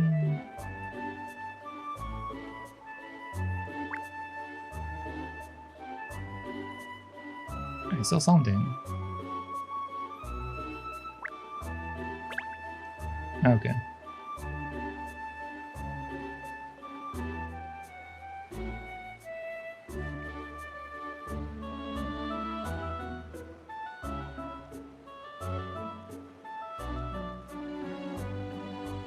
Okay, I don't see any other coins or anything, so let's just speak. Hiya, 1212. This is really the perfect place to jog. It seems to go on forever. Like her, she's not even panting. Oh, I found this puzzle while I was running along before. Can you solve it, do you think? Sure. Alright, 76. A class selection. A class of 10 students are voting for a class representative. They had to write their names and the name of the person they were voting for. Their ballot paper. They were voting for on their ballot paper. Everyone voted and no votes were invalid. Candidate A received 5 votes and candidate B received 4 votes. How many people did not have their name written up on the ballot paper?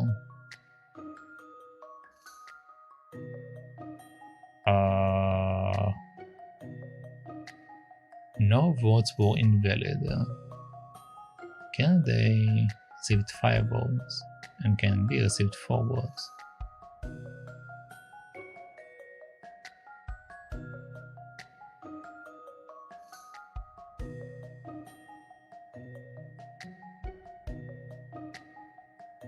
If he did 5 and EF got 4, which means 9 people voted, we're missing 1 person.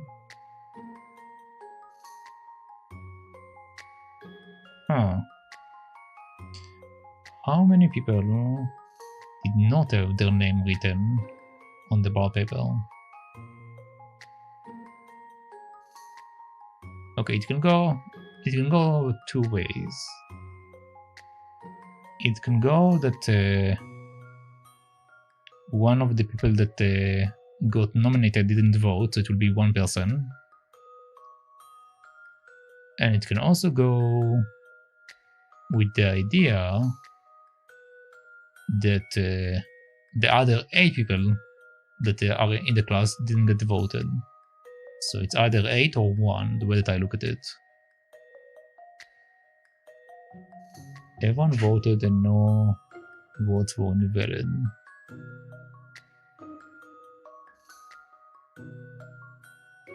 That write their name and the person they were voting for on the ballot paper.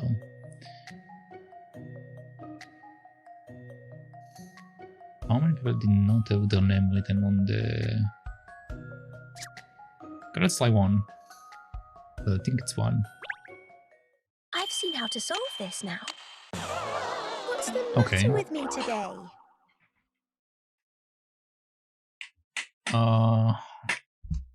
Are you missing something? I always miss something. Let's see. So it's not 1 person.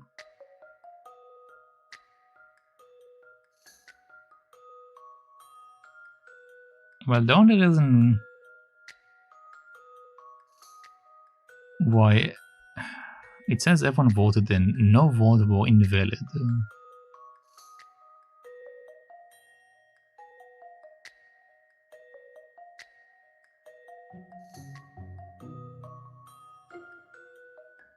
How many people did not have their names written on the ballot paper?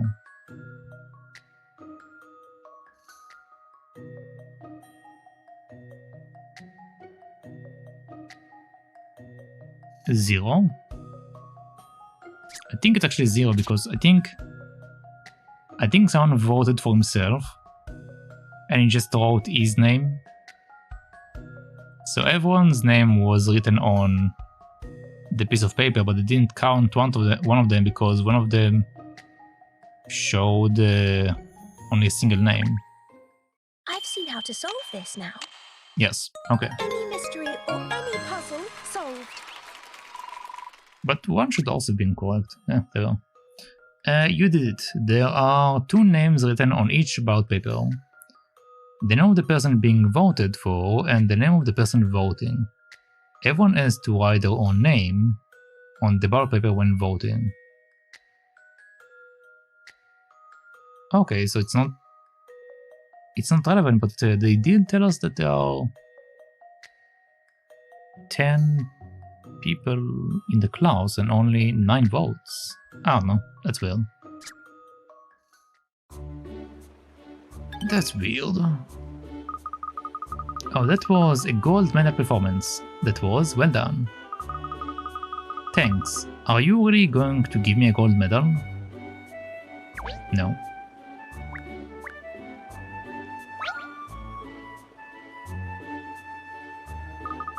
Excuse me, you didn't see a young man running past, did you? Wearing glasses and acting secretively? Oh? Hello, sir? Julas, I can't help you, sorry. I've had problems of my own at the minute anyway. I can't believe I've lost it. It means the world to me, that picture, so it does. Oh dear, I'm sorry to hear that.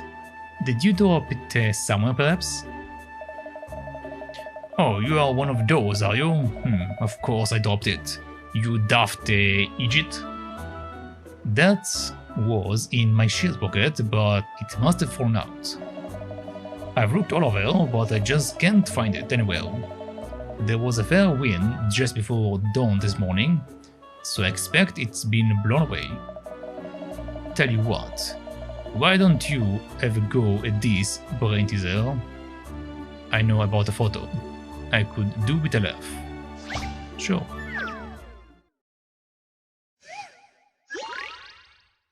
Okay, number 75. Picture the scene. Alright, there is a girl selling ice cream at a stall of viewing platform. A boy with a camera comes along and takes a boy-girl shot. What is the minimum number of people that could have been on the viewing platform when the photo was taken? There's a girl selling ice cream at a stall on a viewing platform. A boy with a camera comes along and take a boy-girl shot. I don't know what a boy-girl shot is supposed to mean. What is the minimum number of people that could have been on the viewing platform when the photo was taken?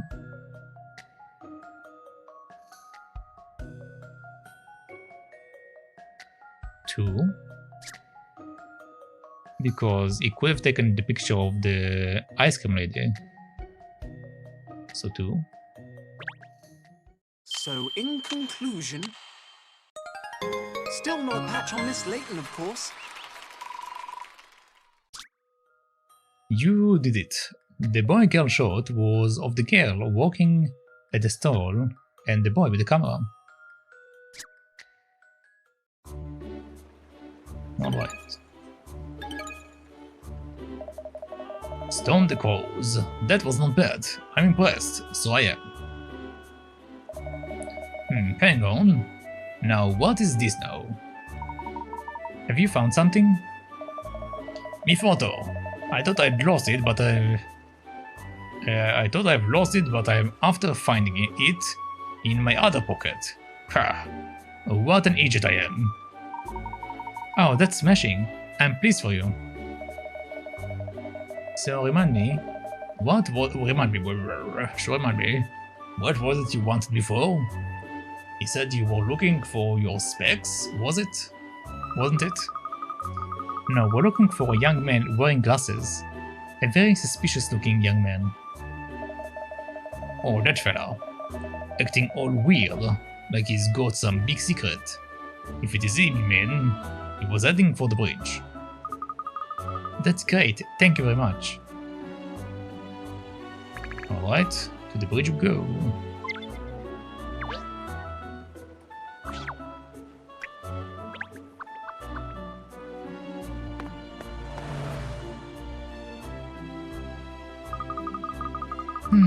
Where did he go, the suspicious looking young man? The little terrier is giving us the slip again. Oh look, it's the flag.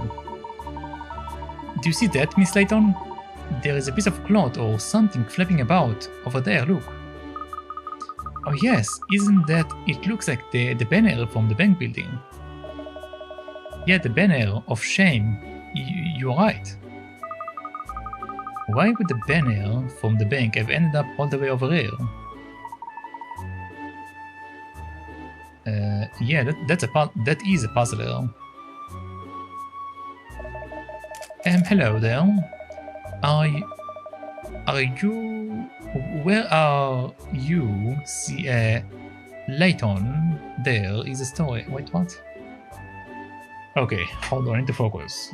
Hello there. Where you see Layton, there is a story in the making. As we say in the office now. So come on, what is the deal? Over there you see, there is a banner snagged on the bridge. Oh, God, blimey, so there is indeed. Perhaps, I think this could have something to do with that rather strong wind that has been blowing just before dawn this morning. Blew itself out almost straight away, mind you. Yes, I think that will explain how that banner has come to be caught on the bridge there, got blown by the gale. All the way from the bank? Gosh, it must have been a veritable hurricane. I didn't notice a thing in the night, though. Enough of these windbaggery. Now, dish the dirt, come on. Me think you are working on a case, eh? What is the deal? Remember not to mention the £100 million, the money cat. Don't worry, Sherl. I'm afraid we've got nothing to tell you, Doug. I'm just out walking my dog. I would like to believe that, but my dirt alarm is beeping, like a radar in the blitz. No sign of that suspicious-looking chap here after all. Might as well head off the bridge, then I suppose. I will lead the way, cat.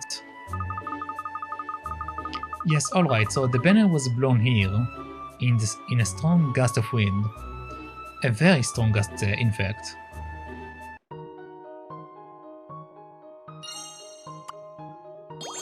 Okay, so there are two options right now in my head. One, the lady is lying, which is why I'm suspicious still. And the second reason is that I was right about the fan, which means that the fan might have carried away the paper if it's been just like sitting out, so that's what it seems to be looking like.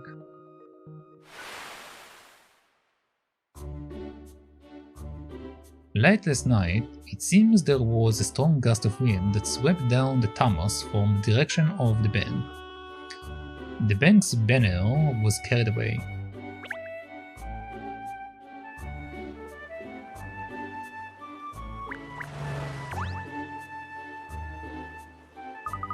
I wonder if someone from the bank will come to retrieve the banner. We should let them know it is here, I think.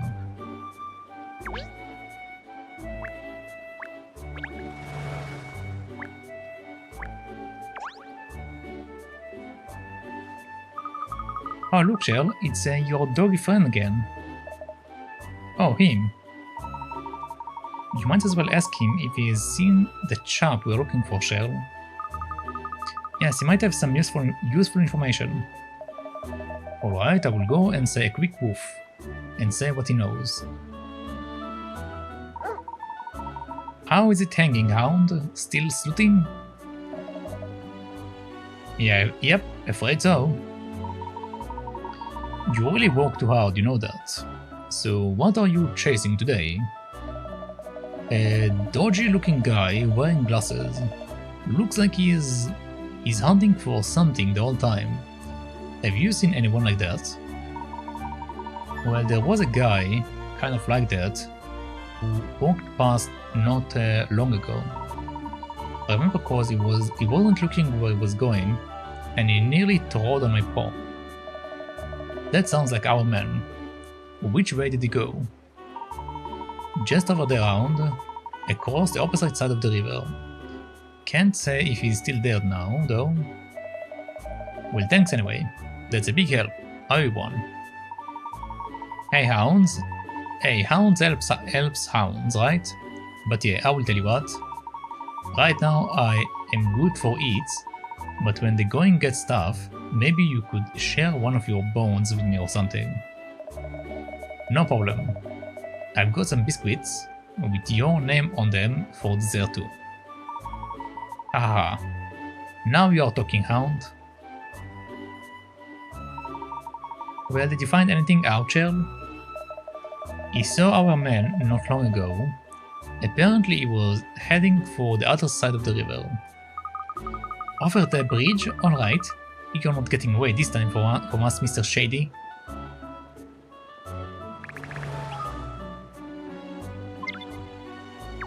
Alright, before we leave, is there anything else here?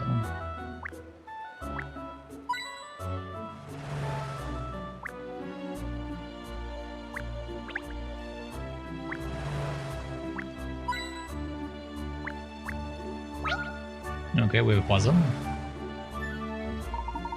Ah, a hidden puzzle. I wonder if I can solve this one. Put yourself to the test, Ernest. I'm sure you can do it. Gosh, when you say things like that, miss, I feel like there is nothing I can do. Alright, let's go. Number of numbers. The numbers from 1 to 5 have counted up the number of something about them. What? The number from 1 to 5 have counted up the number of something about them. 1 is 1, 2 is 1, 3 is 0, and 4 is 3. How many does 5 have? 1 is 1, 2 is 1, 3 is 0.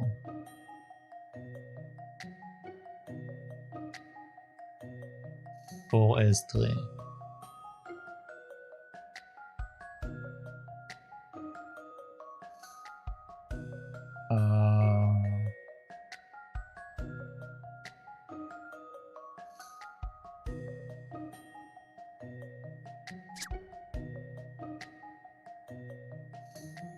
One is 1, 2 is 1, 3 is 0.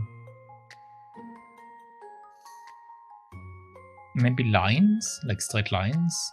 So 1 have 1, 2 have 1, 4 have 3, 3 have 0 because it's round lines. So 5 will have 2. I have a feeling that perhaps... Still no patch on Miss Layton, of course. You did. The numbers that counted up, how many straight lines they are contain. Okay. Alright.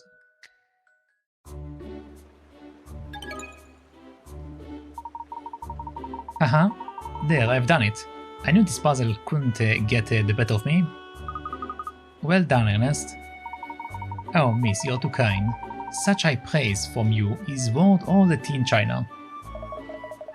Easy, Pine Strips. It was only a well done.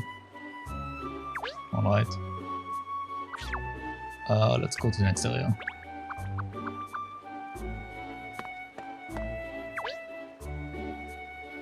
Hello, friends.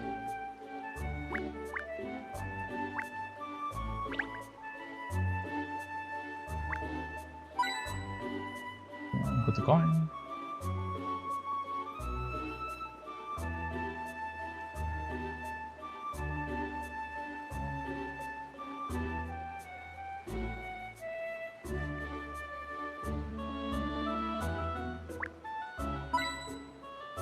And the coin.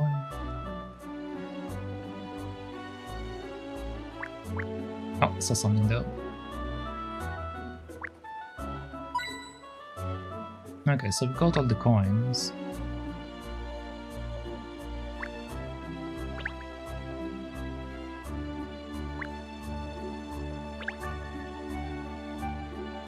Okay, let's have a chat.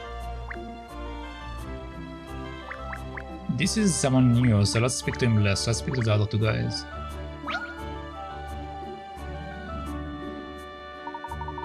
Excuse me, Mr. Fisher, you haven't seen a suspicious man, a suspicious looking chap passing by this way, have you? We are looking for him. A suspicious looking chap? Fishy, you mean? I feel like I might have done, yes. Or did I? It is this puzzle my old man said me once, see? I feel like I can't concentrate on anything else lately, or can I? I'm afraid you've rather lost me. Gosh, it's no good. If I can't get this puzzle out of my mind, I will never be able to think about anything else ever again. Ever.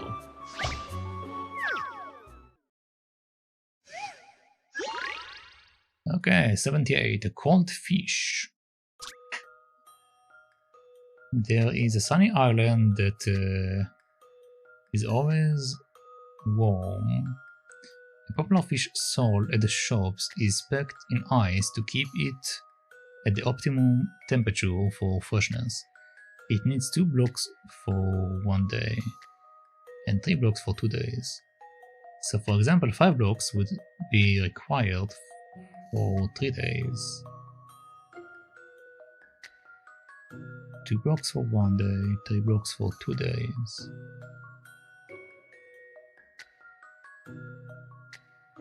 Five blocks will be required for 3 days. Okay. I'm not entirely sure why the math here is a bit weird, but okay. A new fish has just been caught. What is the minimum number of ice blocks needed to keep it fresh for 1 week?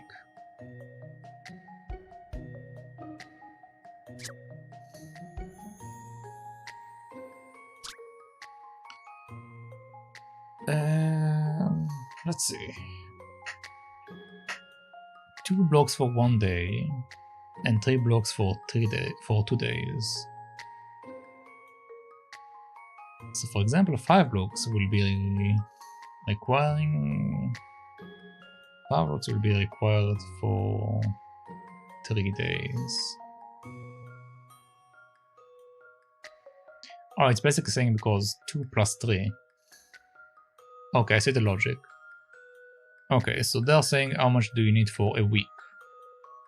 So we shall do 2 times 3, which basically will be 3 times 3 in this case, because we need to multiply the 3's. So it will be 9 plus 2 blocks for the last day. So it should be 11.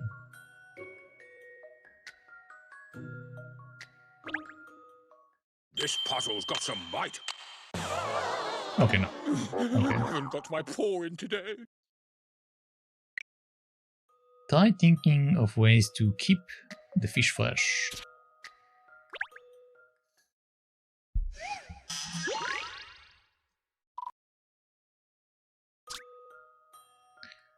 Okay, 2 blocks for 1 day, 3 blocks for 2 days. 3, 3, 3, 9. It wasn't good. If we do it in multiplies of 2, it will be 2 times 7, which is 14.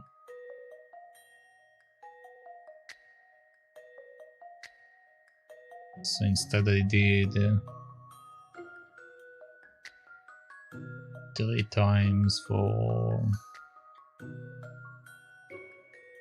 2 days. Which basically means that it needs to be 9. And then plus 1 for the last day.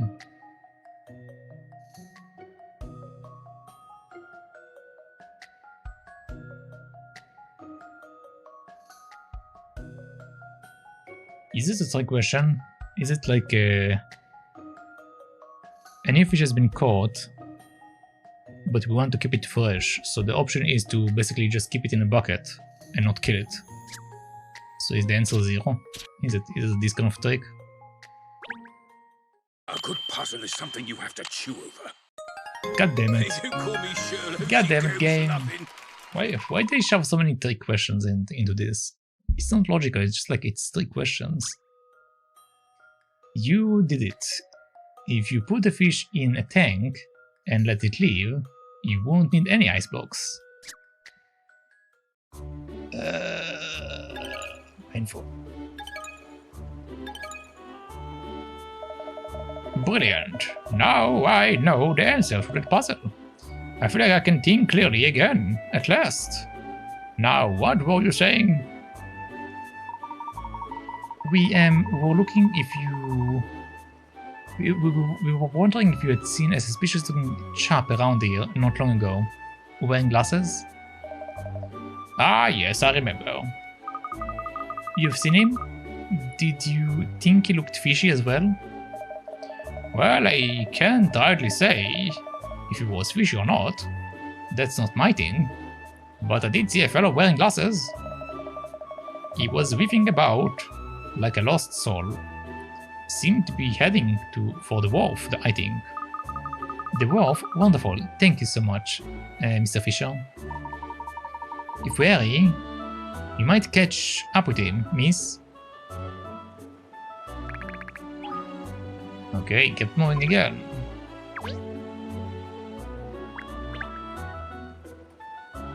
Okay, so we can't speak with this guy.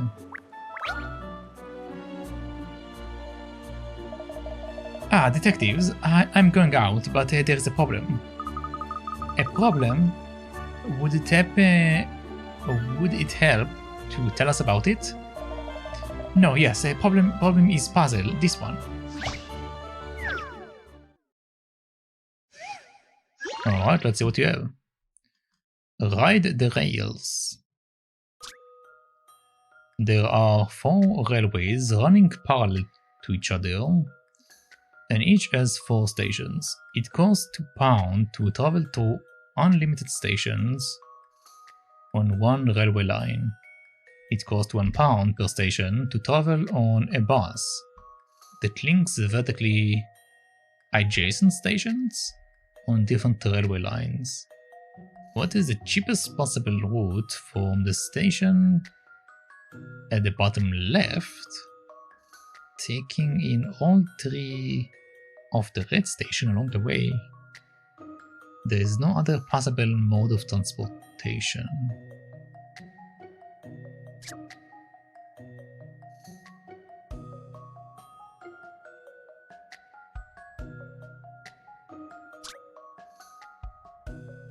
There are 4 railways running parallel to each other, and each has 4 stations.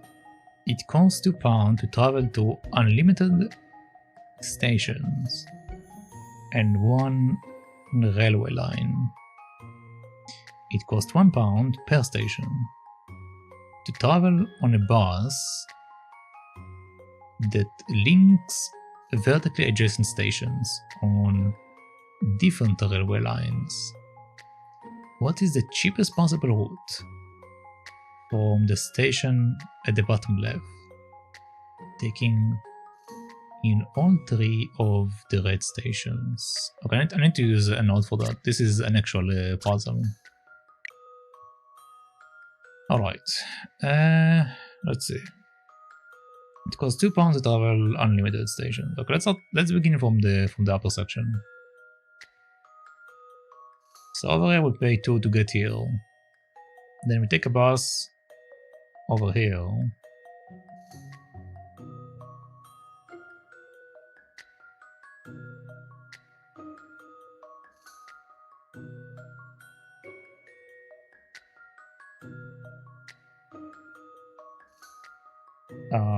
Okay, so let's pay 1. Then we will take it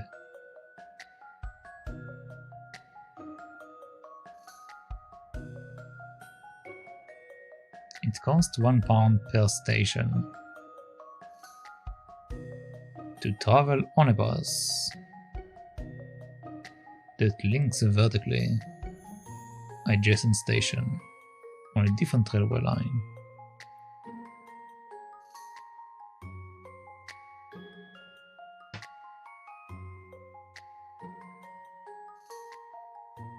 Oh wait, we are starting from the bottom.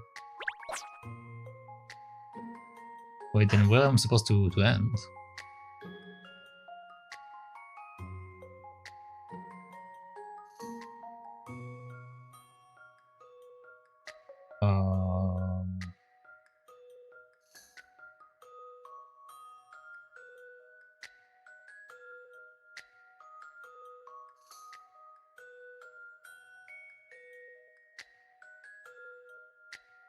What is the cheapest possible route from the station at the bottom left? Take in all the bottom left, taking in all 3 of the red stations.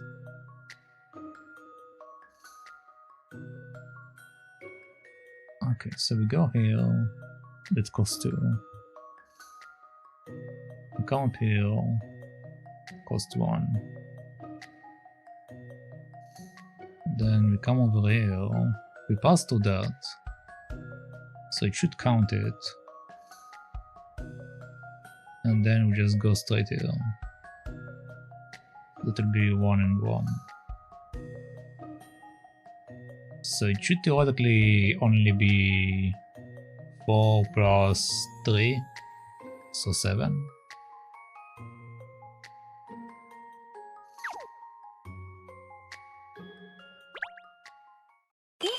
an interesting one. Okay. And that's how it's done. You did it. If you pass through the 3 red station on the shortest route possible, the fare will be the cheapest. There is no need to stop at the second red station, so you can just pass through without paying any extra. Yep. Okay.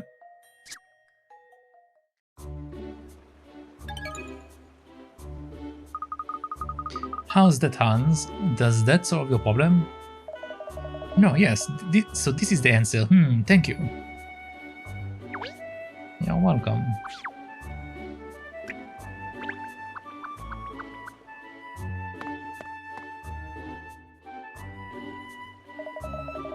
Phew. These little scamps leading us all around the houses. I wish I had the sweat glands. Wait, dogs can sweat? I actually didn't realize that. Huh. Don't worry, Sherl. I think it's nearly over today. Pavement pounding that is. Pavement pound? Don't say that. You know I get edgy when we are near Battersea. Hehe. I think we've cornered our man at last. He's not going to get away this time. No, he's not. Alright. Okay, so this is our man. While we speak to our man, let's see if we can find stuff.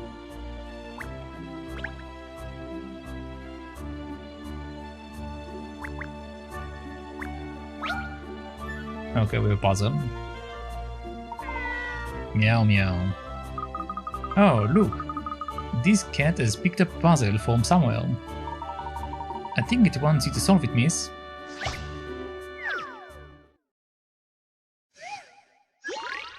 Number 81. Changing numbers. The numbers on this digital display board are lined up in order, with the largest at the top. Which numbers go in the concealed spaces in the middle?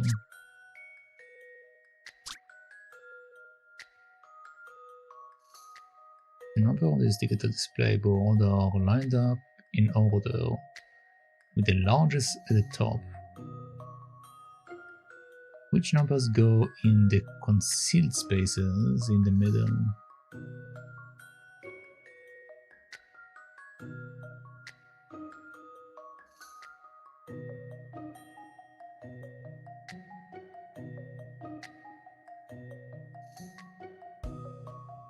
Well, the only number between 8 and 6 is 7, so it should be 7 in the middle.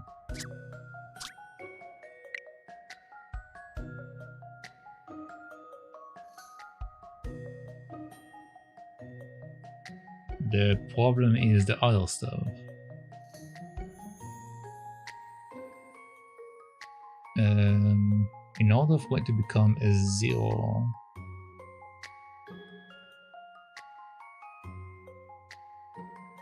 how does that make sense?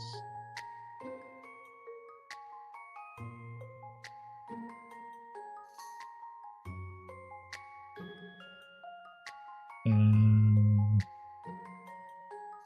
65, 8 become eventually 10, 6.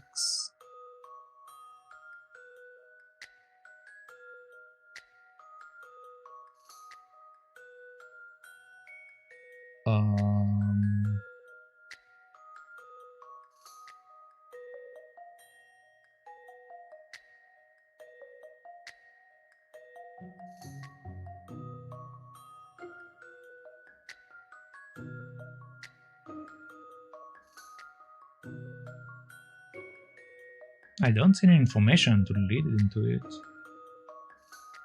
Like, we can set it like there is 5 numbers in between 6 and 1, and 5 numbers between 5 and 0.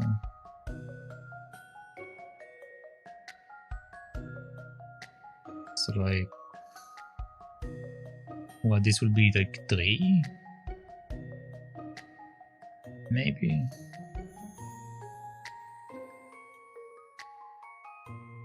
But it don't make sense.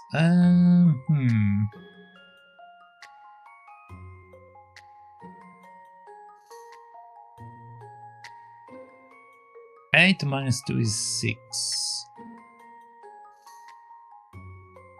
So proud that it was a -1, which is why I put a 7.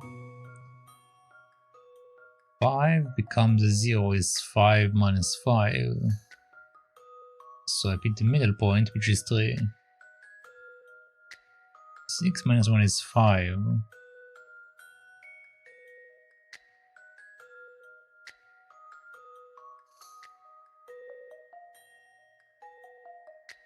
Which in this case will be 6 minus 3, so it will be 3. But then 3 minus 3 is... No, it will be 4 in this case. Because 4 minus 3 is 1.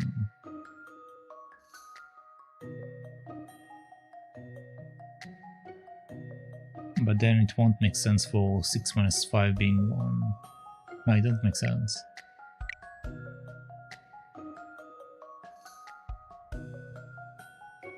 It doesn't make sense.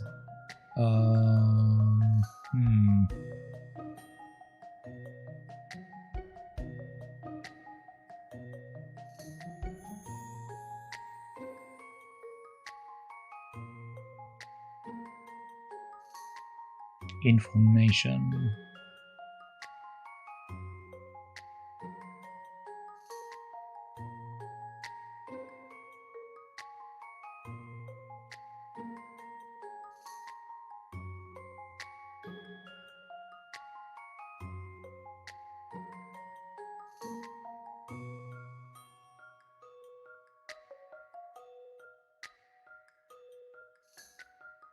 It says the biggest number is at the top.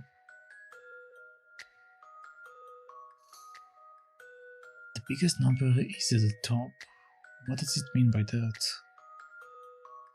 Does it mean what I think, that they're just like these are my maximum numbers?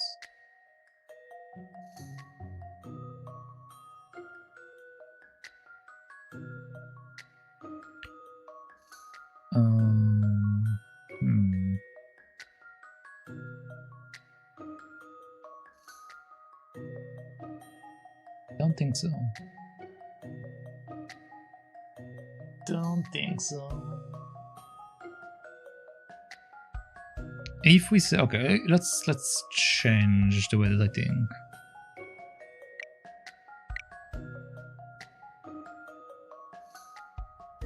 Okay, so over the first one we said the 1 difference to get to the 6.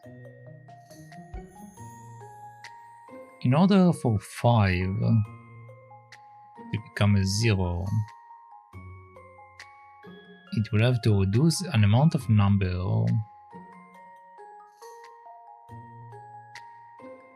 that makes sense. So if we say that it's -2, then it will be 3. But then 3 minus 2 will be 1, technically speaking, so it won't make sense.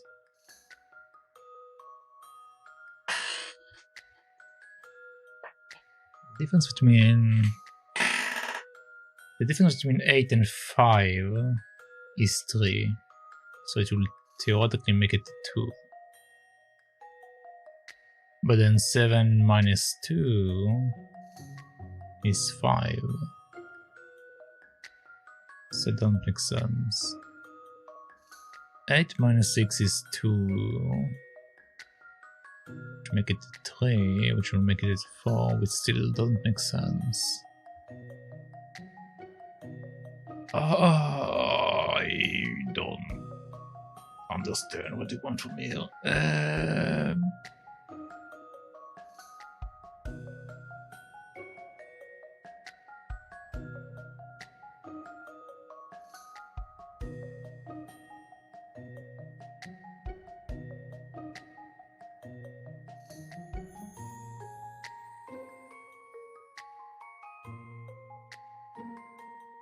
We can also claim that like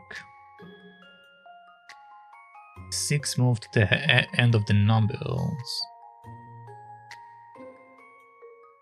So it could be that the numbers just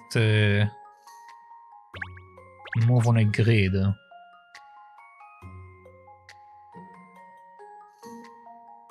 So like over here there was actually supposed to be a 7.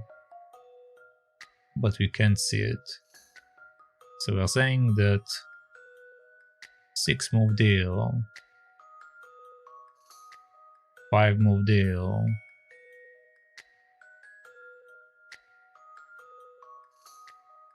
or alternatively 7 move deal. Because we are saying like 7 is in the 2 dotted lines part. So 7 move deal, 6 move deal. And no, but then this doesn't make sense because 6 and 5 are in reverse order. So no, it doesn't make sense. Is 6... Is it the multiplication of 65?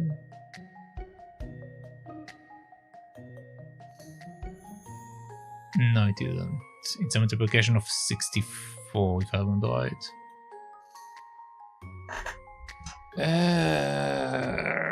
Okay.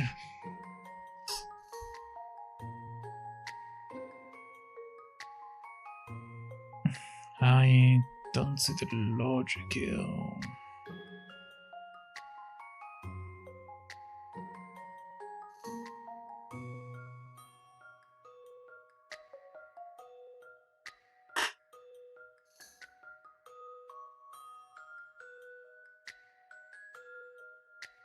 It's not a clock, it's not some weird pattern. So what is it?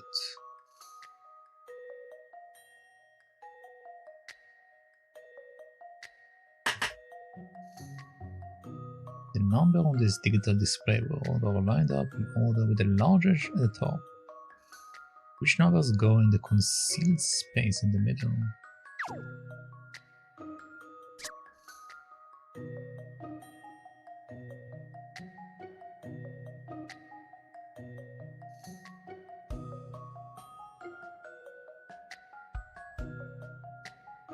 We do have an arrow that shows there should be a relation between them.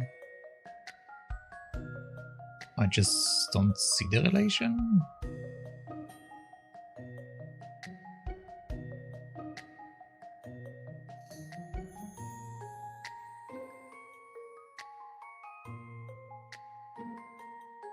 But it does look like the 6 moved along the line. It does look like that. It's basically moved from here to here. So I think the 6 might be here, which means the 5 will be here. And then 0 will be here if we follow the thing from below.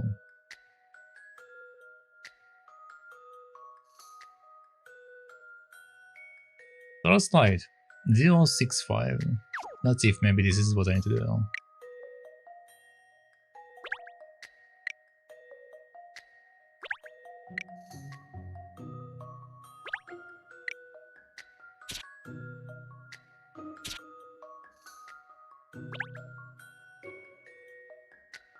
Sure.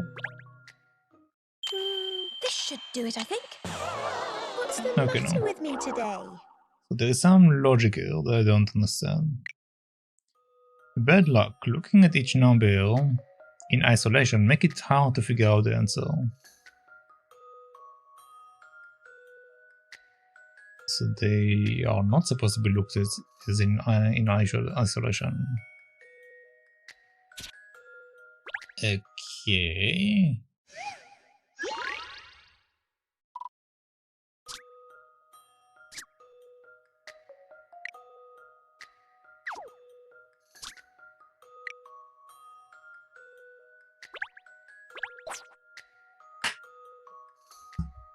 10-6, 65-8, 6-5-8, 1-0-6.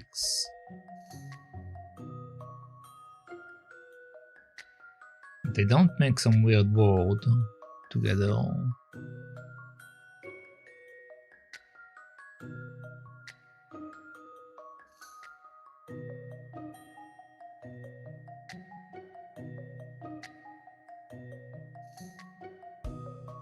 Yeah, they don't make some weird word together.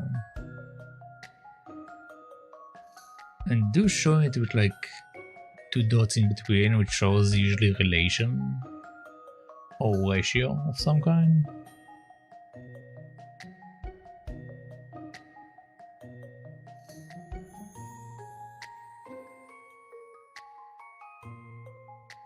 Well, 8 times 8 is 64, which means it's missing 1 in order to become. You have like 65, basically an extra 1. But when we look at the 10 and the 6, 6 times 6 is 36. So that's kinda off the mark.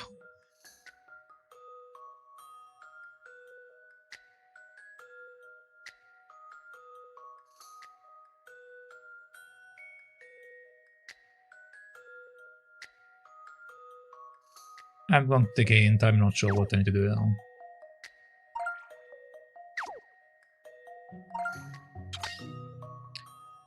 Instead of looking at each number in isolation, look at them all together. Are the numbers on the board anywhere about your person?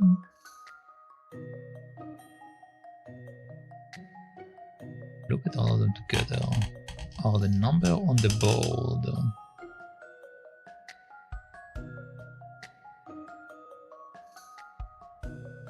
anywhere about your person?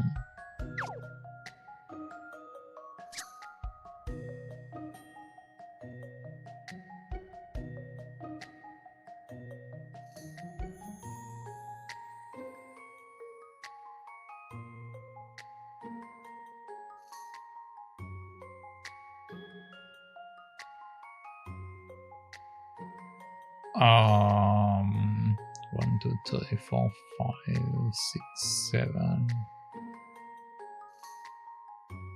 8, 6.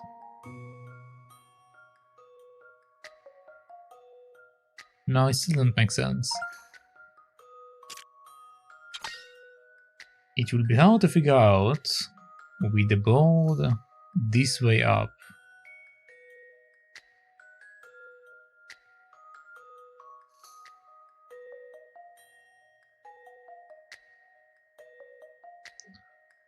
If I flip the board, it's 201 or it's 901 or 859. I still don't see a relation. Try turning the board upside down. I did. It don't make sense.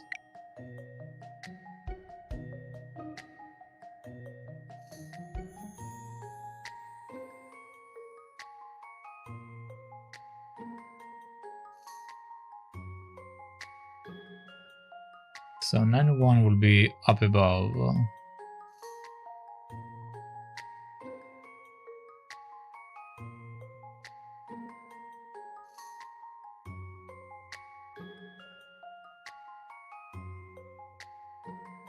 This would be 859.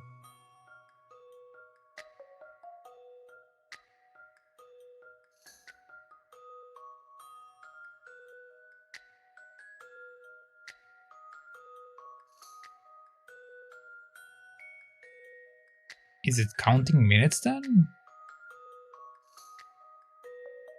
So like, this is 8:59, so this will be 9:01. And other 4 to be 9:01. At 9 or 9:00.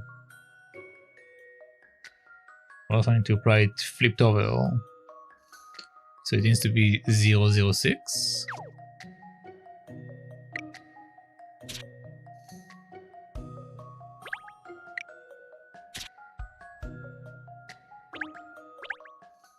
I've seen how to solve this now. Okay. Any mystery Yeah, or any puzzle solved. I didn't see that. That was confusing. You did it. The answer was 006. The board is playing the digital time in 1-minute intervals. Turning the ball upside down makes it make sense. If you say so. There you go, all served for you. Meow meow. It looks like you have another satisfied customer, miss. Helping dogs get beards. You're a veritable Dr. Dolittle with puzzles.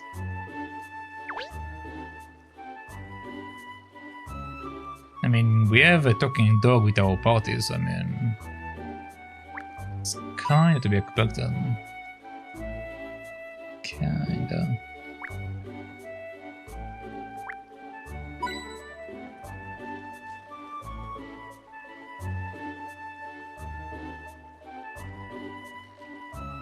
Okay, let's have a chat.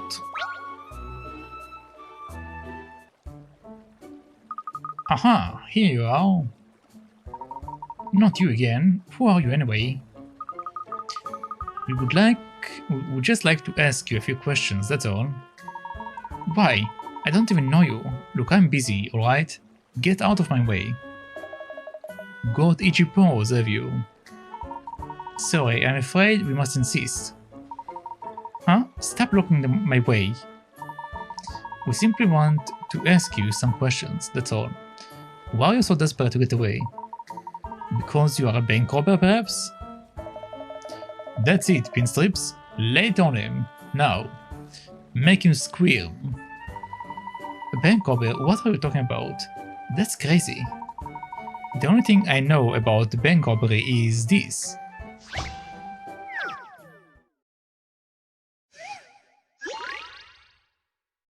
Light security. There's a mysterious thief after the treasure. Keep the jewels safe by activating the security system. Surround the 2 jewels with lit up panels to protect them. Touching a panel makes it light up red. Then when the system is activated, the adjacent panel in the direction of the arrow lights up. And this continues until there is no more panels in the sequence.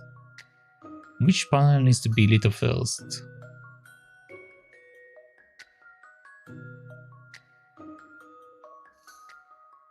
Surround 2 jewels with lit up panels to protect them.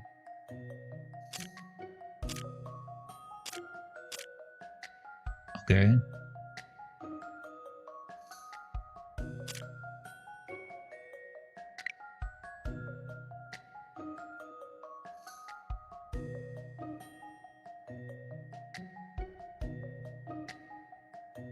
Okay, so this gets stuck.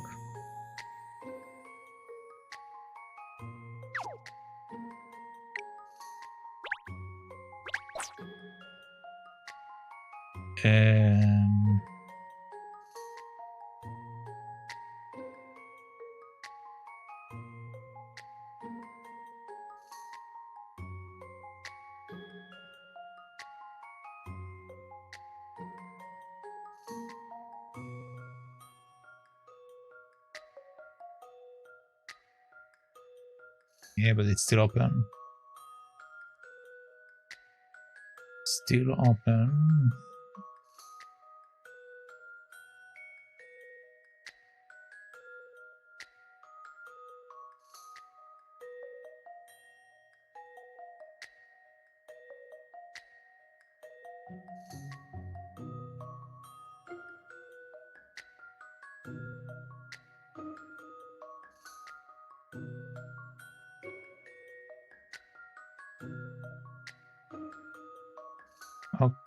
Okay. This doesn't go anywhere.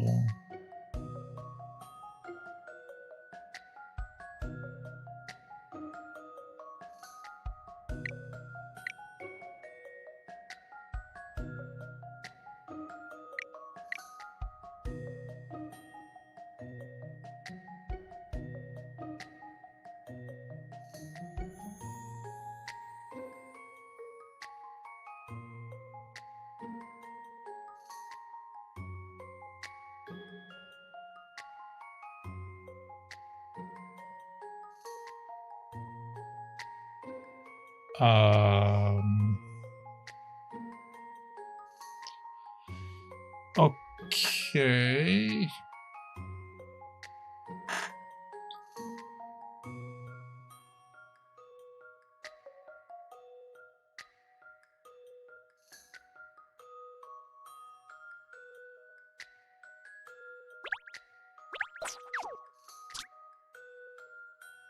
What is the goal again?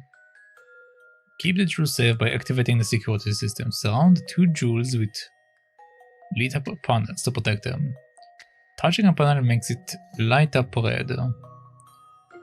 Then when the system is activated, the adjacent panel in the direction of the arrow lights up. And this continues until there is no more panels in the sequence. Which panel needs to be lit up first?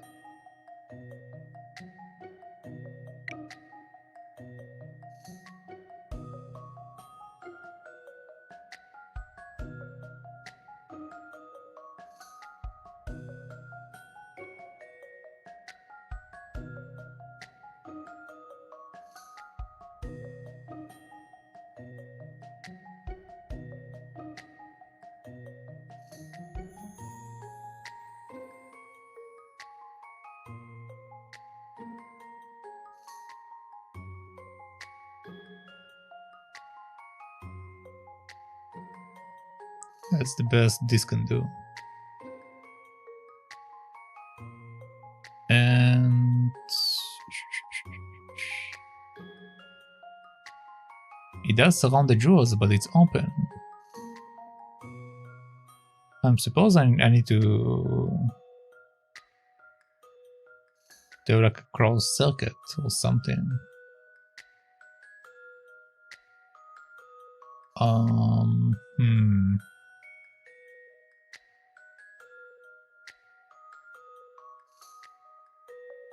Da da da da da da da da da da da da da da.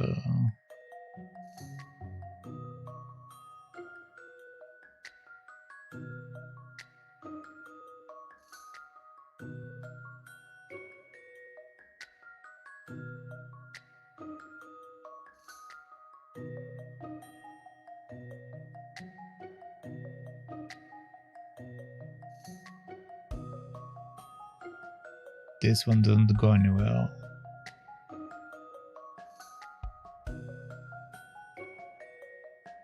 This one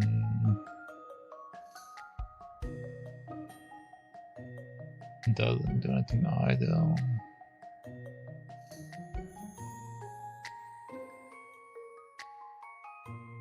I don't entirely know what I want to be.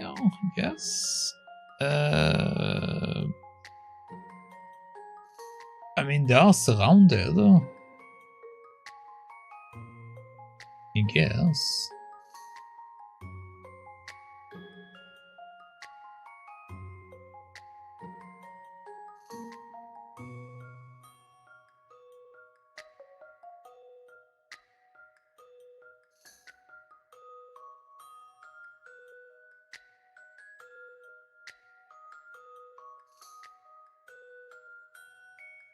But it doesn't cover the entire map, no matter what I do.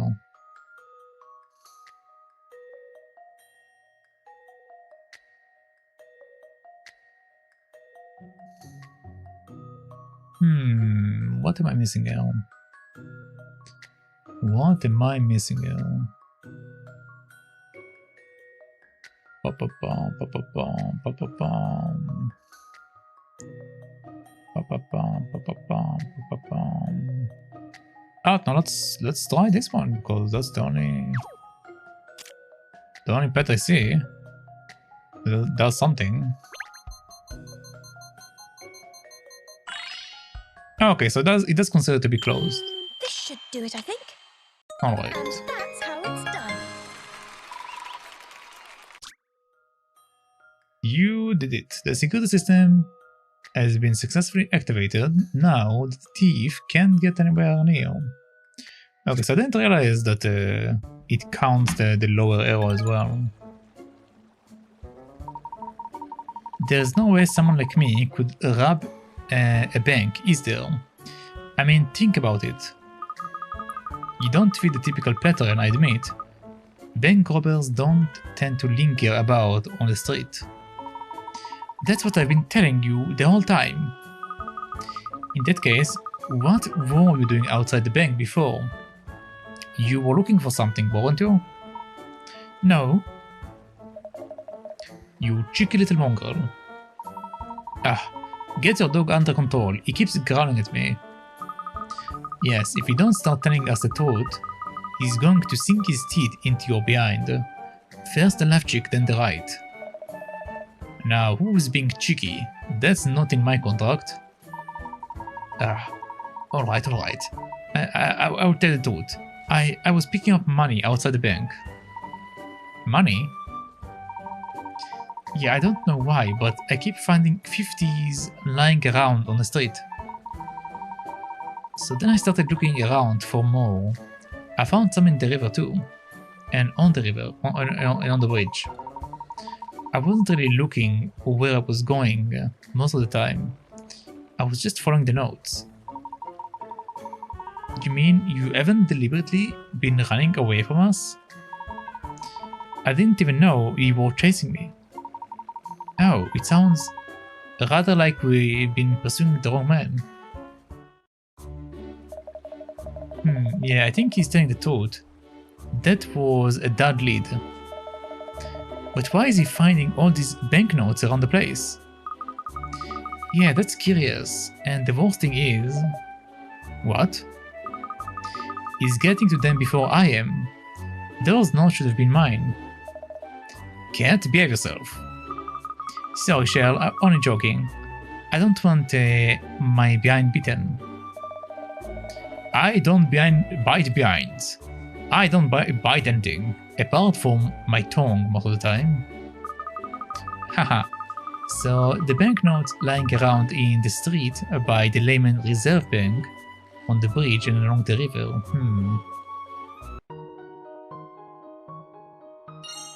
It was the fan all along. Scattered banknotes. All the clues are coming together. Case complete. There are banknotes scattered around the bank itself and along the river. A suspicious-looking man heading for the wharf seems to be collecting them. Yep, time to solve the case. That is it, no question. The mystery is history. You've solved it, miss? Oh, splendid. In that case, we should get back to the bank, shouldn't we? Gather all the relevant parties. Yes, there's just something that I need to take care of first. Ernest, could you get in touch with everyone and let them know the situation? Of course, leave it to me. Cat, Cat, are you sure? You've cocked it? You haven't got the wrong end of the stick or anything? No pressure or anything, but... 100 million quid? Relax, Sherl. My deduction is as safe as houses. Let's hope it's safer than the bank safes was.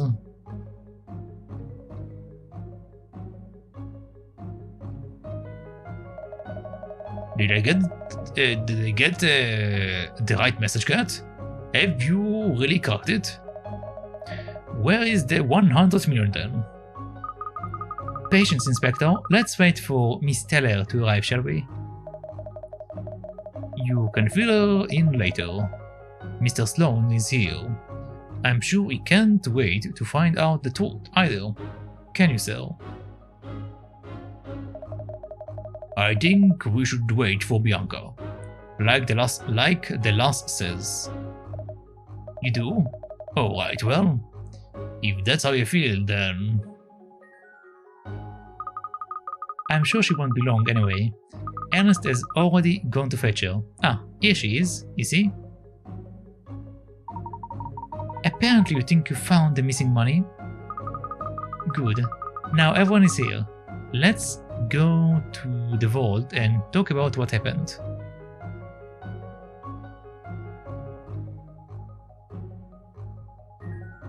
Hearing that £100 million had disappeared, we all naturally assumed that someone had stolen it or hidden it somewhere. But in fact, it literally did disappear.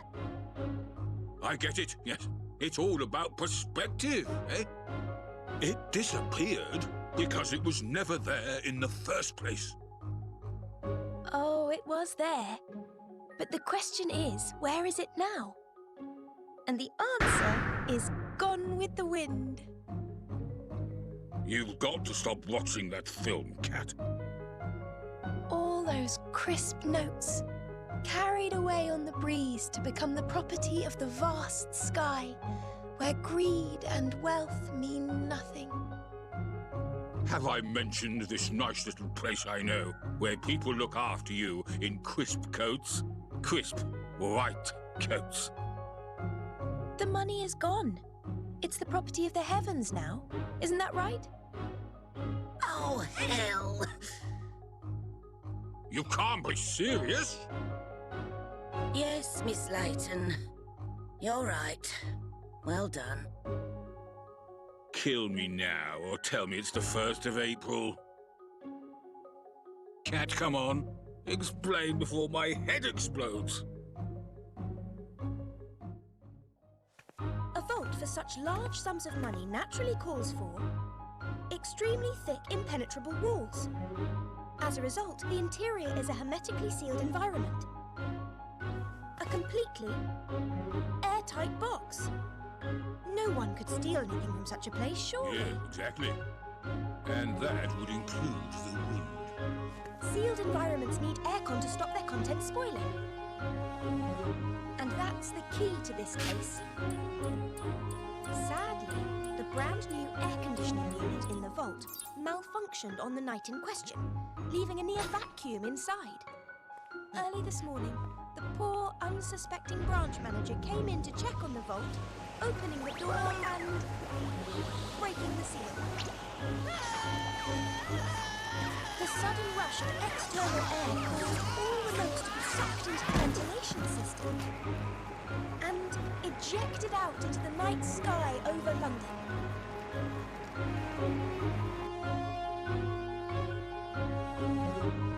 I'll be blown.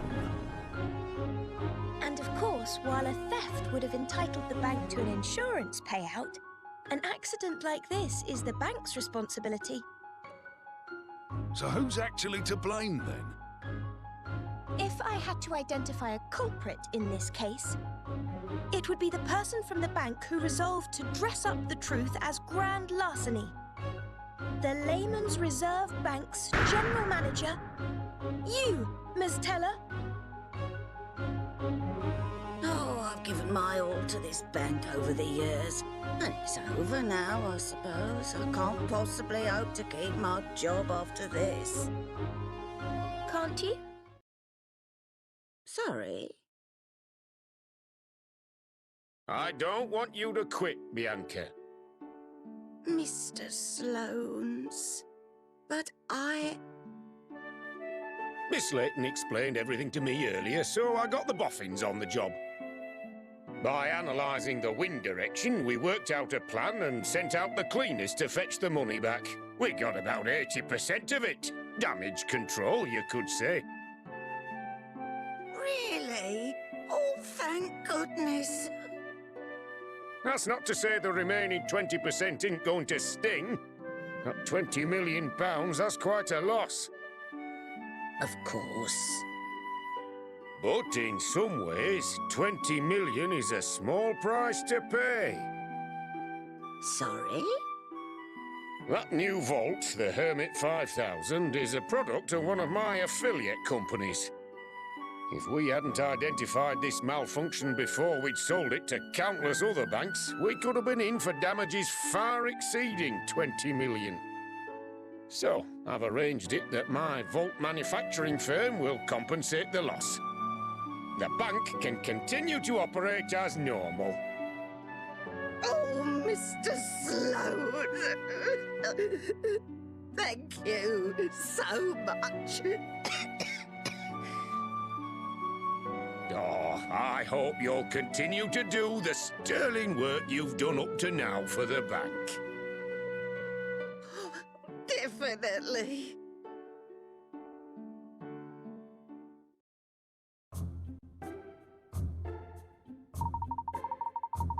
I must say, that was truly inspiring piece of detective work. Hear that, Kate? Pinstrips is a big fan, like the surprising cause of this whole case. I don't know how you worked it out, Kate. No one else could have ever arrived at such an obscure truth. I'm quite sure you are a sensation, miss. Haha, thank you, Ernest. Oh, that reminds me, you received these flowers earlier. I'll put them in a water vase later. Oh, they are beautiful. Who sent them? Mr. Sloan's, miss. He said he wanted to thank you again for helping sorting everything out. He's a little overbearing to look at, but he's a very kind man, actually. Yeah, I can't believe he didn't give the general manager of his boot. I think perhaps he is misunderstood because of his appearance. I would have to tell him it would be nice to meet informally sometime and chat about something other than business. You are a braver person than me, Cat. Apparently Mr. Shinblasters, the branch manager, has regained consciousness again now, and his legs are on the mend too. The lucky guy missed the whole thing. It's amazing to think that 20 million pounds is still missing though, isn't it? I wonder where it all ended up. Not in my pockets, sadly. Not even one note. I know, it's like a dream, isn't it? Money just raining down from the sky. Yes, that would be amazing. Wait! The money you put in your desk drawer before. Miss Layton, don't tell me you... Of course not, Ernest. That was payment for solving the case. I'm sorry. I didn't mean to imply, ha ha ha ha ha. Pinstrips.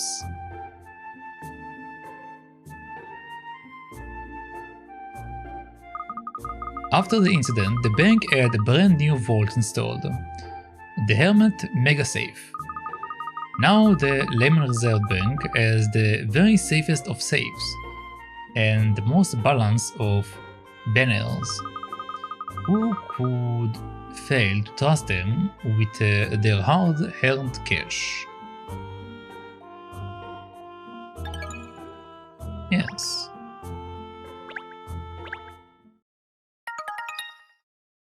Alright, nice. A new case coda has been added entitled Said Shady. A new dinner has been arrived requesting an ideal meal. Alright. What time is it? Okay, we're not going to start a new case. Let's see real quick what I missed. Okay, so I missed 3 puzzles. And I missed 2 puzzles, yeah. Also, I missed 3 coins. Alright. Let's try to find these 2 puzzles and 1 coin.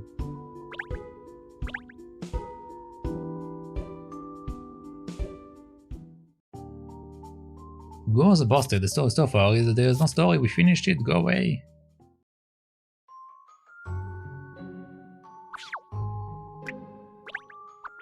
It looks like this is the missing coin.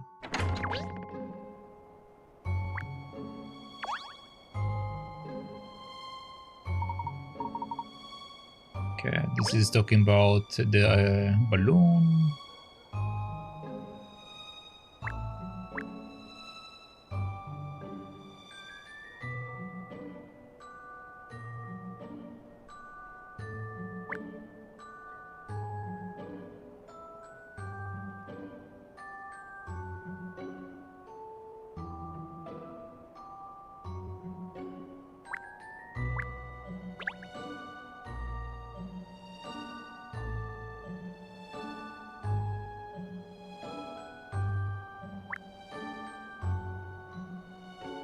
Okay, where are the soda?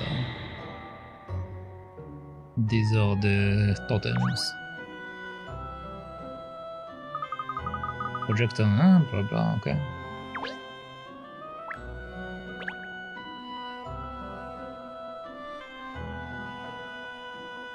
Where is this coin?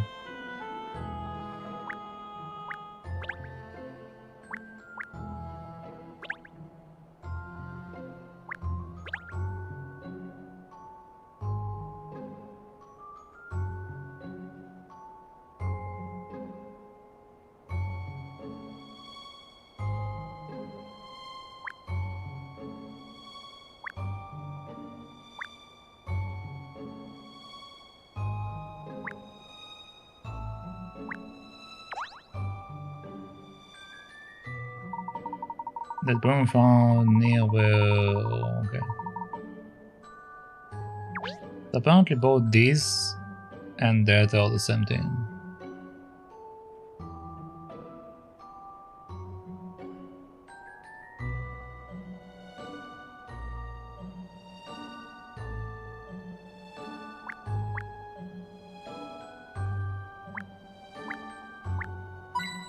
There it is. Alright. Okay, so puzzle number 1 is here. Alright. Who is my puzzle holder? You? Yes. Oh dear, this is a trouble. Are you right? You seem upset about something. I spotted this puzzle when I was gazing up at the night sky, but I can't make head nor tails of it. Ah, well, perhaps I can be of assistance then.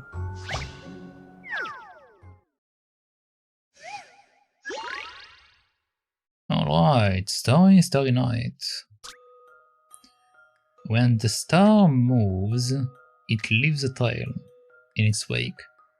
Can you fill the whole night sky with its trail? The mysterious objects floating in the sky are warpholes.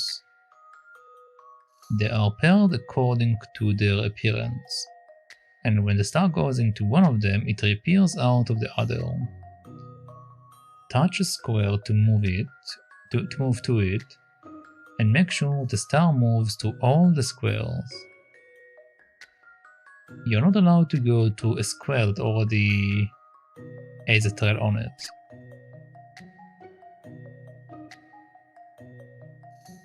I see.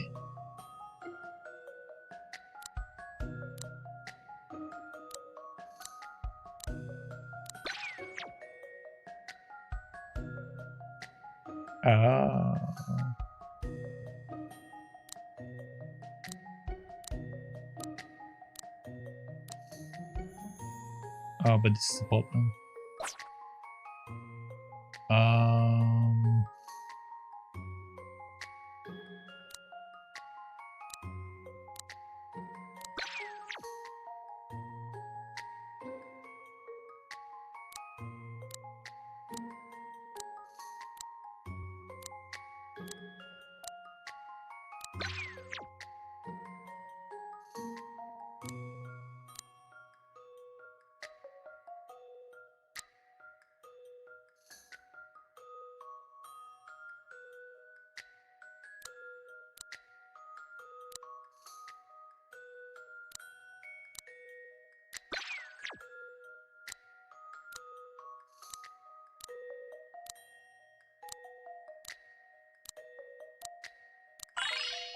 Okay. This is an interesting one. Puzzles are made for solving. You did it. The night sky is shining brightly with all the beautiful stars trails. There is more than one possible route, so see if you can find some other ways to light up the night sky. Yeah, it's fine. Oh, you have solved it. That's smashing. Thank you so much. I would be more than happy to help you with any puzzles that are troubling you in the future. Puzzles are what I do best. Alright, and we have this.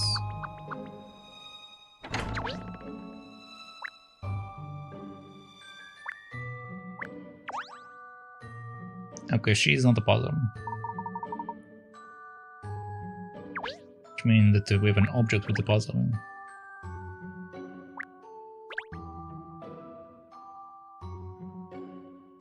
Which means a secret puzzle. There we go. Oh gosh, if you look closely at this picture, there is a puzzle attached to it, see? You are right, why don't you see if your mind is as sharp as your eyesight, Pinstripes? Try to solve it. Good idea, Sherl. If I know Miss Layton, if I show Miss Layton I'm a skilled puzzle solver, she will start to see me as more than just her assistant. I won't get your hopes up, pup.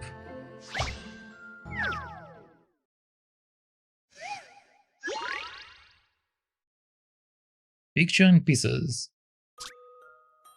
Let's put this picture back together, slide each of the pieces in the picture into the right position, and then place the pieces outside of the picture into the empty spaces.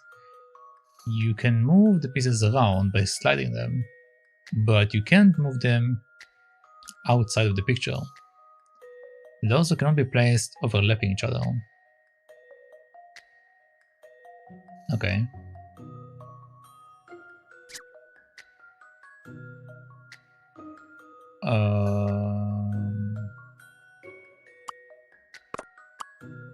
Okay, so it's this kind of puzzle. I see.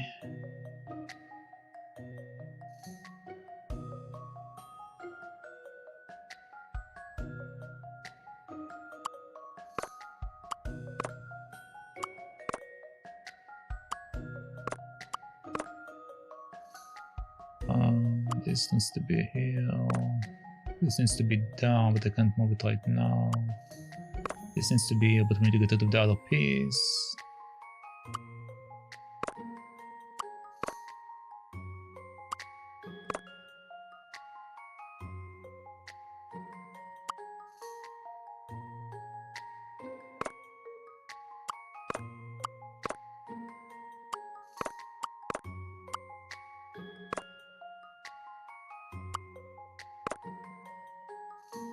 Alright.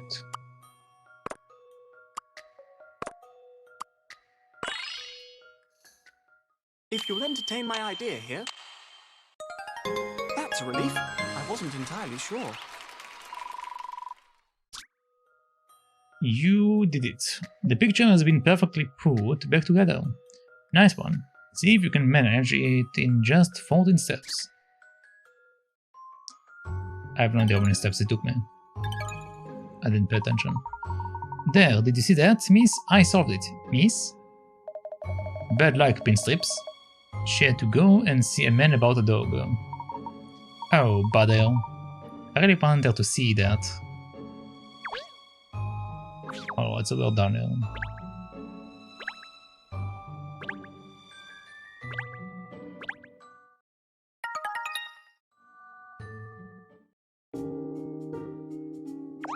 Okay, let's see what else we have. Alright, so 3 puzzle, 3 coins. 3 puzzle, 3 coins.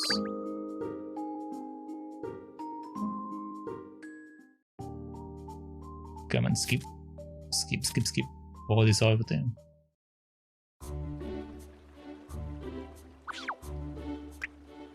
Okay, I'm missing 1 puzzle here and 1 coin.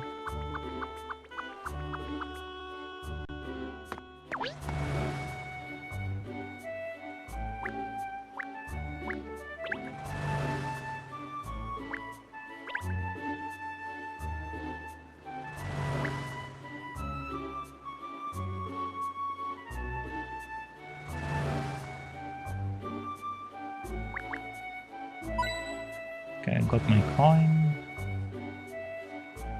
Now where is the puzzle? Oh, this guy.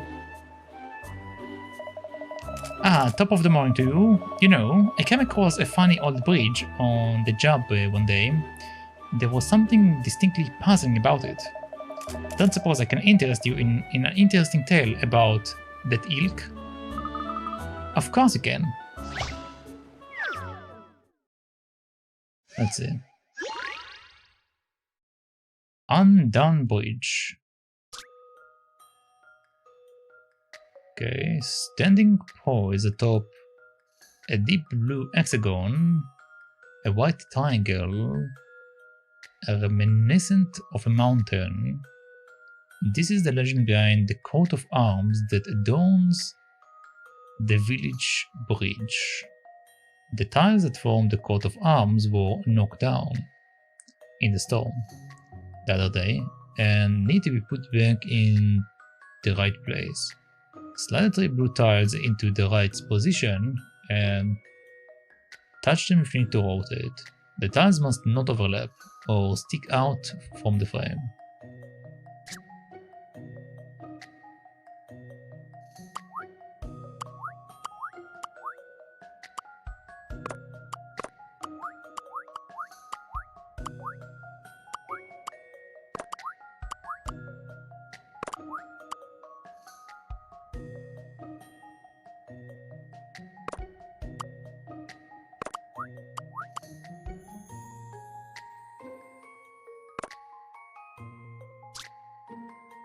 Standing poised atop a deep blue hexagonal.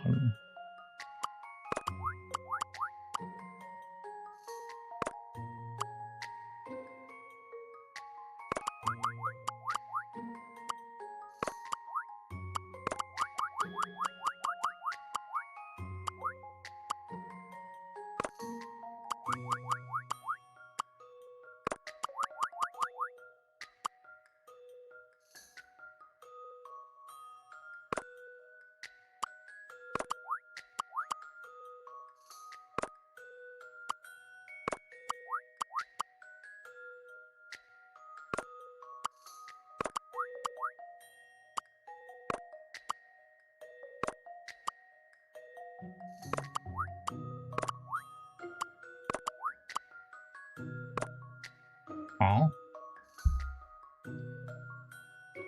A white triangle.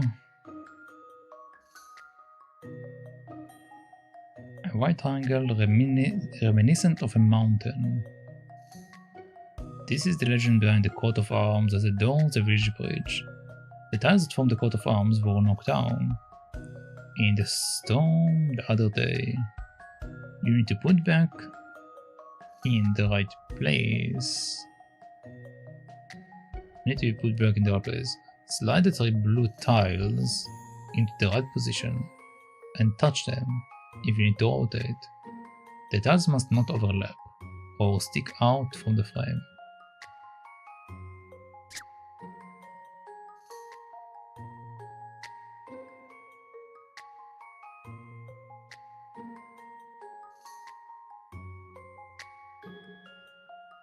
It needs to be both an hexagonal and a triangle?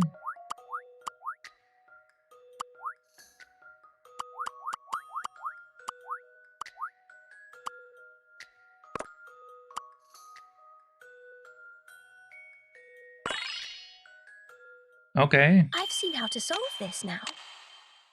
Puzzles are made for solving. You did it. The coat of arms has been restored. The legend was telling of how it was a white triangle placed on top of a blue hexagonal. I see. Okay. That was a bit weird, but alright. Your reporting work takes all over the place, doesn't it, Douglas?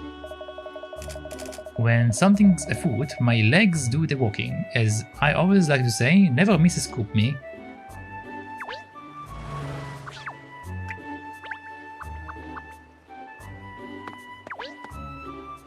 What am I missing here? Didn't pay attention. 2 coins, 2 coins.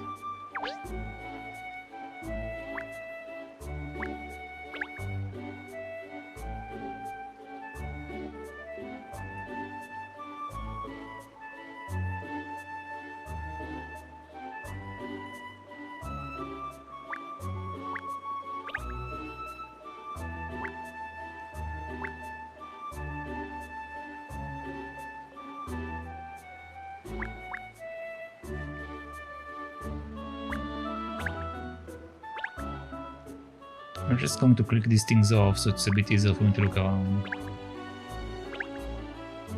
Okay, so now let's see.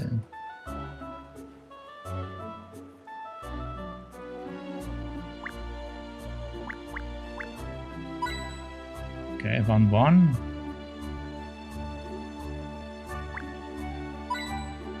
And there we go. Alright. One puzzle, and a bunch of coins over there. Okay. There's probably a cache over there. Hello, sir.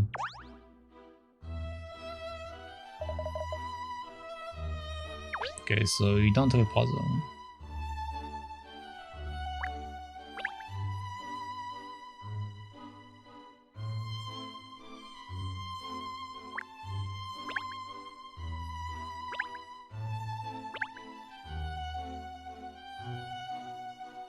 I believe I already found one with the feather, so... Must be like one missing somewhere. Or hidden somewhere. There it is. I suppose people work in banks have to do paperwork all day, every day, don't they? Well, yes, that is their job. And even we have to do paperwork sometime, don't we? When we are not busy on a case.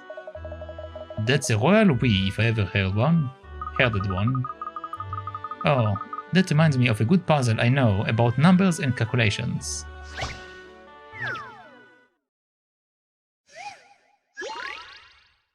Copy calculator.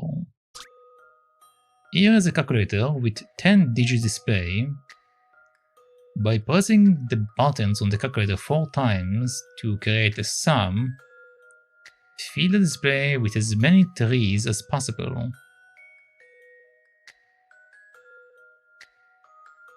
By pressing the buttons on the calculator 4 times to fill the display with as many 3s as possible. The equals button does not count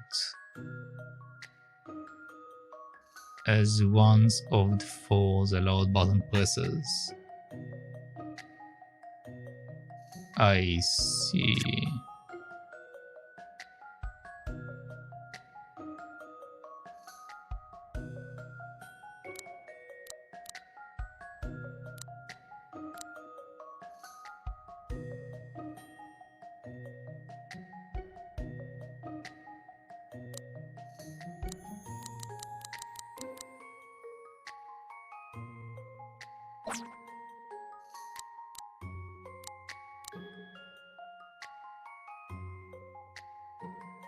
The question is if we're allowed to do that. Like it will be 3.33333. The question is if it's like doing the pointer answer, so let's see. I have a feeling that perhaps... Okay, it does. Still not a patch on Miss Layton, of course. You did it. You can make all 10 spaces display the number 33333. One way to do it is with the sum 10 divided by 3. And you can get it with the same answer with 20 divided by 6 and 30 divided by 9.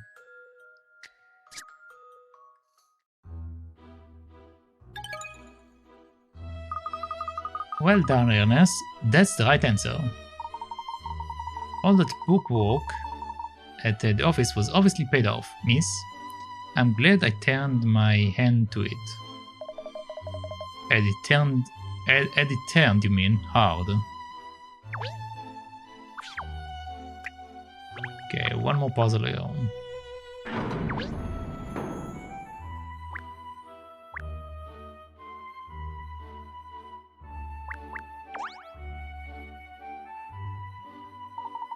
So if I have some...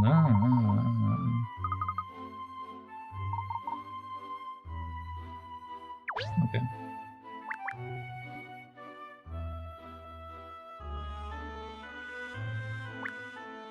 Oh, there it is.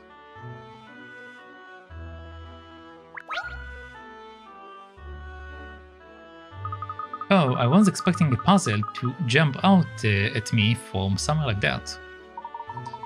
Now, who could have hidden a puzzle there? It must have been the bank manager, I suppose.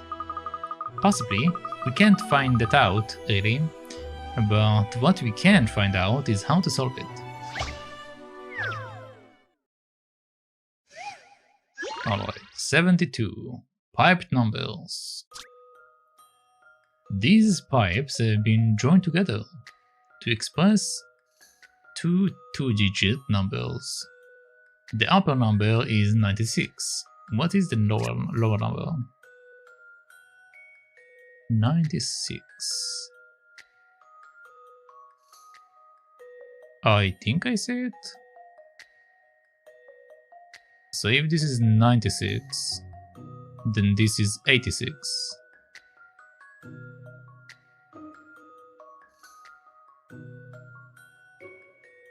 And 98, I mean, not 96. If this is 98, it should be 86. This is an interesting one. Yeah. Any mystery or any puzzle solved. You did it. The pipe shows two digits joined together. The top half is the tens and the bottom half is the units.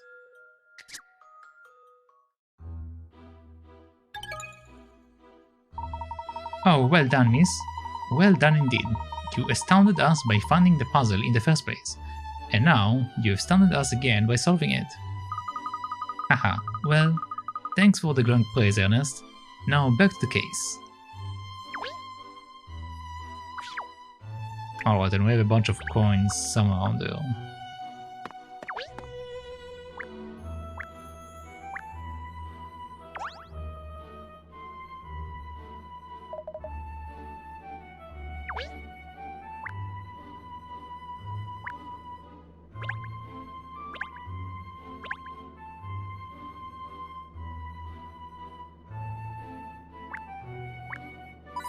There it is. I found 10 tint coins and we're done. Yes.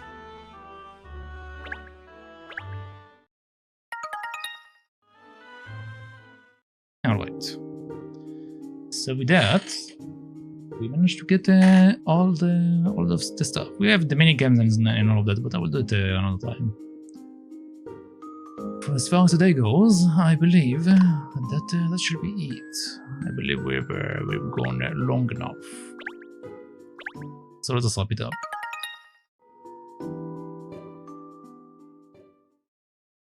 Alright, so thank you for watching, thank you for hanging out, and thank you for getting company. But that shall be it for the day.